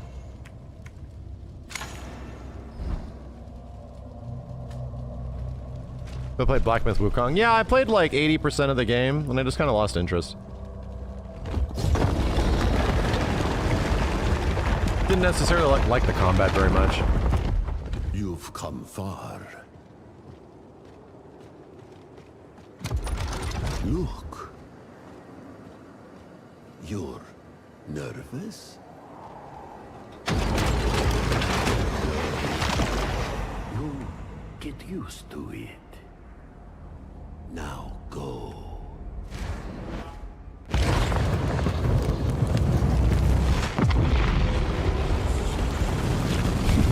This is neat.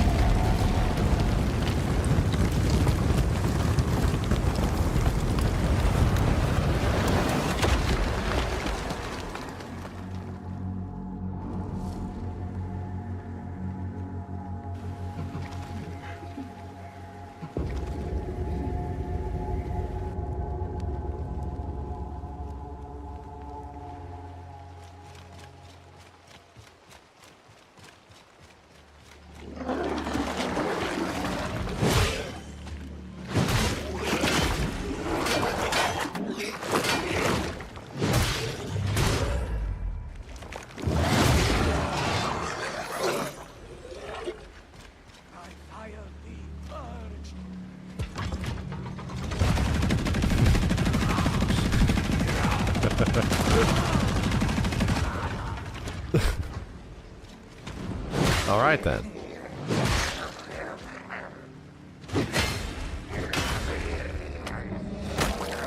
Whoa. Unique viscerals. That was pretty funny.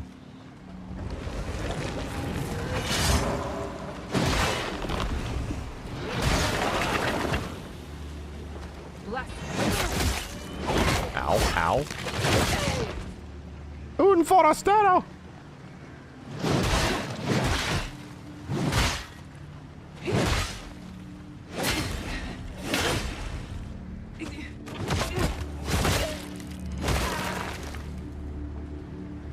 Gloom. Yeah, I remember this. Came out like right when COVID happened. Yeah, something about the weapons lack a little bit of like impact. Something about them. It's kind of the issue in the first game too. Ow. Oh my Christ. Well, time to die.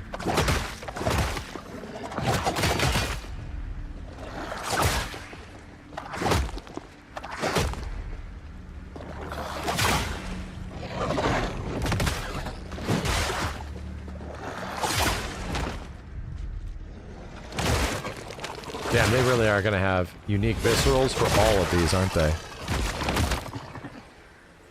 It's an indie game? Somewhat, yeah. The first one definitely was an indie. It was made by a small team. This looks like it has bigger budget.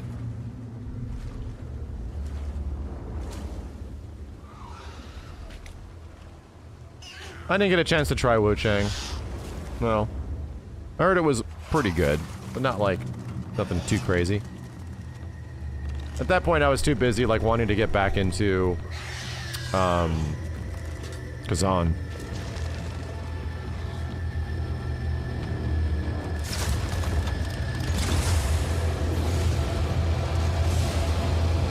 Beep beep.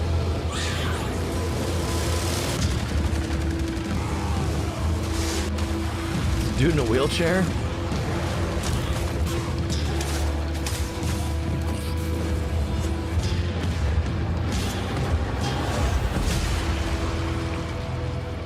It doesn't look bad. You know? It doesn't look bad. I'm not like blown away by it, but it looks pretty good. We gotta see more on this game soon, right? This shit's coming out soon, dude. This fucking Wolverine game is like coming out soon. What the hell? Like, no shit. It's out in like a few months, like 4 months? I saw the sheep install. I didn't know what to make. Made no sense to me. What about Phantom Blade? Phantom Blade's also come. I've played that game a lot. I've played a lot of Phantom Blade. It's exclusive now. Wolverine? Wolverine's always been exclusive. You telling me Mortal Shell is exclusive? No way. No way. September is far away. It not, bro. It really not. September is not far away. Oh, it's on Steam. Good. That would not make any sense.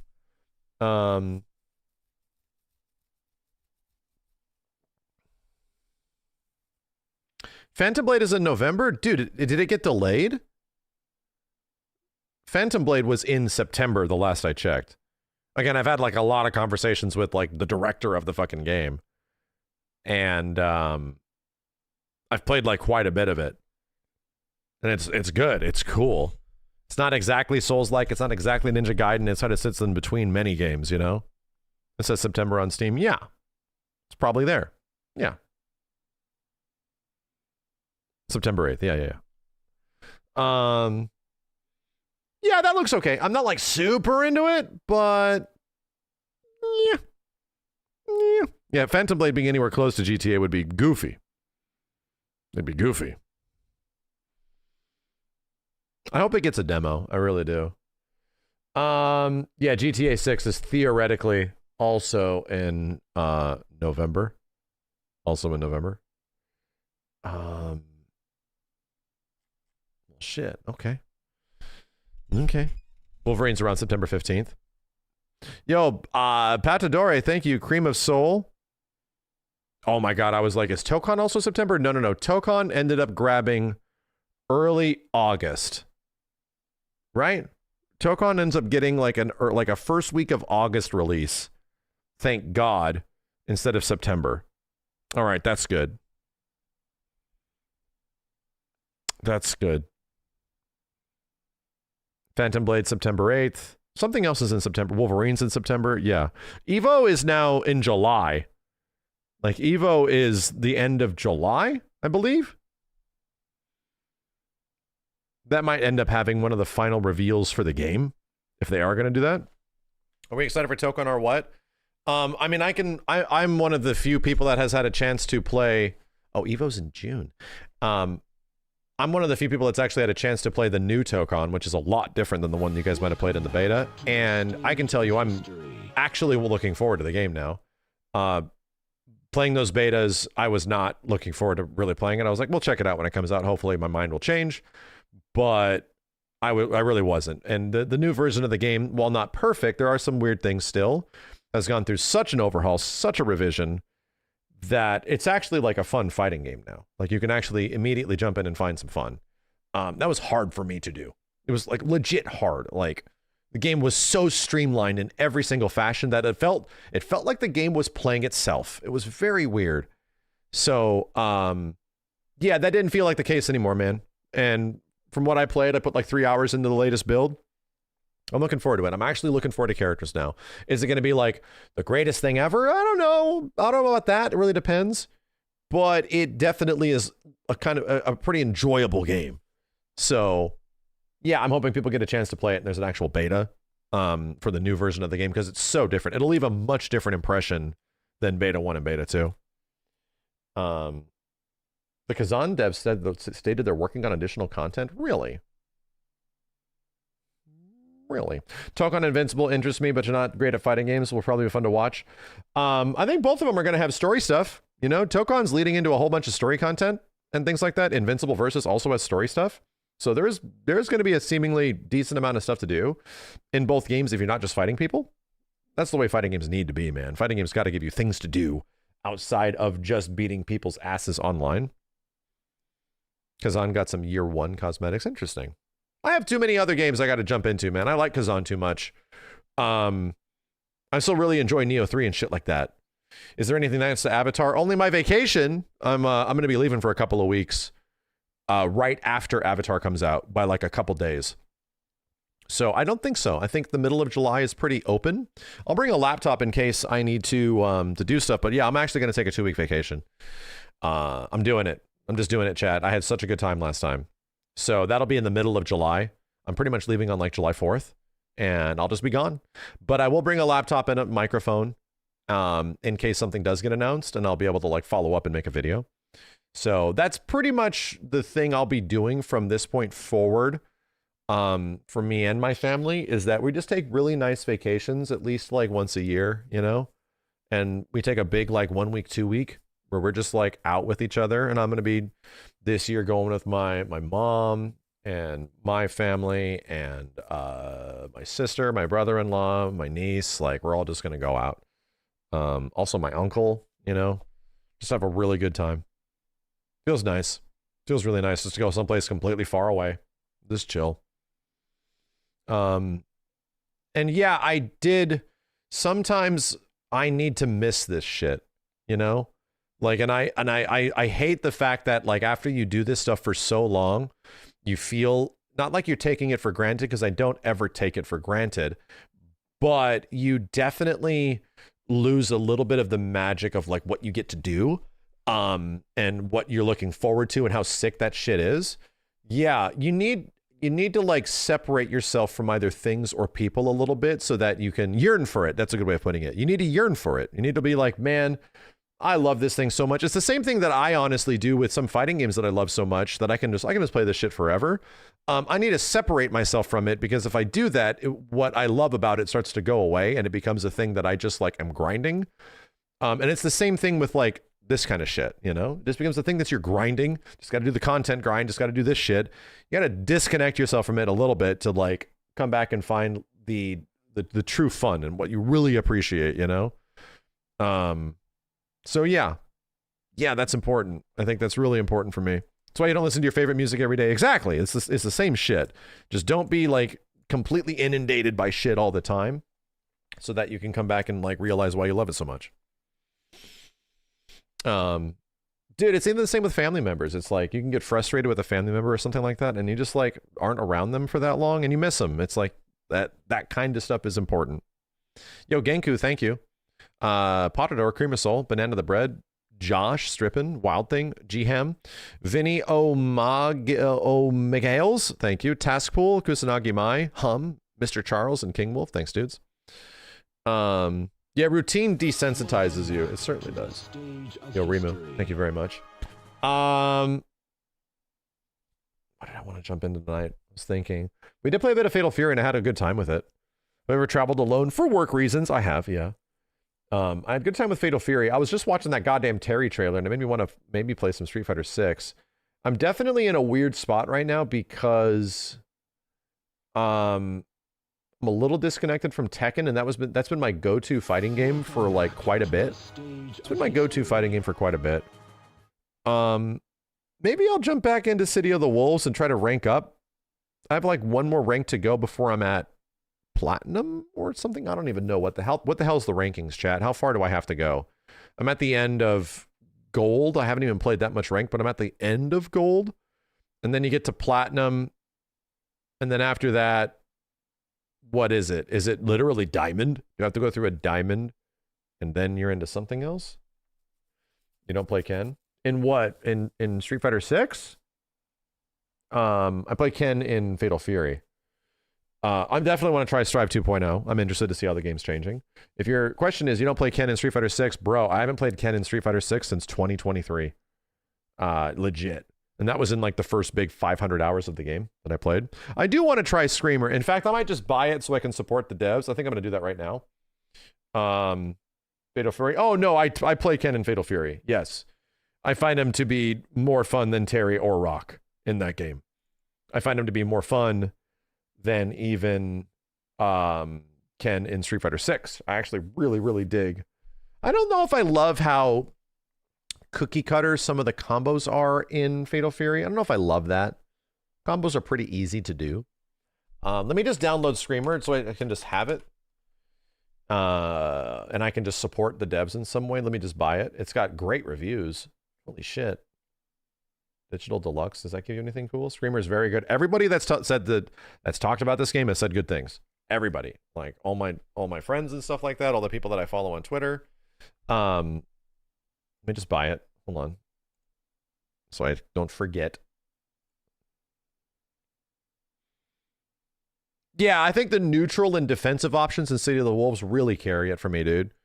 I love high crush, low crushing shit. That shit feels great. My dude, doing a high crush on somebody's SPG attack feels godlike. Oh my god, dude. That shit feels godlike. Boom. High crush the shit out of him. All right, let me install this. Hold on a sec, chat. There we go. You just get this in here. It runs on Tekken logic where people talk in their native language, but everybody just understands them. Ha! How funny. How funny. You should lab defense for a bit. I feel like every time I play Fatal Fury, I get better at defensive stuff. I really do. The only thing you really got to lab is the execution behind like zero frame cancels and shit, which is tough. But it really depends. Like, for example, I find myself with Rock able to do zero frame cancels a lot easier because when you're in defense and you press forward and you do fireball back, that's a natural input. So I do that with Ken. I'll like just test the zero framers and hyper defense and do fireball back, and yeah, they come out really quick. But doing like a DP, that's tough. That shit's tough. Reversing the input, that shit's tough. Yeah, we got Ari Requiem in here. I didn't love the... I thought the Call of... J-God was right. I might uninstall Call of Duty just because the blackout thing was cool for a little bit, but man, that shit is frenetic. Like, the movement in that shit is fucking nuts. It's a little too insane. And it definitely is the issue that J-God was telling me about, where he was like, yeah, the movement's kind of insane. It's too fast. And yeah, you're not wrong, dude. That shit's fucking crazy. It's fucking crazy, dude. Like, it's a little insane. Is there an old school fighter you want to get back into recently? Yeah, Third Strike and KI. I'll be honest, dude. Third Strike and KI looking really appealing as of late. Both of those games seem pretty fun to go back to. Oh, you stopped playing Blackout 2? I just that's what I was just talking about. Like, the movement's insane. It's fucking crazy, and it's a little too Warzone-y. Granted, it is Warzone. I was expecting it and hoping for it to be a lot different, but you know, I haven't played Third Strike for 2 years. We can find out. We can legit find out. Hold up. I think it's been over 2 years that I don't know if I've played Third Strike since Street Fighter 6 came out, my dude. Like, I don't know. It's been so fucking long. Hold up. We literally have an ability to check on this. So, videos, past broadcasts. Street Fighter 34. 2 years ago. 2 years ago? That was a Third Strike watch party, bro. Oh my god. Online with people with great netcode for years now. So, it's just that that is such a small portion of the community. That is such a small portion of the community. Such a small portion. Such a small portion. That will like deal with emulation. That won't like deal with emulation. I would love it. I would love it, bro. I would love it. I if would they love gave it us, if they gave us like a CVS stickers and shit like that. Six when Mai and Terry came out. That'd be a great way to do that. Be a great way to do that crossover. Give us some like. Oh shit. Yeah, Tekken 8 was out. No. They're doing Third Strike and shit. I wasn't even playing Third Strike, dude. Jesus Christ. This is my favorite fighting game. This is the problem. This is the problem, chat. Street Fighter Legacy. We just went back and played Akuma in SF3. That doesn't count. Evo Watch Party. That doesn't count.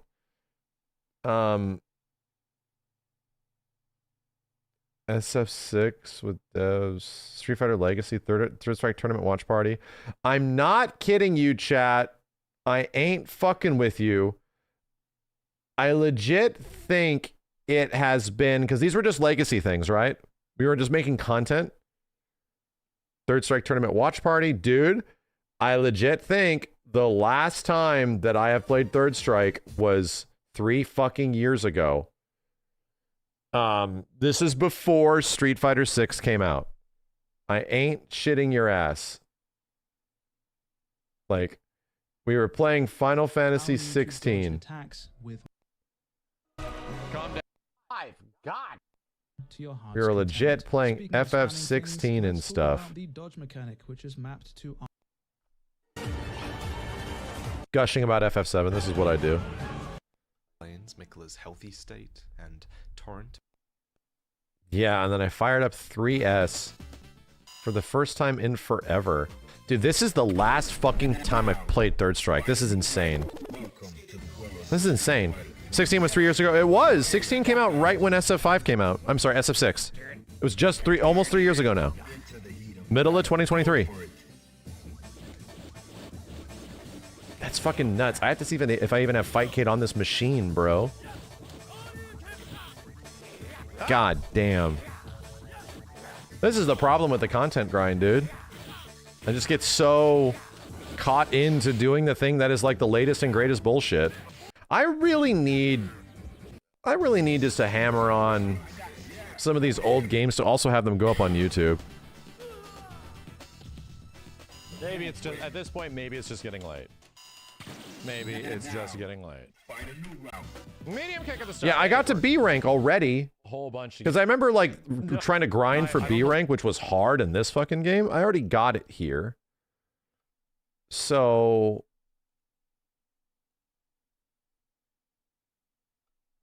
222, 225. Boomer Night. Third Strike and Metroid Prime. What? Now it's A rank. That'll be legit hard. A rank is legit tough as shit to get in Third Strike Online Edition, or in Fightcade Third Strike. It's fucking hard. Those dudes are good. Okay. Empty jump throw. Like, it legit even took Justin a while to get to A rank. Come on, man. Believe that, dude. Like, that's fucking crazy. He's one of the best Third Strike players in the world, and it took him a while to get to A rank. He was in B for a long time, and he's one of the best players in the world.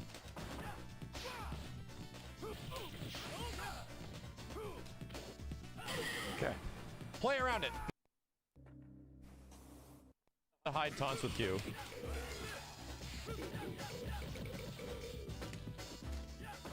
Just fight low rank. Oh, I'm not looking to get like more rank specifically. I had a goal, so I hit that goal, so it was cool. But I'd have to relearn how to fucking play, man. God damn, this game looks good. Do I have Fightcade? Hold up. I do! I do have the latest version of Fightcade. That's good. I'm debating. It's been so long. Max set aside just one day a week to play some old school stuff. Yeah, and that's the weird thing is that like one day isn't enough to become like even good at any of this shit again. I was going for in out. Fuck. What's the oldest Third Strike video? This was back when we were playing goddamn online edition. There's just a weird thing. Suck it! Oh my god, the audio quality is so much better. Oh my god, I fucked up. Going for it! Dude, the audio quality is so much better. That is insane. That is... I keep forgetting about this, dude. The 3SOE, the quality of life is nuts. It just sounds so much better. Is there a way, is there a way to, like, play online with RPCS3 and shit? Woo! Alright. Is there a way? Oh, those don't look good at all. Yeah, dude, if there's one thing that really suffers in Third Strike is that the board that runs the game is called a CPS3 board, and it has incredible visual capability for sprites, but the audio sucks. Like, the audio is notoriously bad, so most of the games that are on CPS3 just sound bad. You played Tag 2 on RPCS3 recently, really? Wonder how easy it is to set up this shit. You know? Wonder how, like, easy it is to get it up and running. If it's really easy just to matchmake with people, that's awesome. If it has, like, a does it have a matchmaking server? Oh, Sean. Does it actually have, like, a server that matchmakes you together with each other? I had to use the meter. Shit, what was I thinking?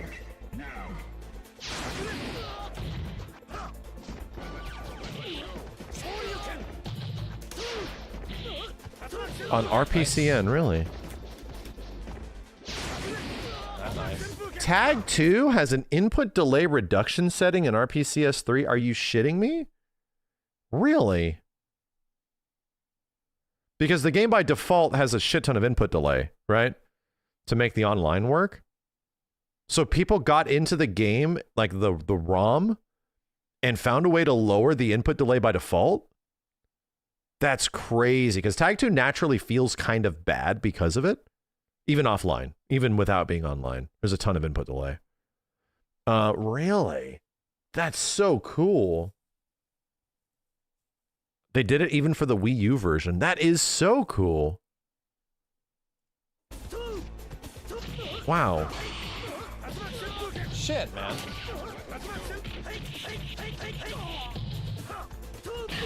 What the fuck? Jumping short? That don't make no sense. Been playing Tekken 6 on RPCS3. So when you guys are saying you're playing like Tag 2 or 3SOE or Tekken 6, do you mean that you're just firing it up and you're actually finding people in the matchmaking queue? Like, or are you specifically like, hey, meet me, we can go play? Like, are you like Discord fighting it?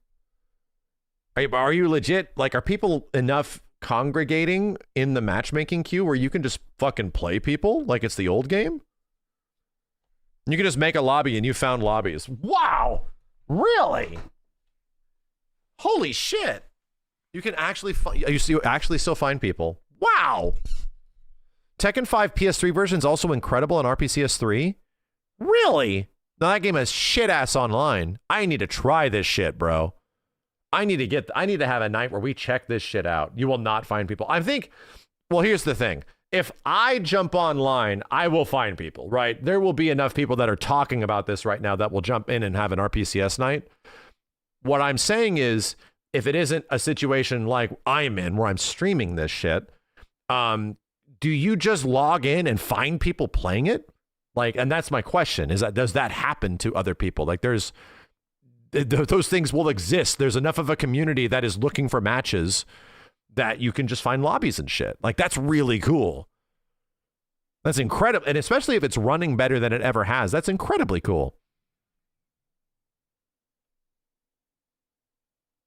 T5DR online was really smooth for you. You found many people playing. Wow. Wow. You got me mad curious, dude. You got me mad curious. I am very interested. I'm very interested. Tekken 8 being ass right now definitely helps. Who do I play in Tekken 5? Like nobody, dude. Nobody of value. I'd have to like learn Devil Jin or some shit. You need Discord. You aren't hopping online on RPCS3 randomly and finding people online playing. That's my question. Is that like, does this stuff have enough of a community where it's like, you know, like Fightcade, you don't need, not for everything, you don't really need to have a Discord community for like a lot of games. You know, that's what I'm saying. Is there, okay, here's the next question. Is there a thing in RPCS3 where like you have your ROMs that shows that people are playing these games? Is there anything that shows like, okay, there's a community of online people that are playing RPCS3 and playing Tekken 5? Is there like a website or something where you can be like, oh, there's like 30 people playing Tekken 5 right now. Let me jump on. The website shows the player count. Okay. Cool. That's pretty sick. How do you car cancel in Third Strike? You need to cancel the first few frames of an animation, like a cancelable move, on whiff into another move. So like down medium kick with Ken, you can car cancel into his DP. It's tough. It's not super easy. Tag 2 has 6 players right now. What is the website? RPCS3. Is there like a player count thing?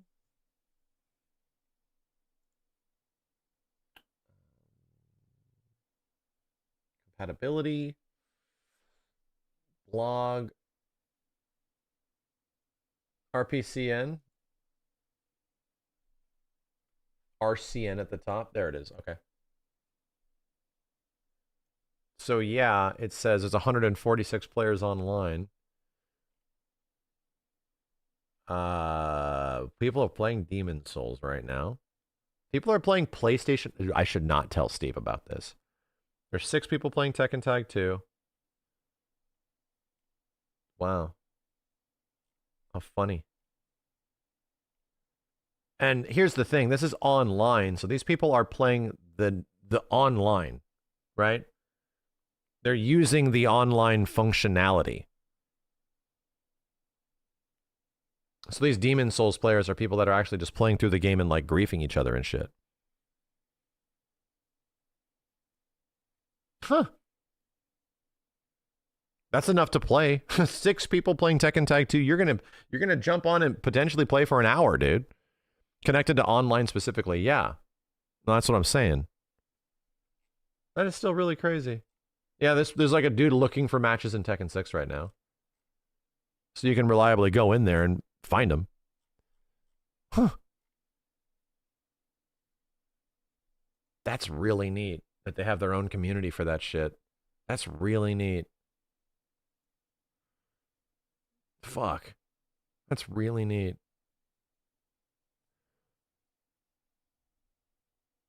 I did see the Third Strike chorus coming to Mister. I do know that the game is being decompiled or recompiled, the PlayStation version.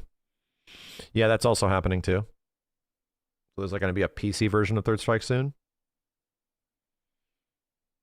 I also know that I got to go back to Marvel 3. It's been forever since I've been able to. You know, I really want to go back to Marvel 3 modded because it's also like, that is the future of Marvel vs. Capcom now. The future is back in the hands of fans because it's probably not in the hands of Capcom and Marvel anytime soon. So going back to modded Marvel 3 feels right. You know, that feels right. So we got Third Strike with rollback. Yeah, no, we also have that on Fightcade. We also do legit have that on Fightcade.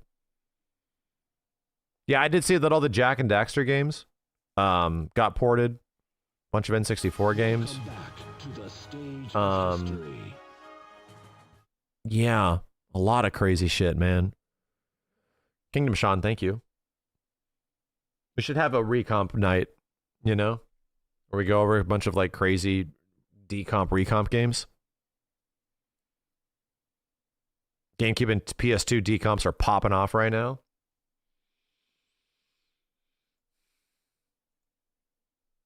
Yeah. Yeah. Let me check this out. Hold on a sec, chat. You got me mad curious, bro. Yeah, people made people. I did see the Bloodborne decomp post, and it was a troll. It was on April 1st. I saw it, man. I definitely saw it. I thought it was funny as fuck. I was like, holy shit. That is fucking funny.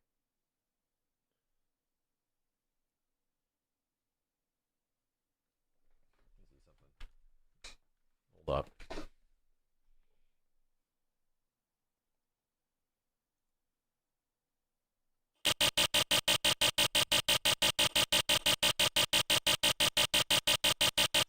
Well. Damn, I love that noise. Chad, you didn't hear that, did you? Chad, you didn't hear that shit, did you?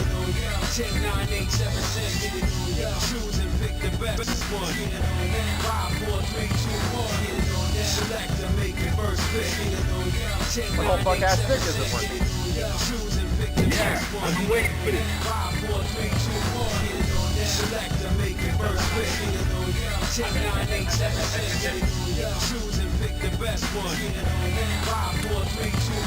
No, this shit's fucking.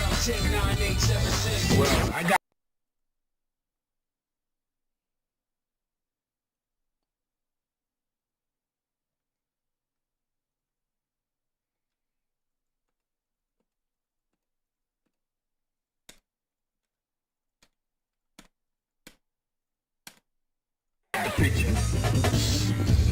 They just seen. Prepare to strike now. Those boxes are messed up. Wow, this game feels fucking good, dude. Holy shit.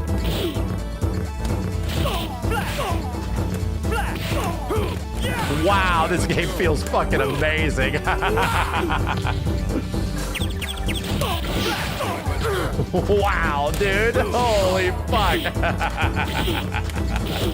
It's been so many years. This has probably been the longest time on record that I have been not playing 3S.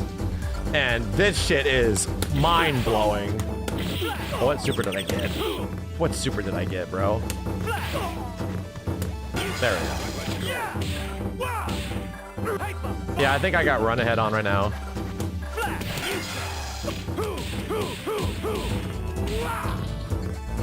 Wow, dude.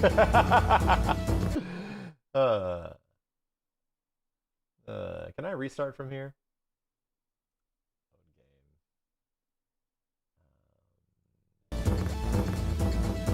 Yeah. That's crazy. That's crazy. Point filtering. What is the best shit? Shit.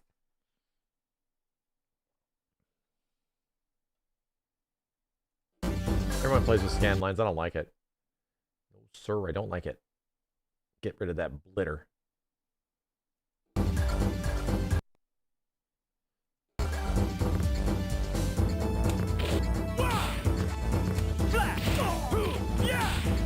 Alex ain't got many combos in this game.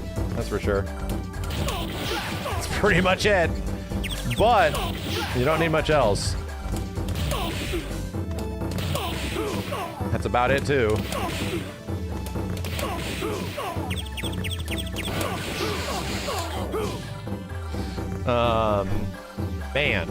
Man, this is crazy.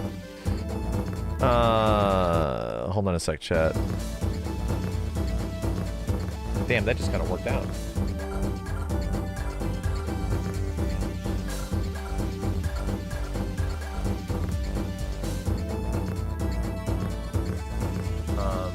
That is actually accurate. Yeah, that is actually accurate. Let me go back. Let me kill this bitch. Let's hopefully I don't kill your ears again. Here, I'll mute this time. Welcome to the oh, it didn't happen. Prepare for battle. Yeah, I've been waiting for this. Well, I got the picture. Ah!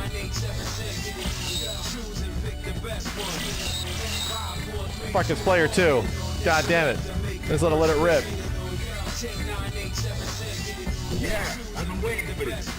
God damn it.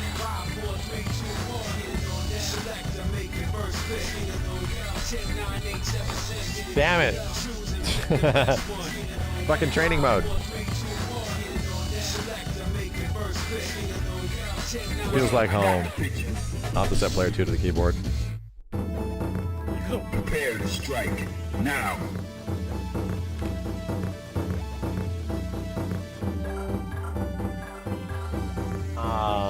Yeah.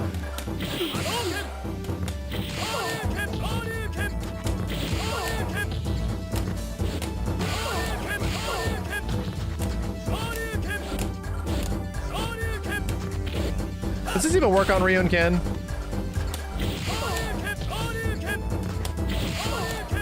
I think it does.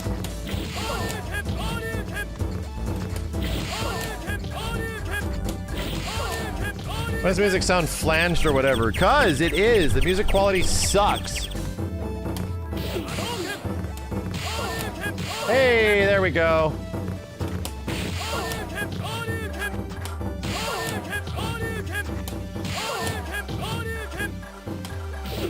Jesus. This is tough. You still got Ken. Still got the Kara throws on Ken. What do you even Kara throw on Ken? Forward MK? No. Ken doesn't even really have a worthy Kara throw.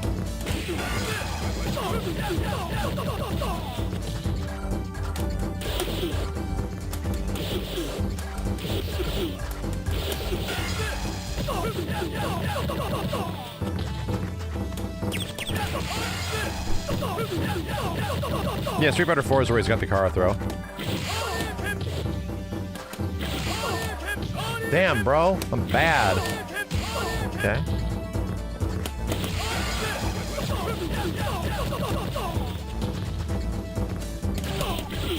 Dude, even that's tough to do. Wow, I'm ass.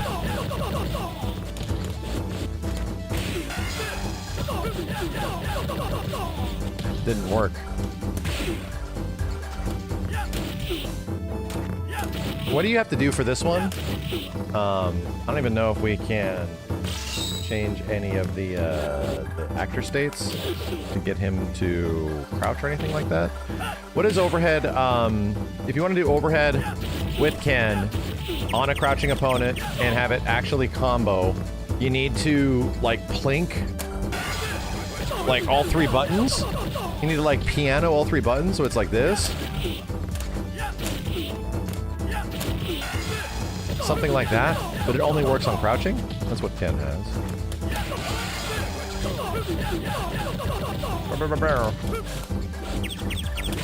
That works.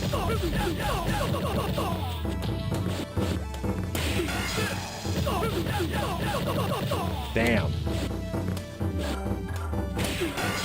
Nope.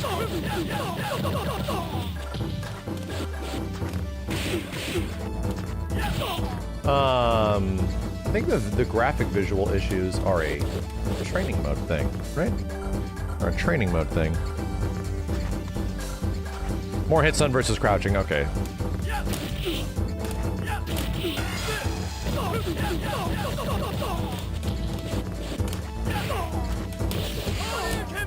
Damn, bro. Okay.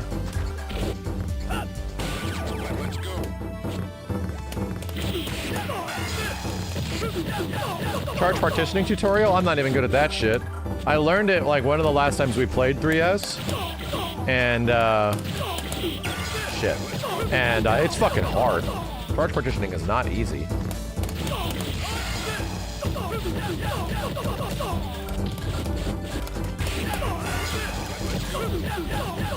Cool. Fucking ass, dude. Fucking ass. So bad.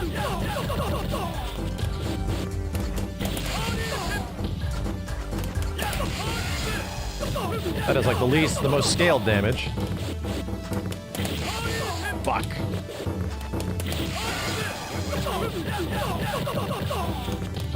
Damn, bro.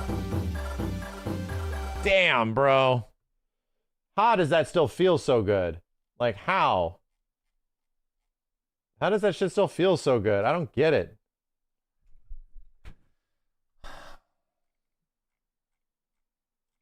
I don't get it. Don't I have the ability to, like, make a lobby? I think I do. Chat, isn't there a thing in Fightcade where you can, like, make your own lobby or some shit? Is there not? Like, I think I had a thing for that where it's like a Patreon back or something like that.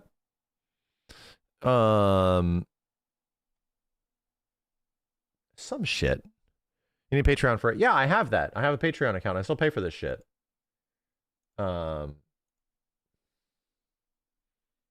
Trying to see where it is. You can, in fact, make a lobby. Damn, there is a full-ass community of people engaging with each other. Playing 3S right now. How many people are in here? Is there any way to find out? Search.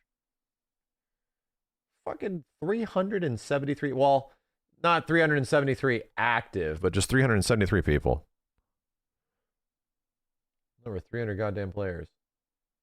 Chat, shoot me an invite. If you're on here, just shoot me an invite. Let's not do a ranked game or anything like that. Like, whatever. Let's just play some matches. Let's just see what it's like.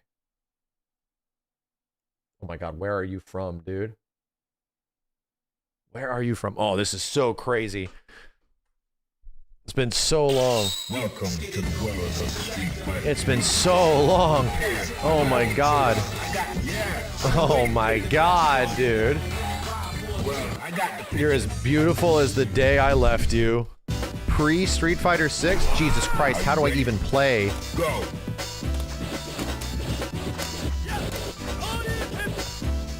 Oh. God damn, okay.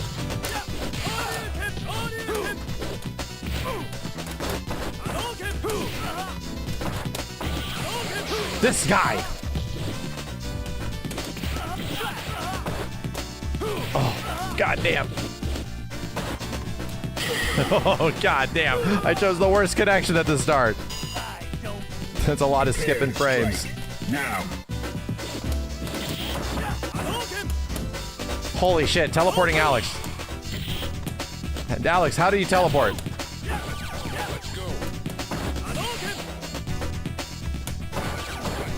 Oh my god!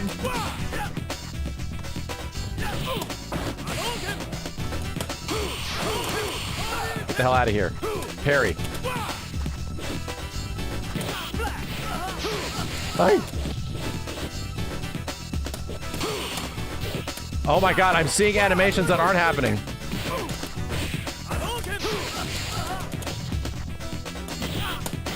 Dude, this is terrible. This is terrible. Final round. Go. I knew it was gonna happen.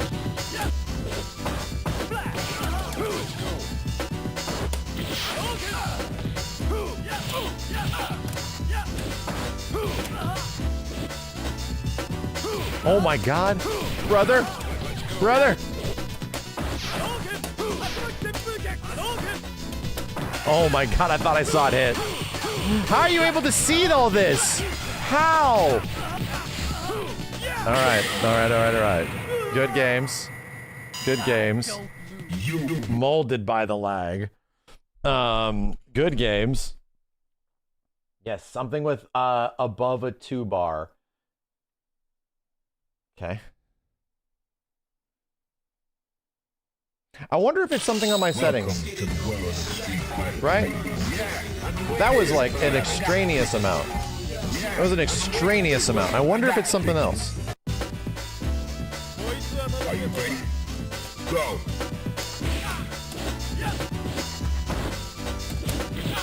Oh boy.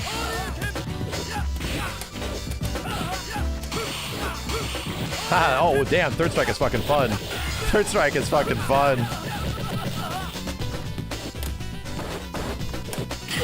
Oh, shit. Into the heat of battle. Go for it.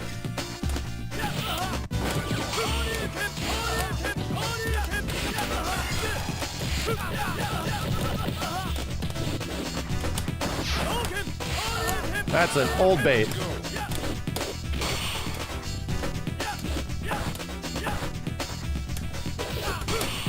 Okay.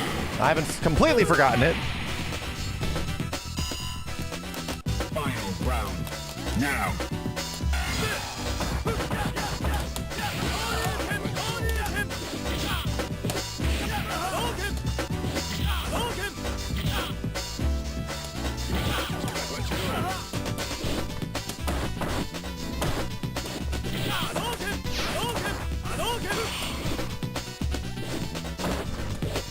Oh my god.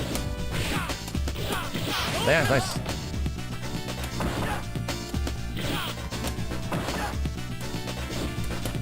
No, shit! I have to stop going for it. Nice, okay, okay. Man, dude. Feels so good. This shit feels so good. Now, find a new rival. Welcome to the world. Is this better than the Capcom collection? The Capcom collection does not have this. If you mean the Street Fighter 30th Anniversary collection, does not. Getting that to happen.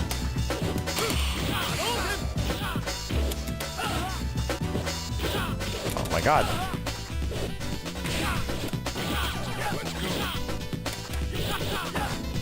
Nice.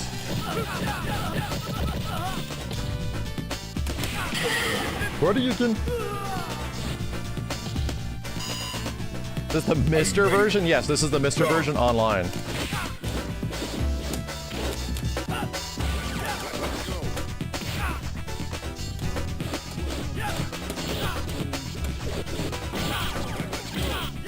Nice. 30th had online, it did. Nice. Nice. It did, it's just that the online was funky, man. You had to like, it was like, I couldn't even tell if it was delay-based netcode or not. I could not even tell.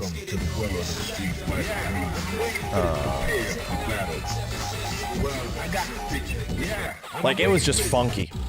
This never really ran good. Prepare to strike. Now.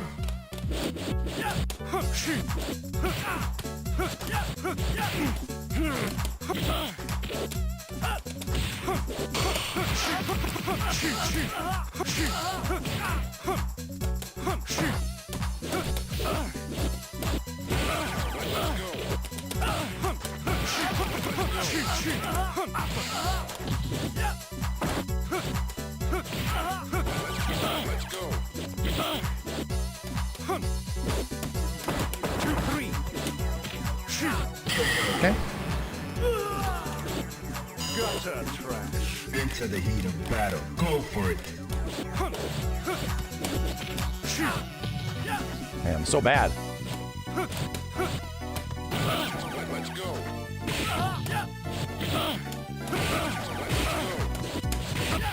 No, too far. Damn it.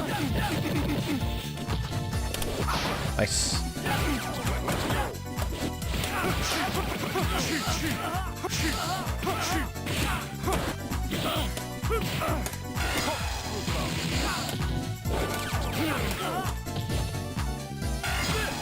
Oh, I did not!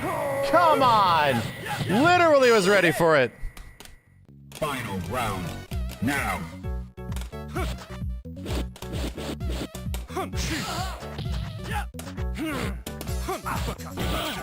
go.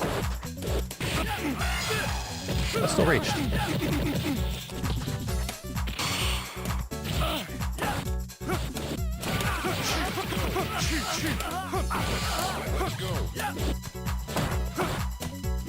Nice.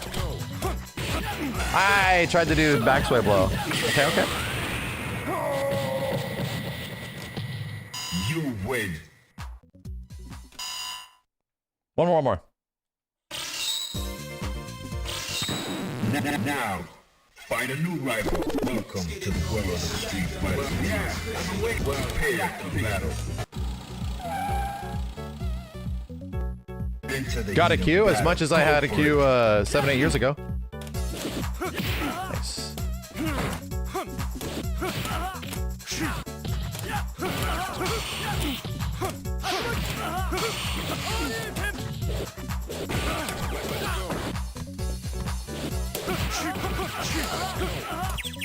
Let's go. Gutter trash. Prepare to strike. Now.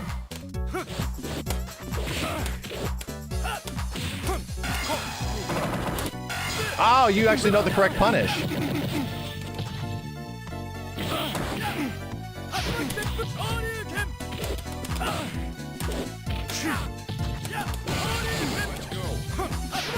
Nice. Damn, calculated. Final round. Who doesn't want double back?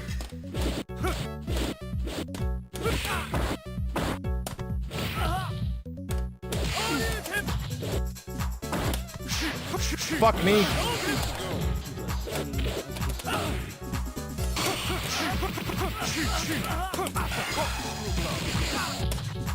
Oh my god. I hit parry.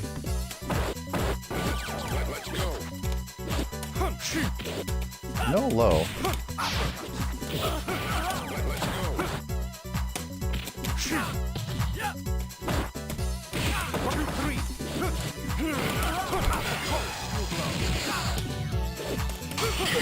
Okay.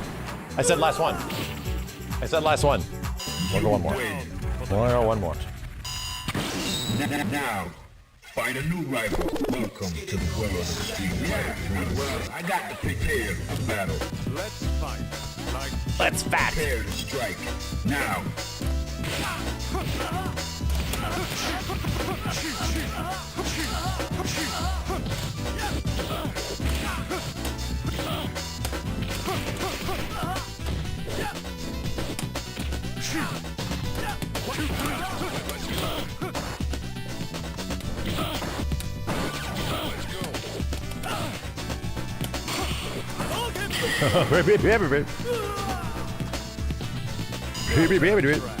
Fighters ready. Engage. Okay.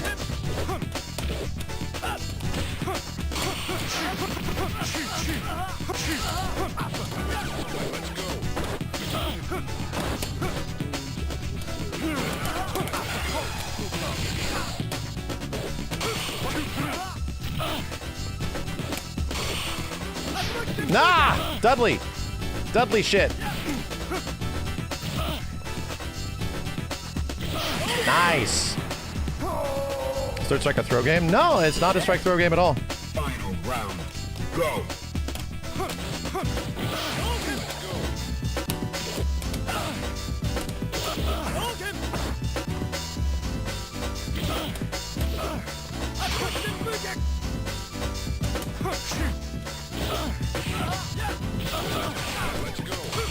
Nice, I keep guessing wrong on the incoming.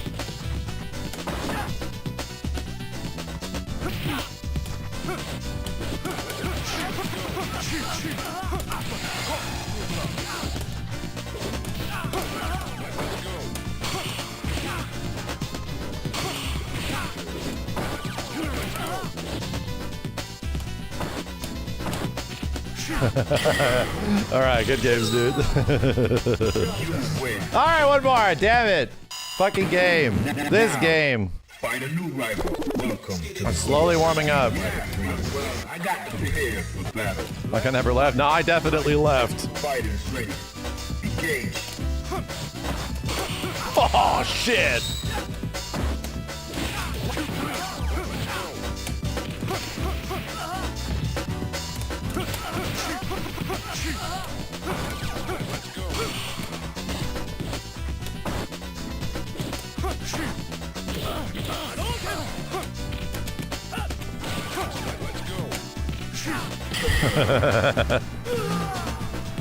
Never left into low red parry. Battle. Go for it. Yeah, that's good. That's experience, dude. Not to do the wrong punish there. Nice.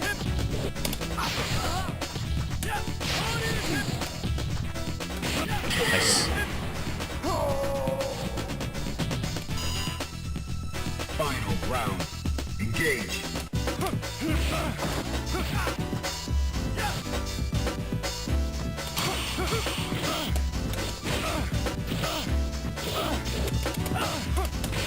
I went for it. Okay. I went for quick stand.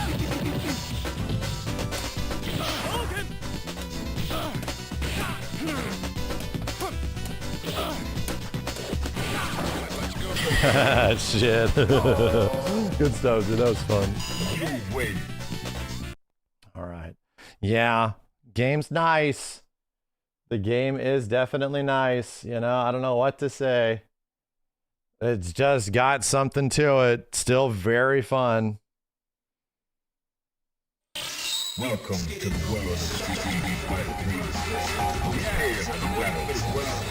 3. Let's get wacky, man. Right? We're just gonna hover around here for a bit. Well, I got the picture. Sir, I'm afraid it's peak. Into the heat of the battle. Go for it.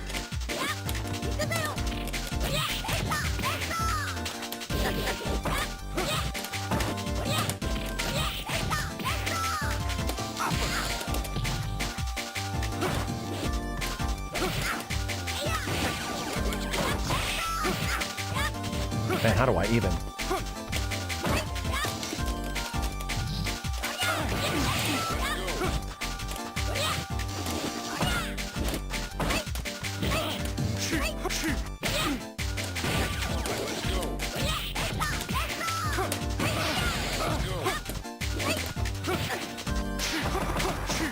I'm an idiot. Okay. What are you at? The goddamn music, dude. Now.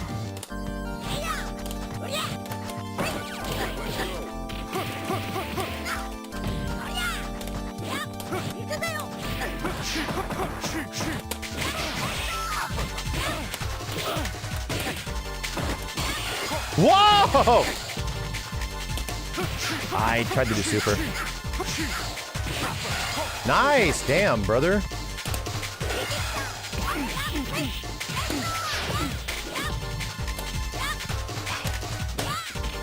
Wow, I messed that up. Okay. Makoto's axe kick in the air is half circle back. Engage. There it is.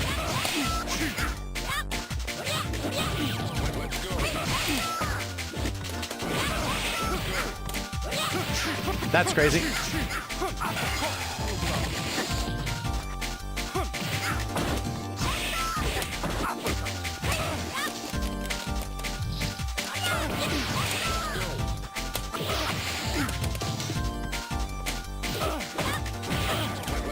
Yeah. Yoink. You win. Glad I remembered where Banana Makoto was as well. Very glad. Find a new rival. Welcome to the world of Street Fighter 3. Yeah, well, I got the picture. You're not going to get me with the experienced Makoto against the unexperienced Makoto. Nah. Go.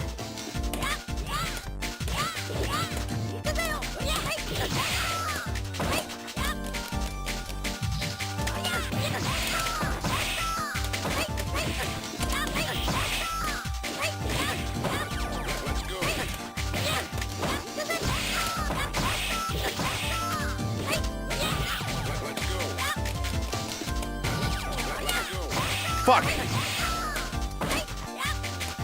Fuck! Drop it!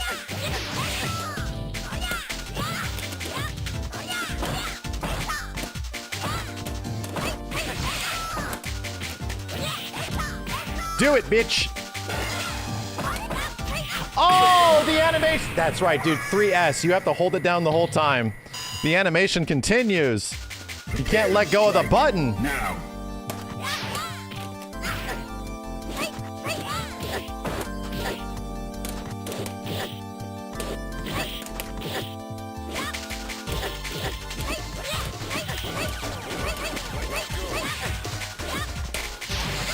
I don't know what the fuck to do.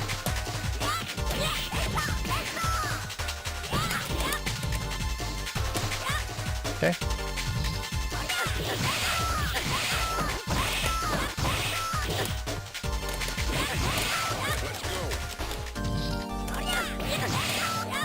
That's wrong. No!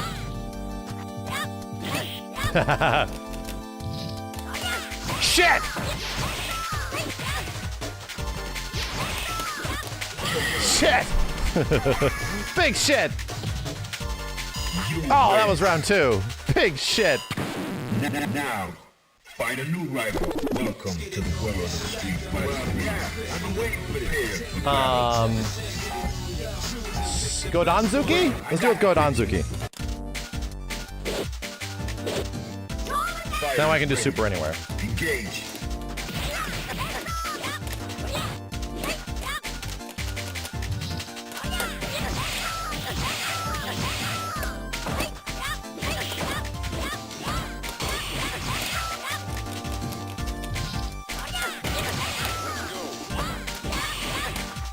Stop jumping.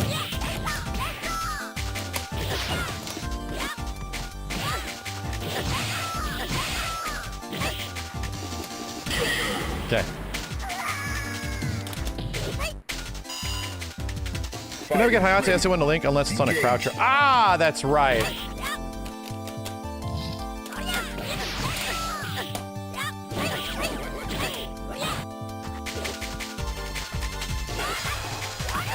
That still hit me.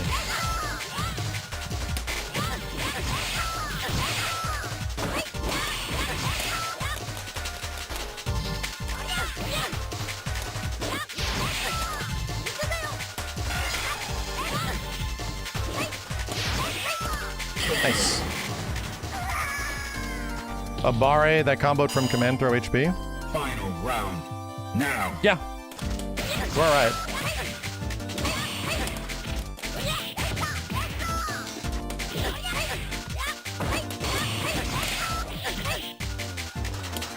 Wait!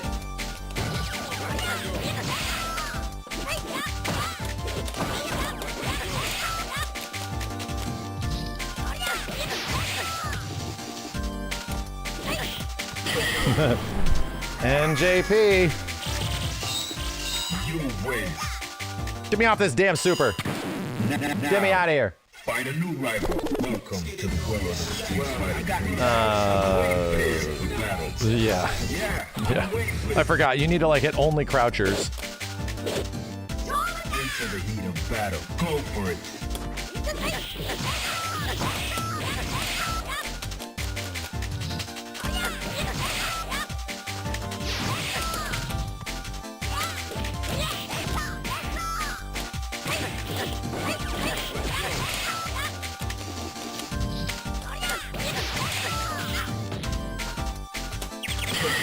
Big chop. Into the heat of battle. Go for it.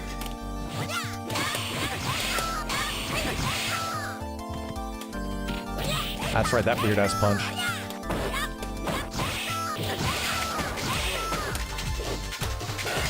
Bink, bonk, bink. Ah, it's still hitting! Why?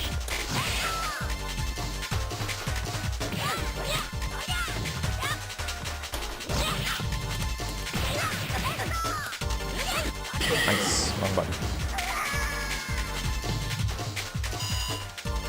Final round. Engage.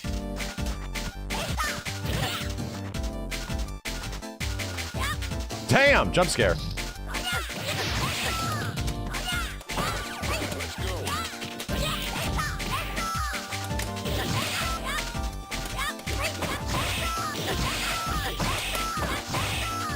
Chesto!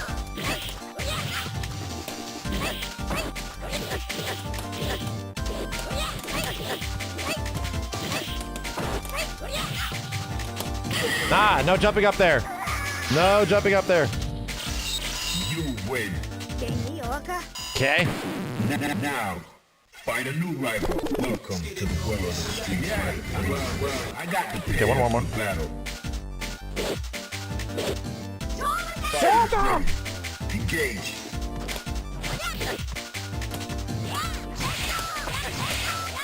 Nice.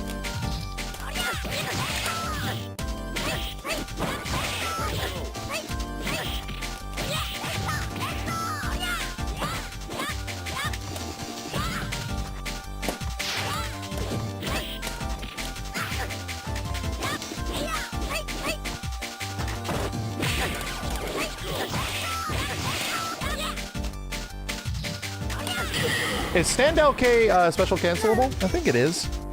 I think it is. Prepare to strike. Now. No, Steve hates Third Strike, man. He hates this game.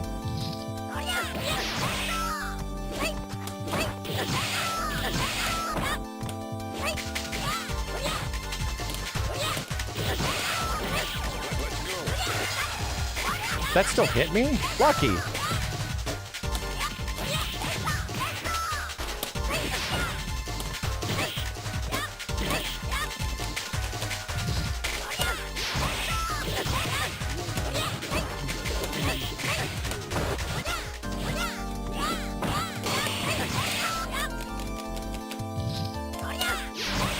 So bad. I'm so bad.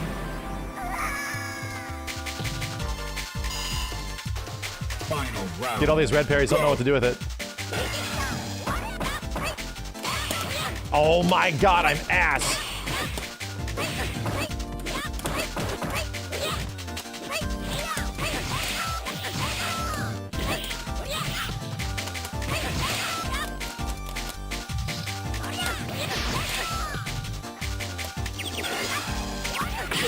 What? Print? Okay. Good games, dude. Oi! Ay, ay, ay. Ay, ay, ay, ay. The super link with the pagoda doesn't require crouching. You do command grab, fear sponge, Kodo circle forward, fear sponge, and link under a super. Oh, it's a link, not a cancel, is what you're saying. Link, not a cancel. Gotcha. It's accepting the best connection. Hold up. It's a link, it's just hard if it's not crouching. Yeah, if it's one of those things you gotta like really quickly buffer in like a double quarter circle forward in like a frame or two, that's tough. I won't be able to do it like without any practice, you know what I mean? We good? Good. Let's just hover and get our ass kicked. Nah, that's stupid. Tension! I got the picture. Okay, so if I hit Ibuki literally 3 times.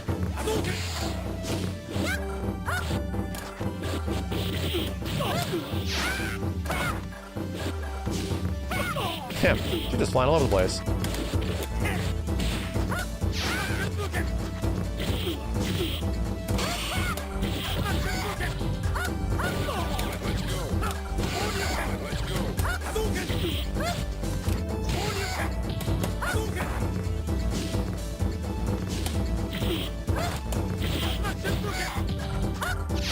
Bitch! Ah! Ah! Are you ready? Go!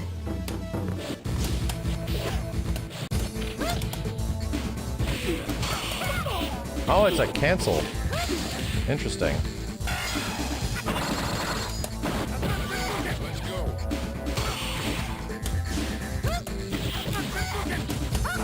Can't get it.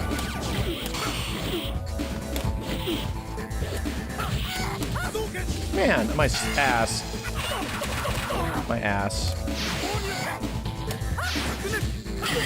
I'm missing the double fireball from the right side. I think I just did a DP to Ibuki and she took like 60%. Man, I'm trying to get this dude.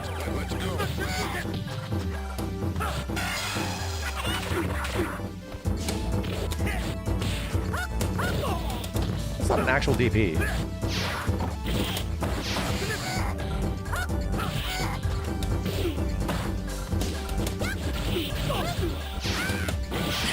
So good as...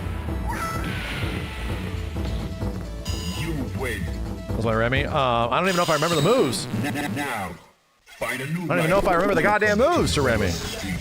Yeah. Dungeon is not the call, brother. The call is here. We hit her once and she dies. Let's go. Go.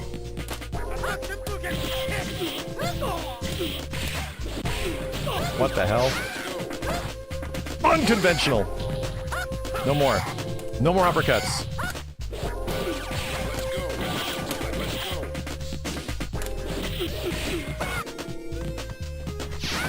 Get that guy out of here. Prepare to strike. Now.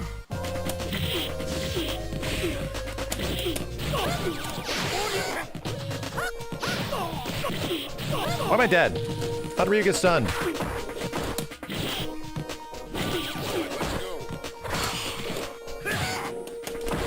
Oh, you blocked this one time? I was gonna kill you. Final round. Engage.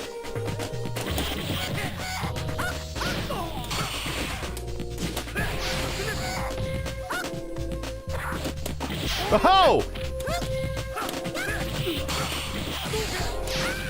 Damn, you crazy, Buki.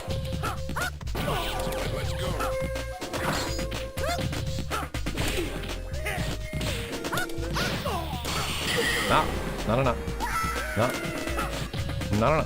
You win. Did I consider competing in this game? I competed in this game for 7 years. Now. Long time ago. Before most of y'all were born. I made a little bit of money, not a lot, but I just did it because I loved it. Did it just because I loved it. Are you ready? Is there DP really that sucks? Oh yeah, most DPs in this game aren't invulnerable, dude.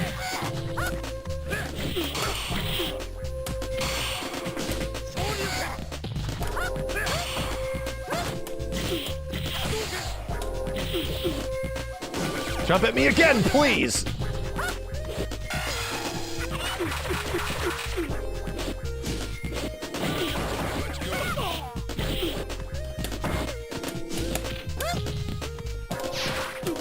Nice. Just up. Yeah, most regular DPs in this game aren't invincible. They're just fast. Fighters ready. Engage.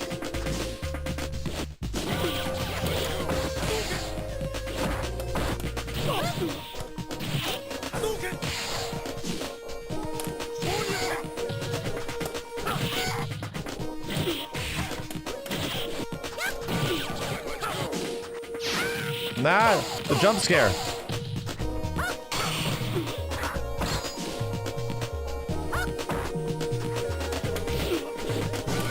Oh my god. Ah, I wanted to go for red parry so bad. You win. So bad. Now, find a new rival. Welcome to the world of Street Fighter 3. Who else can I hover around? Man, oh man. So many fun as shit characters in this game. Well, I got the picture. Yeah. Okay, so if I punch her really hard, it's really going to hurt. Prepare to strike. Now.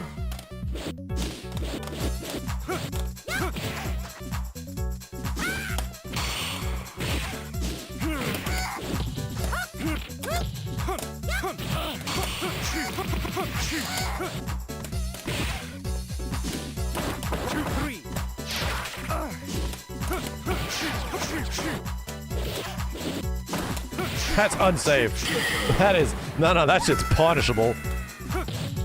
Gutter trash. Into the heat of battle. Go for it.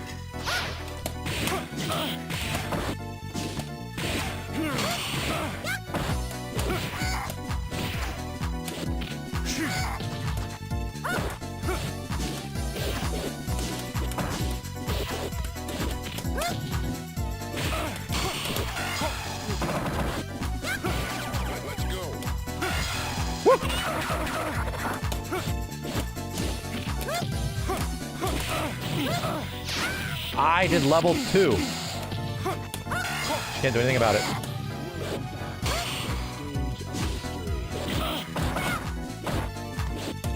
No, she got me. I'm trying to kill you with a flower. Listen, I'm trying to kill you with a flower. Final round. Go. Don't jump at me. Don't do it.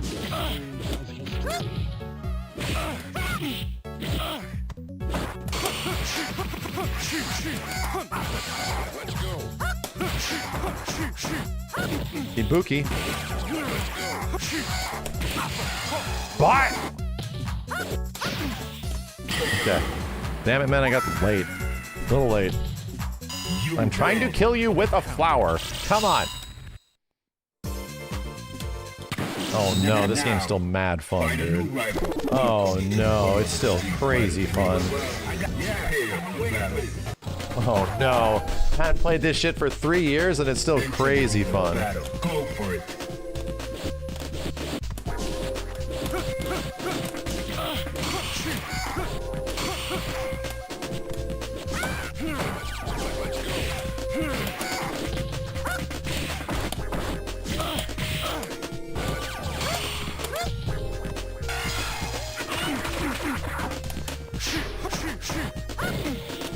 Nice.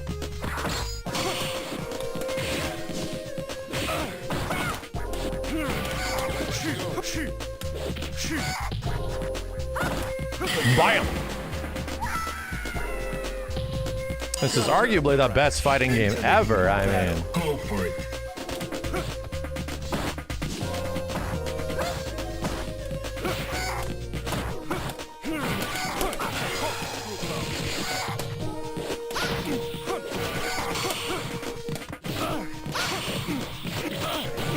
Ibuki! You're gonna kill me.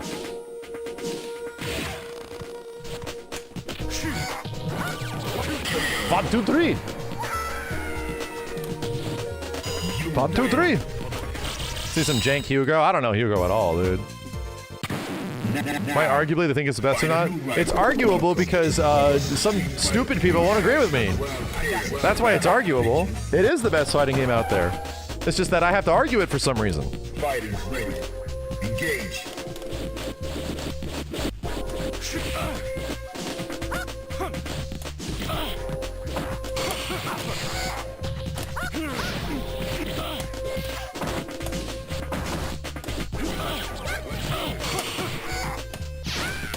Oh, okay.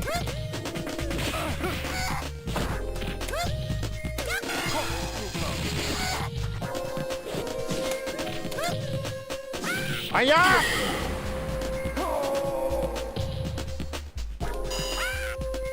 Are you ready? Go. I guess I'm going for sweep so much. I'm too thirsty for combos.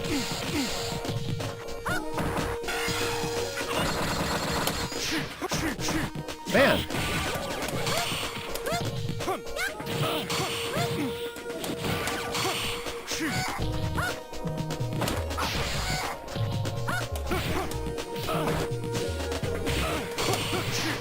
That sucks my ass, bro.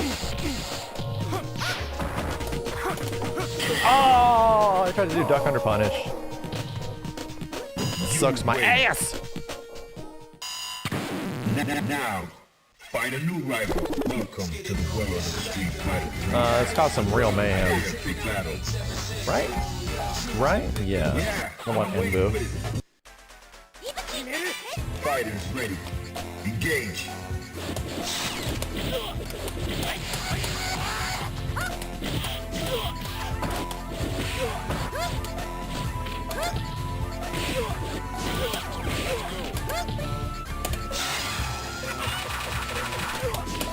Ooh, that still works.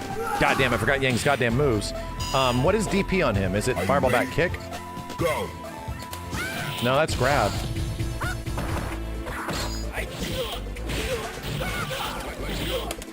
That's not it.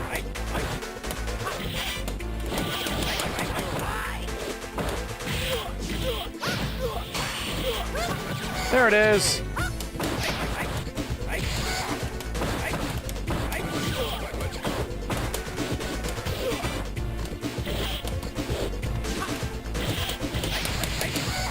And if I would just do this, I would win. Shit. If I just got the one thing at once, I'd just win. You win. Now, find a new rival. Welcome to the world of the street fighter. Who else haven't I played? Yeah, fun time. Did I pick the right super? Fuck me, I don't think I did. Fuck me, I don't think I did. Go.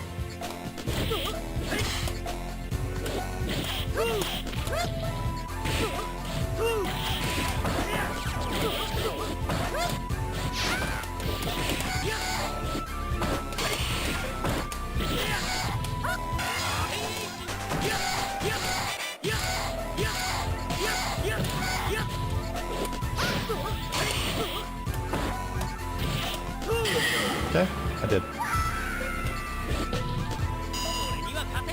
Into the heat of battle. Go for it.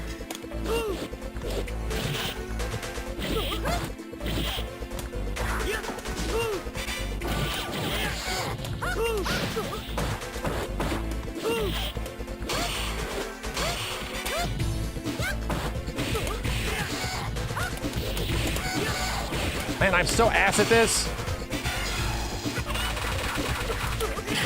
I'm so ass at this. So bad at buffering motions on the right side. I haven't done it in so long. With third strike timing? Jesus. Find a new rival. Welcome to the world of Street Fighter 3. Yeah, well, I got a big battle. Fighters ready. Engage.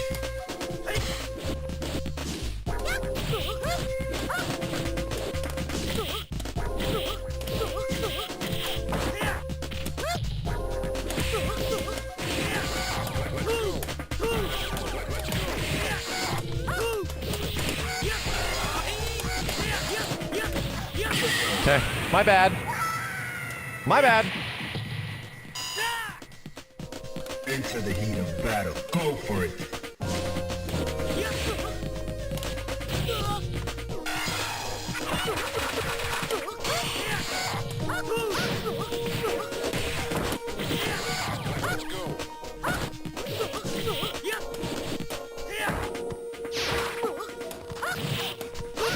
Oh boy. Oh boy. Final round. Go.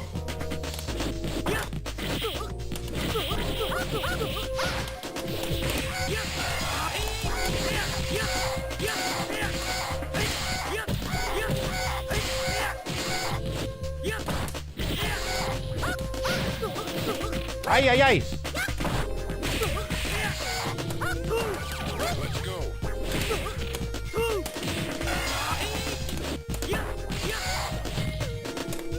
She's still going for stuff. I don't know why.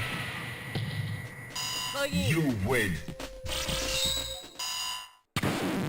Now, find a new rival. Welcome to the world of Street Fighter 3. Well, I got Okay, last one. Here we go. This is the fighting I know the most characters to play. I think so. No as in new.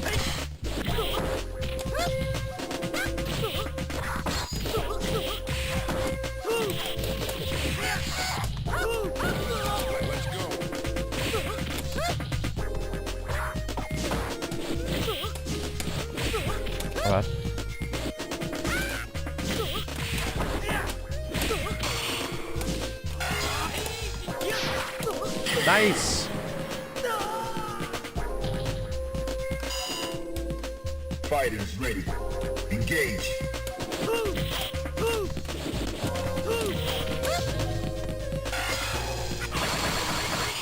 Ha! Waiting for it.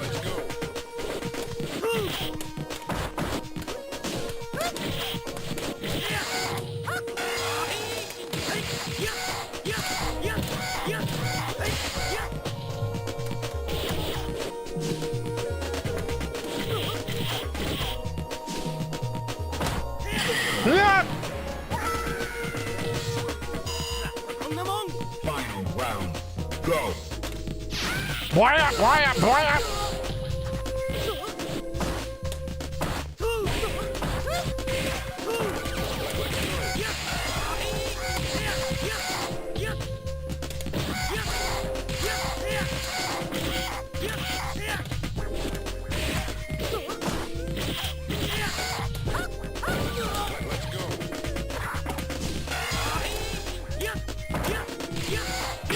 Yep. All right, good games, dude. Damn. Why is it so much fun? Oh my god, why does it feel good and why is it so much fun? Jesus, I have to relog Fightcade, but I have no fucking clue what my credentials are. Hold on a sec, chat.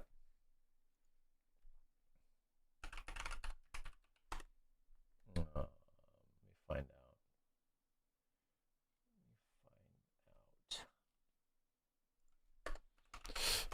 Do you play Chun in this game? Hell no. Chun's very dry in this game. She's extremely good, but she's playing a different game than the rest of the characters. Hold on a sec, chat. Let me see if I can find this shit. Welcome back to the stage of history. 1 second. Is Chun boring? She's pretty. Yes, she is. She is, quote unquote, in my opinion, boring. She's playing like a grounded footsie game that is the most powerful grounded footsie game probably in Street Fighter history. She's insane. She doesn't really need to engage with the game the way a lot of other characters do. That's the tough part about it.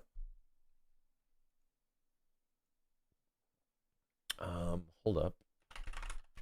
Can I find? Nope, not on there. Brother, boy, howdy. Man.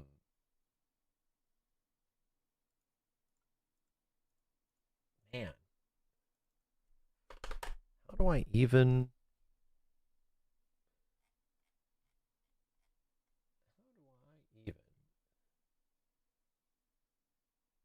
Yeah, I've been on Fightcade Patreon for a long ass time. Holy shit.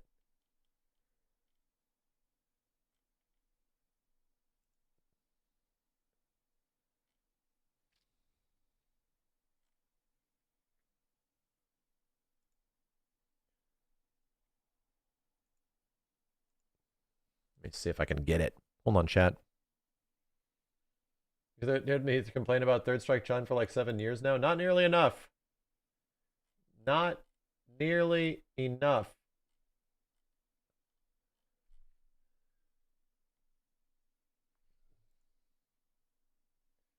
There we go. Man, I am trying to figure out what I gotta do to log back into this bitch. Let me try to go to the website.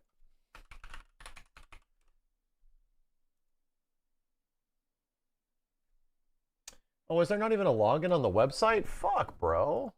There's a replay. Jesus. There's like no place you can go if you like forgot your password or some shit.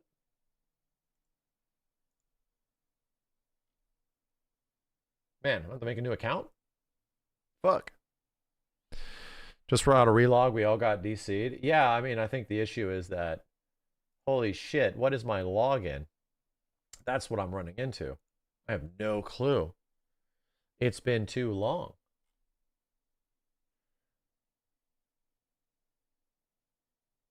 There is, it'll send you an email. It's not on here. Forgot your password. Oh god, it's like the same text. Okay, hold on a sec, chat.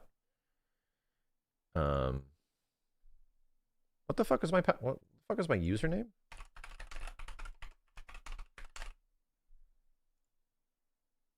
Fuck was chat? What the hell was my username in this shit? What was my name? Was it just Maximilian?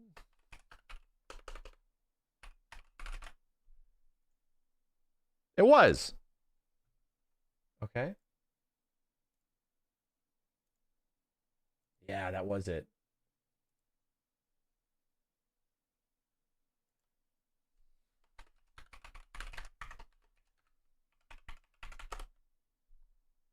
Okay, I got it.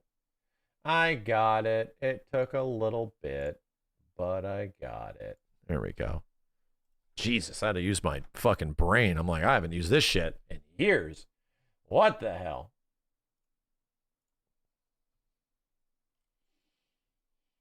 Okay. Okay.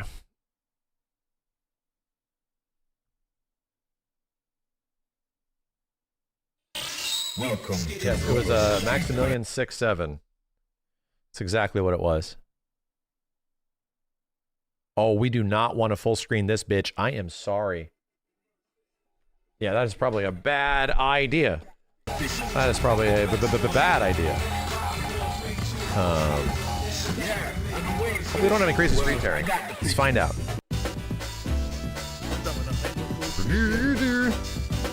Okay, I'm gonna have to parry a lot of shit.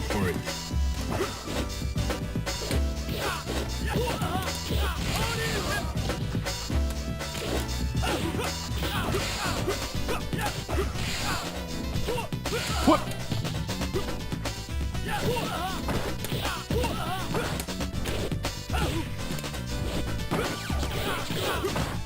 My god. My buttons just stopped fucking working. What the hell? Okay, okay. I'll get myself slapping on throw. Nothing's happening. Prepare to strike. Now.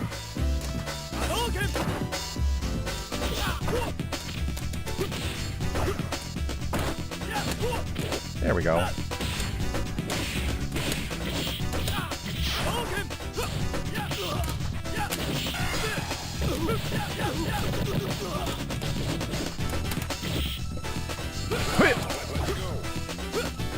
Okay. Final round. Go.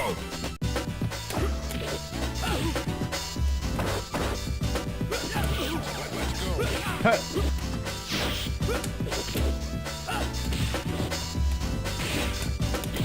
Ay, ay, ay!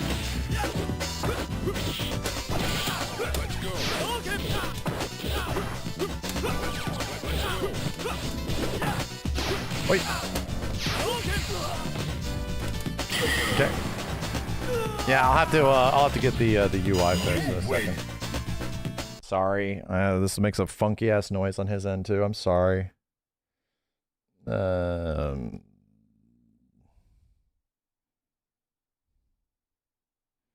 wait for my NVIDIA graphics card to prepare us to exit full screen, which is now a very tough ask in 2026. It's a very big ask in 2026. Maybe 10 years ago, not so much of an ask. Now it's a big ask. Into the heat of battle. Go for it.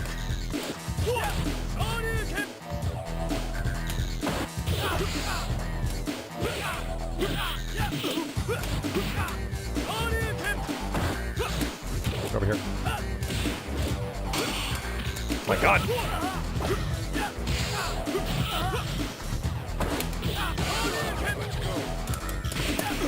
The old fake crouch.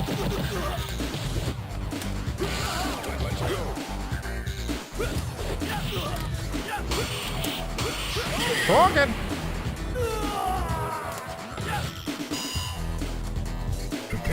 This is a lot harder for Remy to deal with.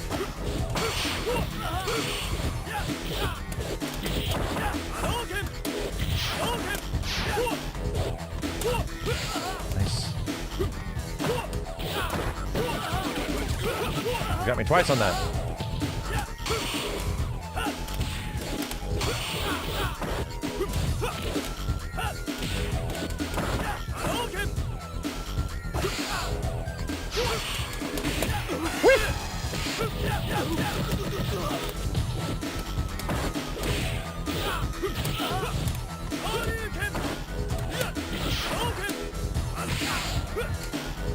There we go. We're broken. Is there a matchup in favor of Remy? I mean, in favor? Maybe himself.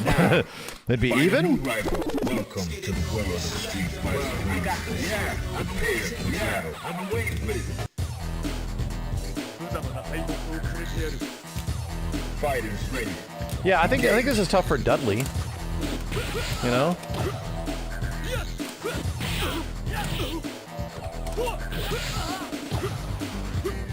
And I'm so bad at tech.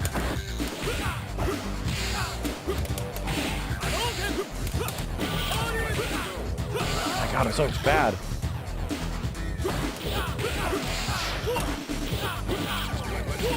I'm not getting any of these fucking parries, bro. I'm not getting any of these goddamn parries. Did Remy go up in tier recently in the years? Maybe. Dude.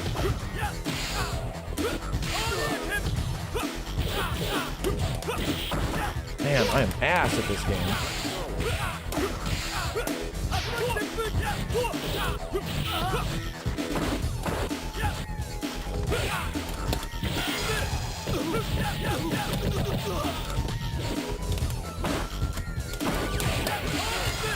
Gonna kill him. It's okay. Maybe it's a Guile function, but not really. It really doesn't play anything like Guile.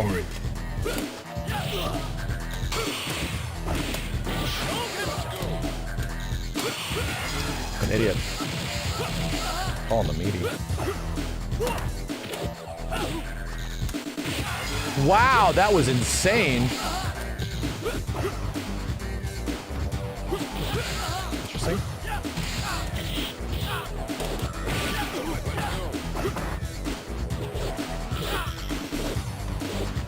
Wow. Shit. Shit. Can I add a frame of input delay? Is that possible?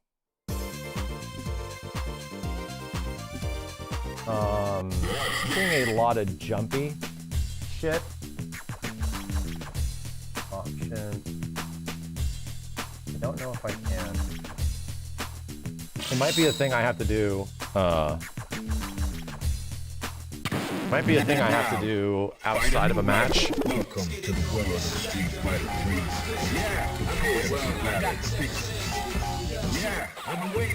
Why is increasing the input delay good? More input delay, less jitteriness. You get more chances of the game to correct animation problems. Right now, like you see characters like jitter around and like suddenly just doing things. That's a rollback thing.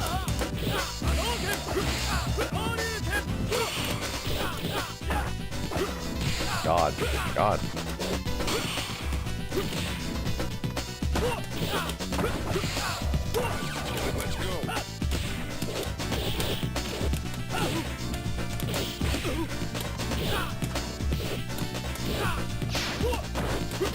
Carry that.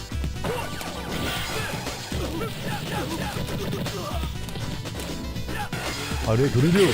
So he has that super, okay. Fighters ready. Engage. Man, I'm missing these parries, brother.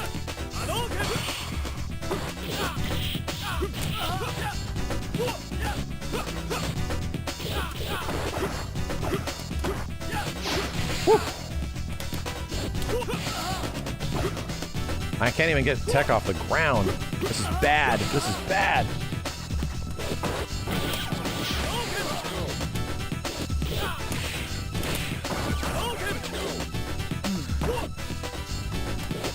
Oh my god. Oh, I'm missing the second parry so much. So much. You win. Now, find a new rival. Welcome to the world of Street Fighter 3. Yeah, prepare I got battle. Prepare to strike. Now.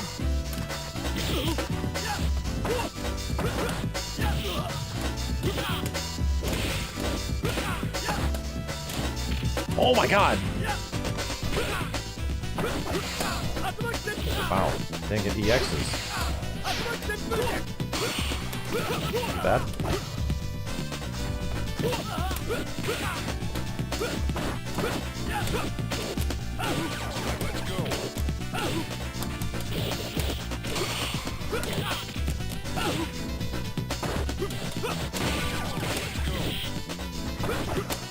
My god, dude, if I just got my actual EX, I would be so happy.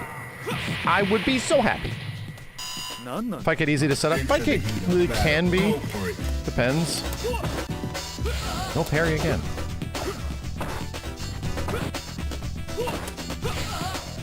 No get up. I know these aren't hard get ups.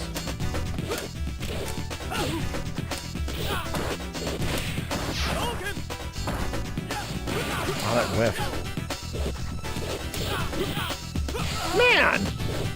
I can't believe, like, this is the bait, right? Is that his light?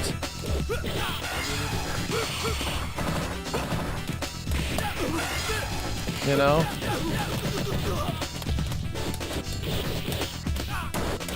God damn.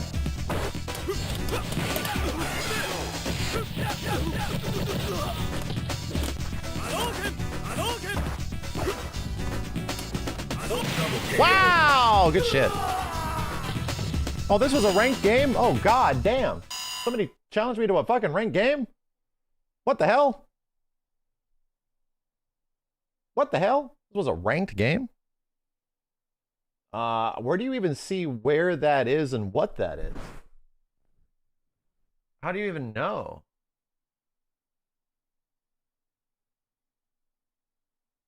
Huh?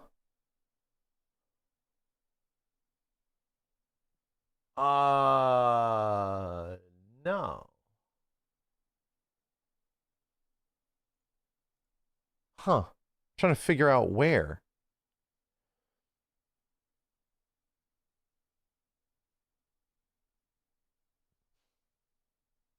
I'm not out here trying to play ranked. I'm trying to remember the goddamn buttons. Is there any way to differentiate between the two? I don't think there is. This is why I want to make my own lobby. You click rank when you challenge. Yeah, I'm not challenging anybody. I'm getting sent challenges, right? So I'm trying to figure out how do we get away from this like ranking system shit. I don't want to take anybody else's points, much less to change anything on mine. I just want to play.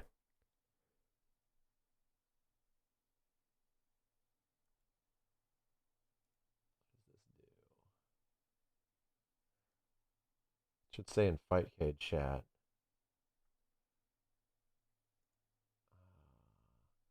Smoothing input lag. Okay, so I also found this. That's good.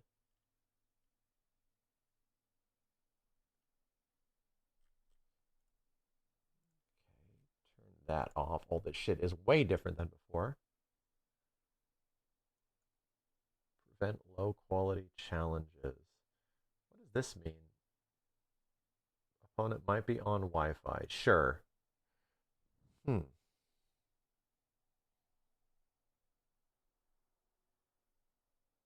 I have like 17 invites. I'm trying to figure out which ones are ranked and which ones... Oh, god damn it, I hit Alt Enter. Which ones are ranked and which ones are not ranked. Because I'm not challenging anybody, chat. I'm only getting sent invites, you know? Gotta land one of these at some point tonight. Well, I got the picture. Into the heat of battle. Go for it.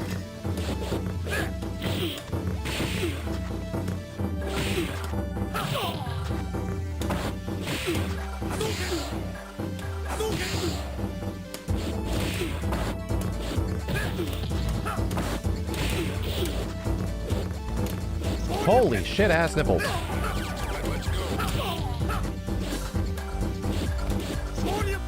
Holy nipples.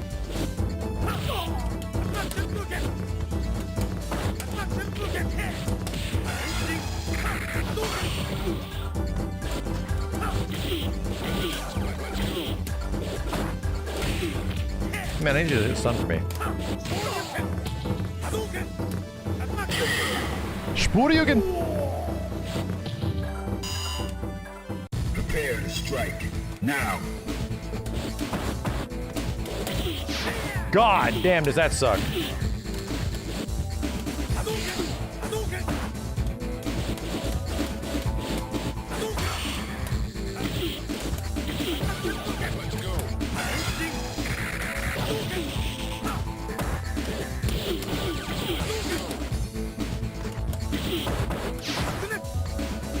This guy doesn't uppercut or do anything on anti-airs. Very weird.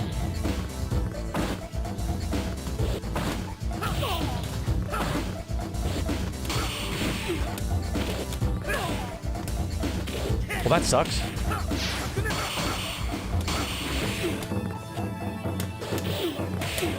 Okay, we're coming back. Color is yours. Look at the top of the page. Ah, shit, you can't tell. You literally can't tell. Because this shit is... I'm on the Ryu on the right. There's player 2. I got the picture. Yeah, I've been waiting for this.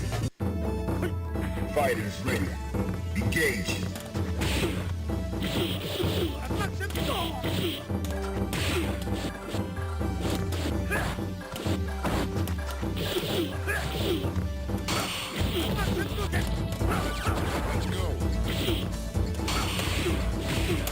Oh my god, damn! Accident! Did that.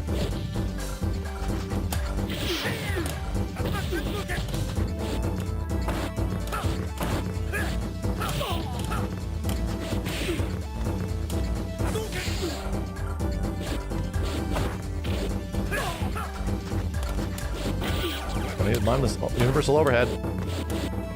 I'm gonna land this universal overhead. Fighters ready. Engage.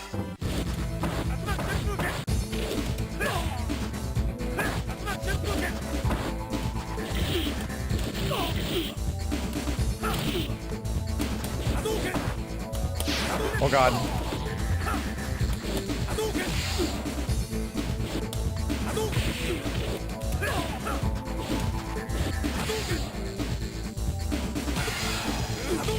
Whoa, whoa, I was not ready.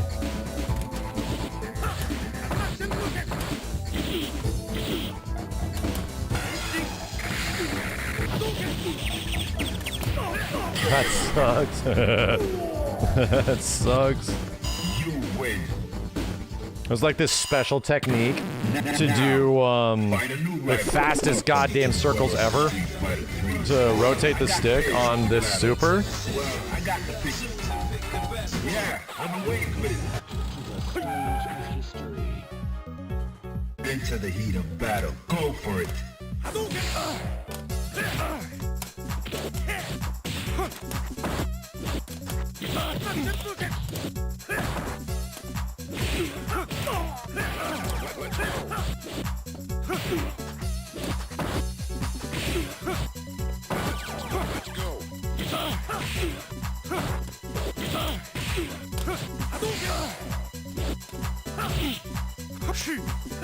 Yeah. No shortcut on getting full charged engine. There's a shortcut, but it's hard as shit.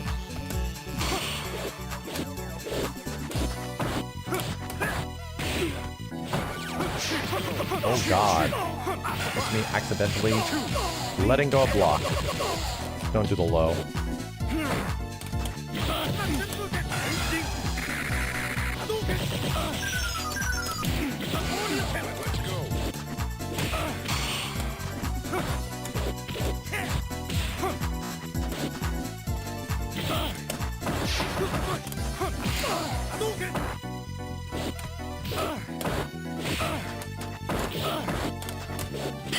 Damn, Ryu.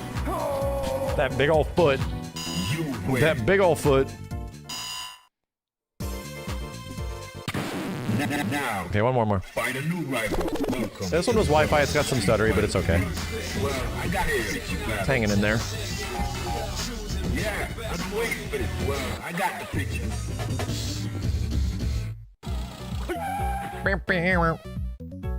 Prepare to strike. Now. Let's go.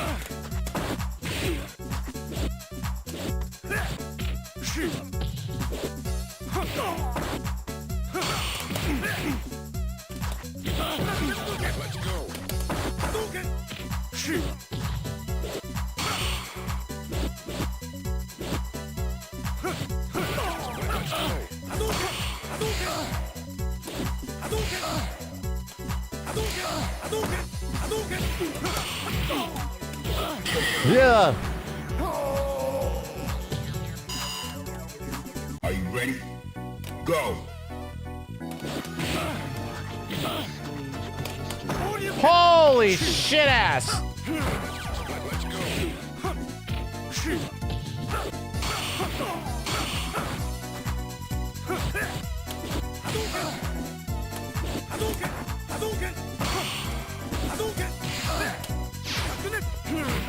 This is bad.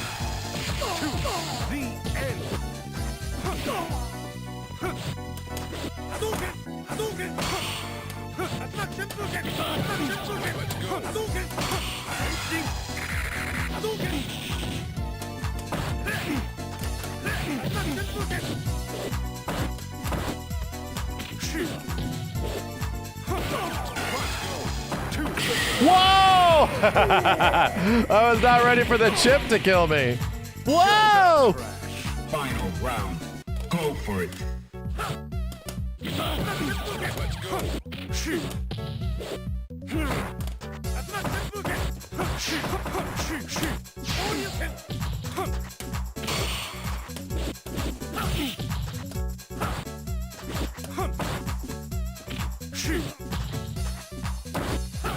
go. Let's go.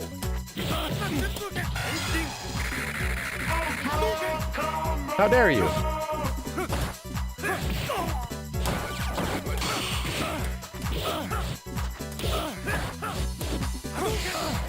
Oh God! Okay. Oh God, my DP. Good games, dude. You win. Full screen. I gotta stop Alt F4ing. I have to stop Alt F4ing this shit. Or Alt entering. Messing me up.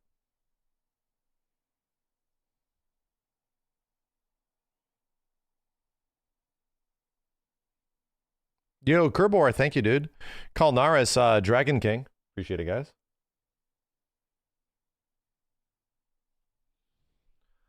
Ah,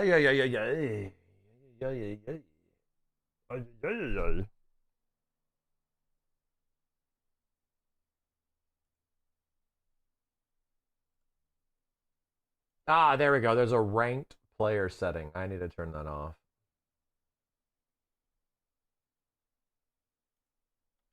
There we go. Now, so I had to disable spectators because that was causing shit to be funky too.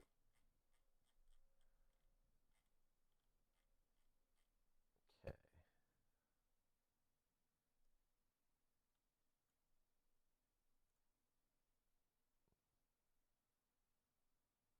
Hate that Capcom bailed on the Alex's connection with Gil. Dude, it isn't just the, you know, married my cousin character assassination shit. It's also that it literally is a character assassination, that it just dropped all of the interesting things that made Alex Alex. That was the problem, man. It wasn't the sister marrying cousin lover. It was also the fact that, like, he had things going for him in 30 years of fighting game history. He had shit going for him, bro. And it was like, dude, why'd they drop all that? Why was all that just dropped? Fighters ready. Engage.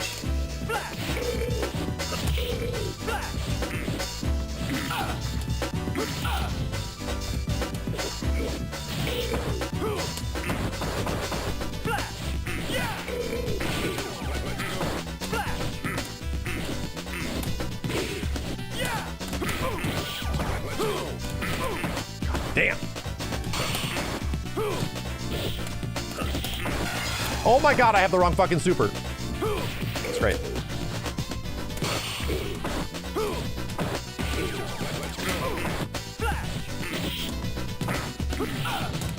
That's the wrong goddamn super. Prepare to strike. Now.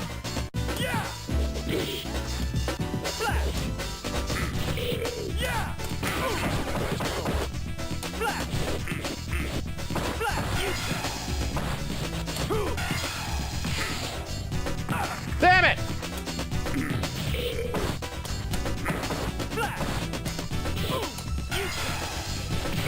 God.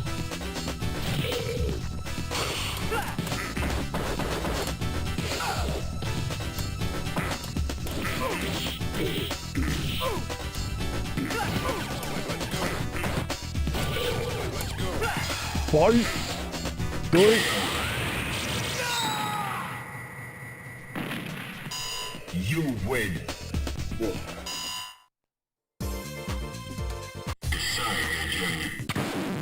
Now. What's the correct super on L on Q? It's definitely the first one. Run, children. Are you ready? Go.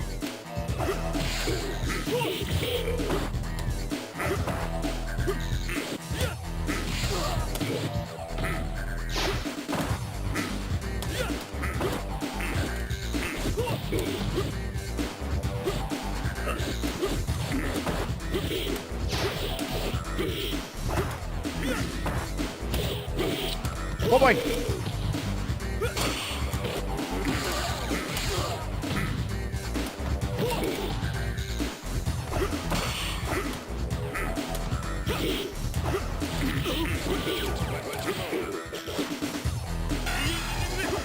Oh my god, damn.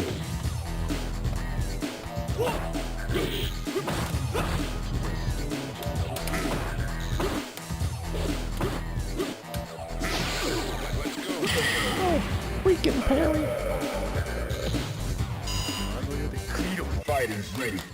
Engage.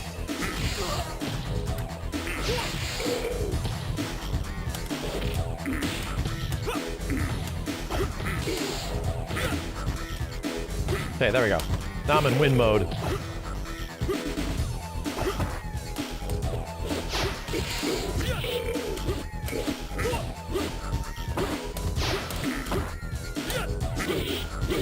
I said the worst normals in Street Fighter history.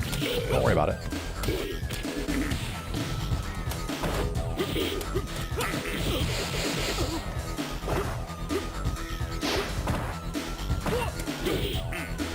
Hi. Waiting for you to do.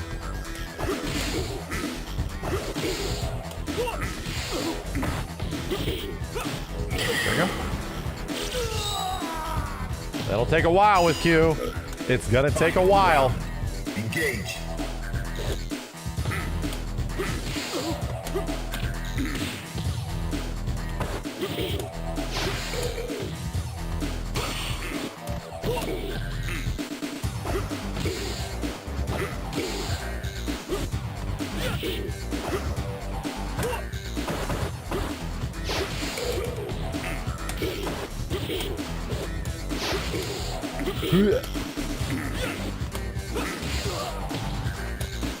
Damn it, brother.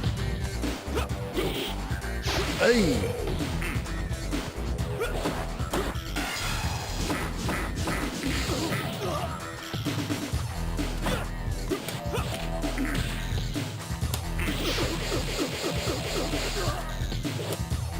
Bah.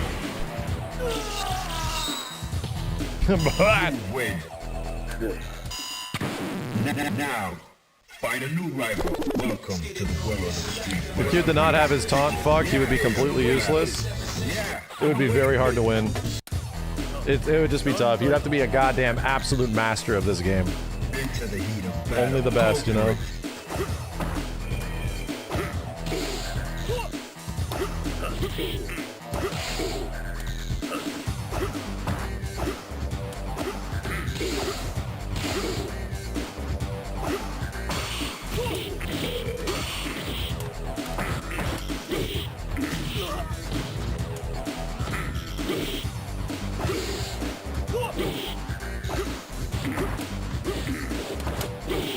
Oh boy! Sucks.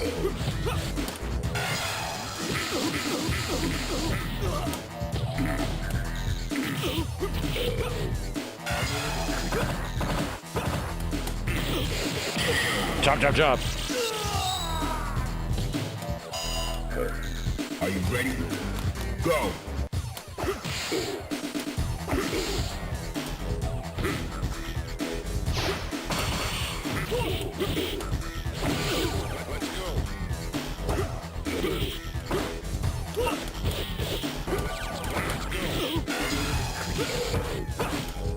Oh my god, an ass!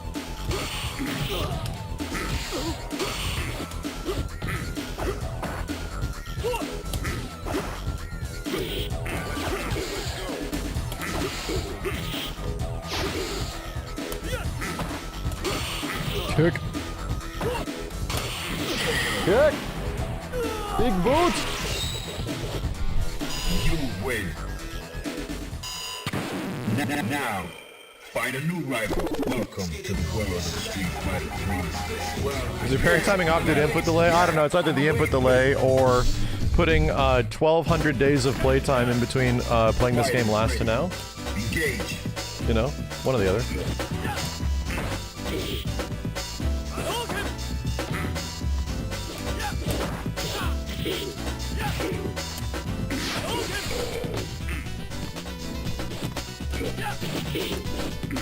Whoa, raw Tatsu.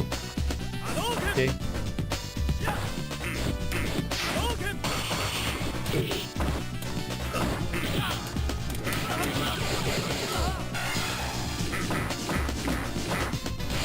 Shorty, you can.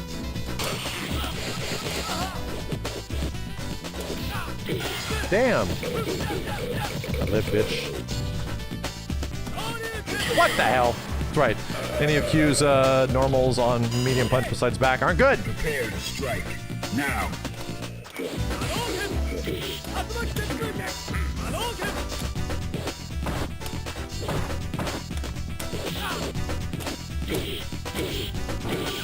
There it is.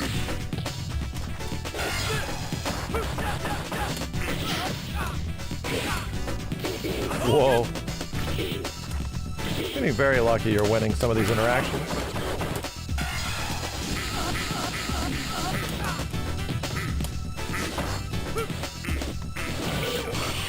No! Good deal. Ah! Final round. Engage.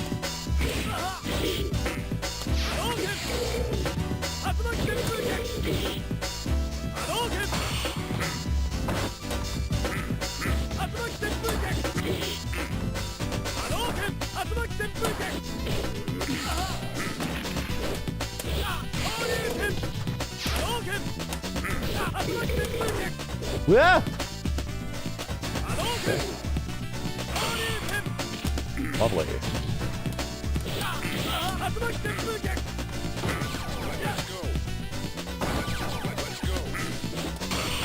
Wow, he does it a super every time.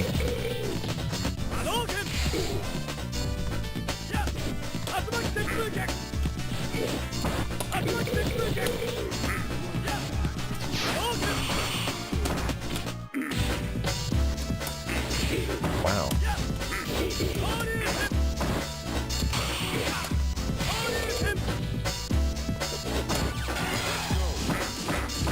Yeah.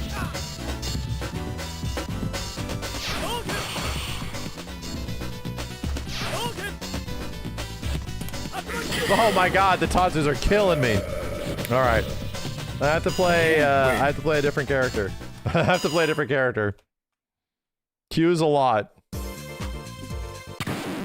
Now, find a new rival. Welcome to the world of Street Fighter 3. Prepare for battle.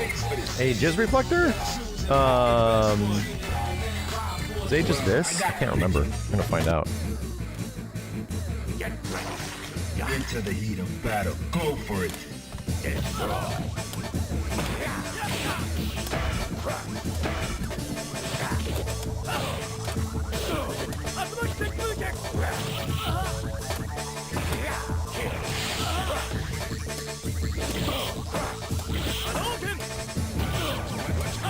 Oh my god. Cool. I picked the wrong super.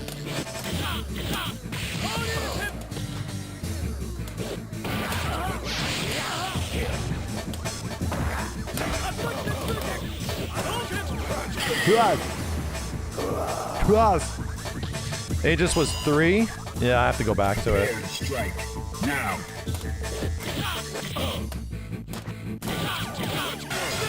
Damn.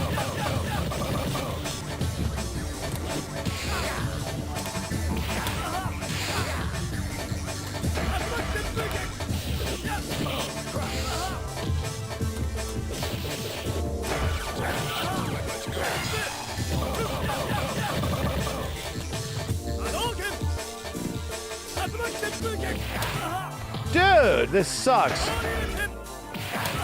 I'm doing EXs for Christ's sake. For Christ's sake. For Christ's sake. It's weird that I can't get EXs to come out. I wonder if there's an input for it. Funky buffer? Engage.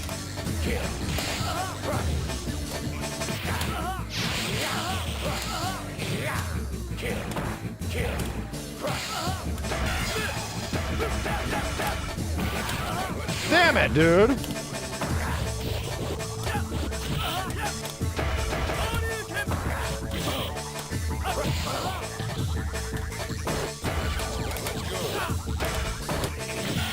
Damn it, dude.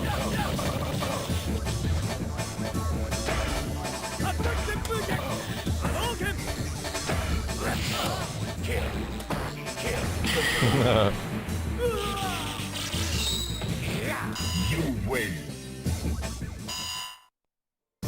Yeah, I added a frame of a delay to the rollback.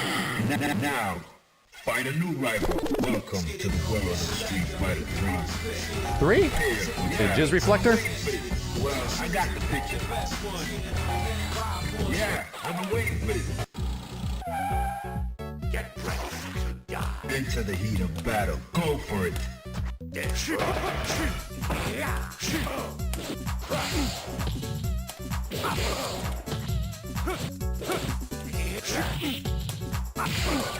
His uppercut isn't invincible.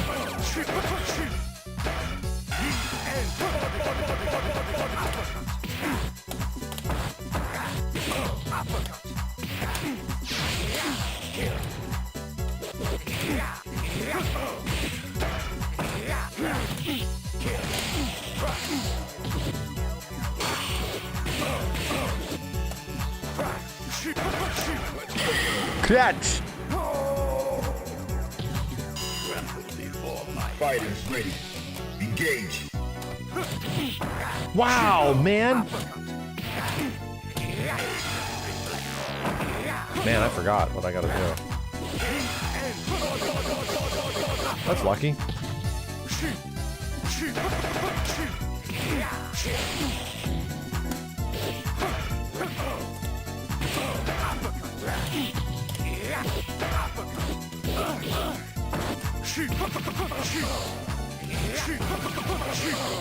Oh my god. Gutter trash. Final round. Engage.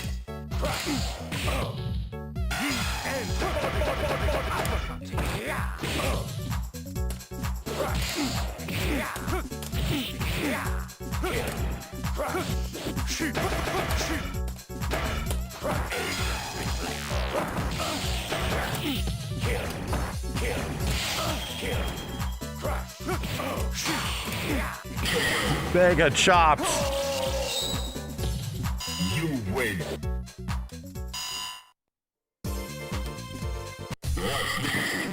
Now, find a new rival. Welcome to the world of Street Fighter. I got the picture. Yeah. Prepare for battle. God, third struck. Prepare to strike. Now.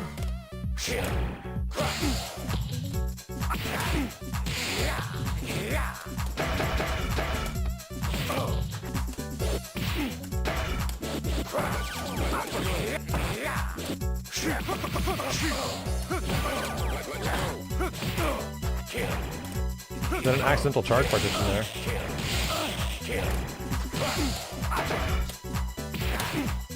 Dude! I literally cannot get EXs. I just can't get them.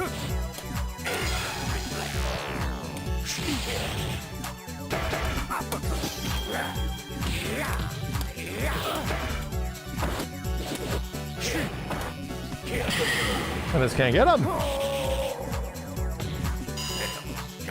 Are you ready? Go.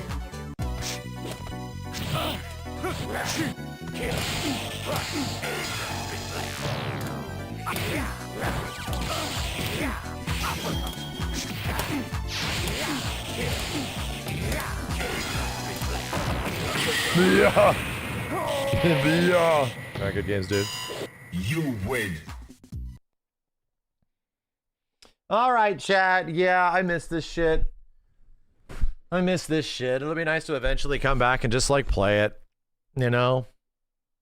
It'll be nice to eventually come back and, like, remember how to actually do things. What to actually do with things. I was blown away by how good this shit felt. I was blown away. I could not believe how good 3S felt after not playing it for a few years. That's the longest period of time I've taken a break from Third Strike in my life. In my life. So, yeah, kind of crazy to go back and realize how good it is. And it really, especially feels good. Anyway, thanks, dudes. I'll be back. I'll let you guys know. Neat, Sig Curtis, Rackstar, Kerbor, Colnaris, Dragon King, Dragonic, The Real Grim Shady. Thanks for the dude on YouTube. As real as it gets. Senpai King, Camus, and Juan Yorn. Appreciate it, guys. Have a good one. Shine on. I'll see you next time. Bye-bye.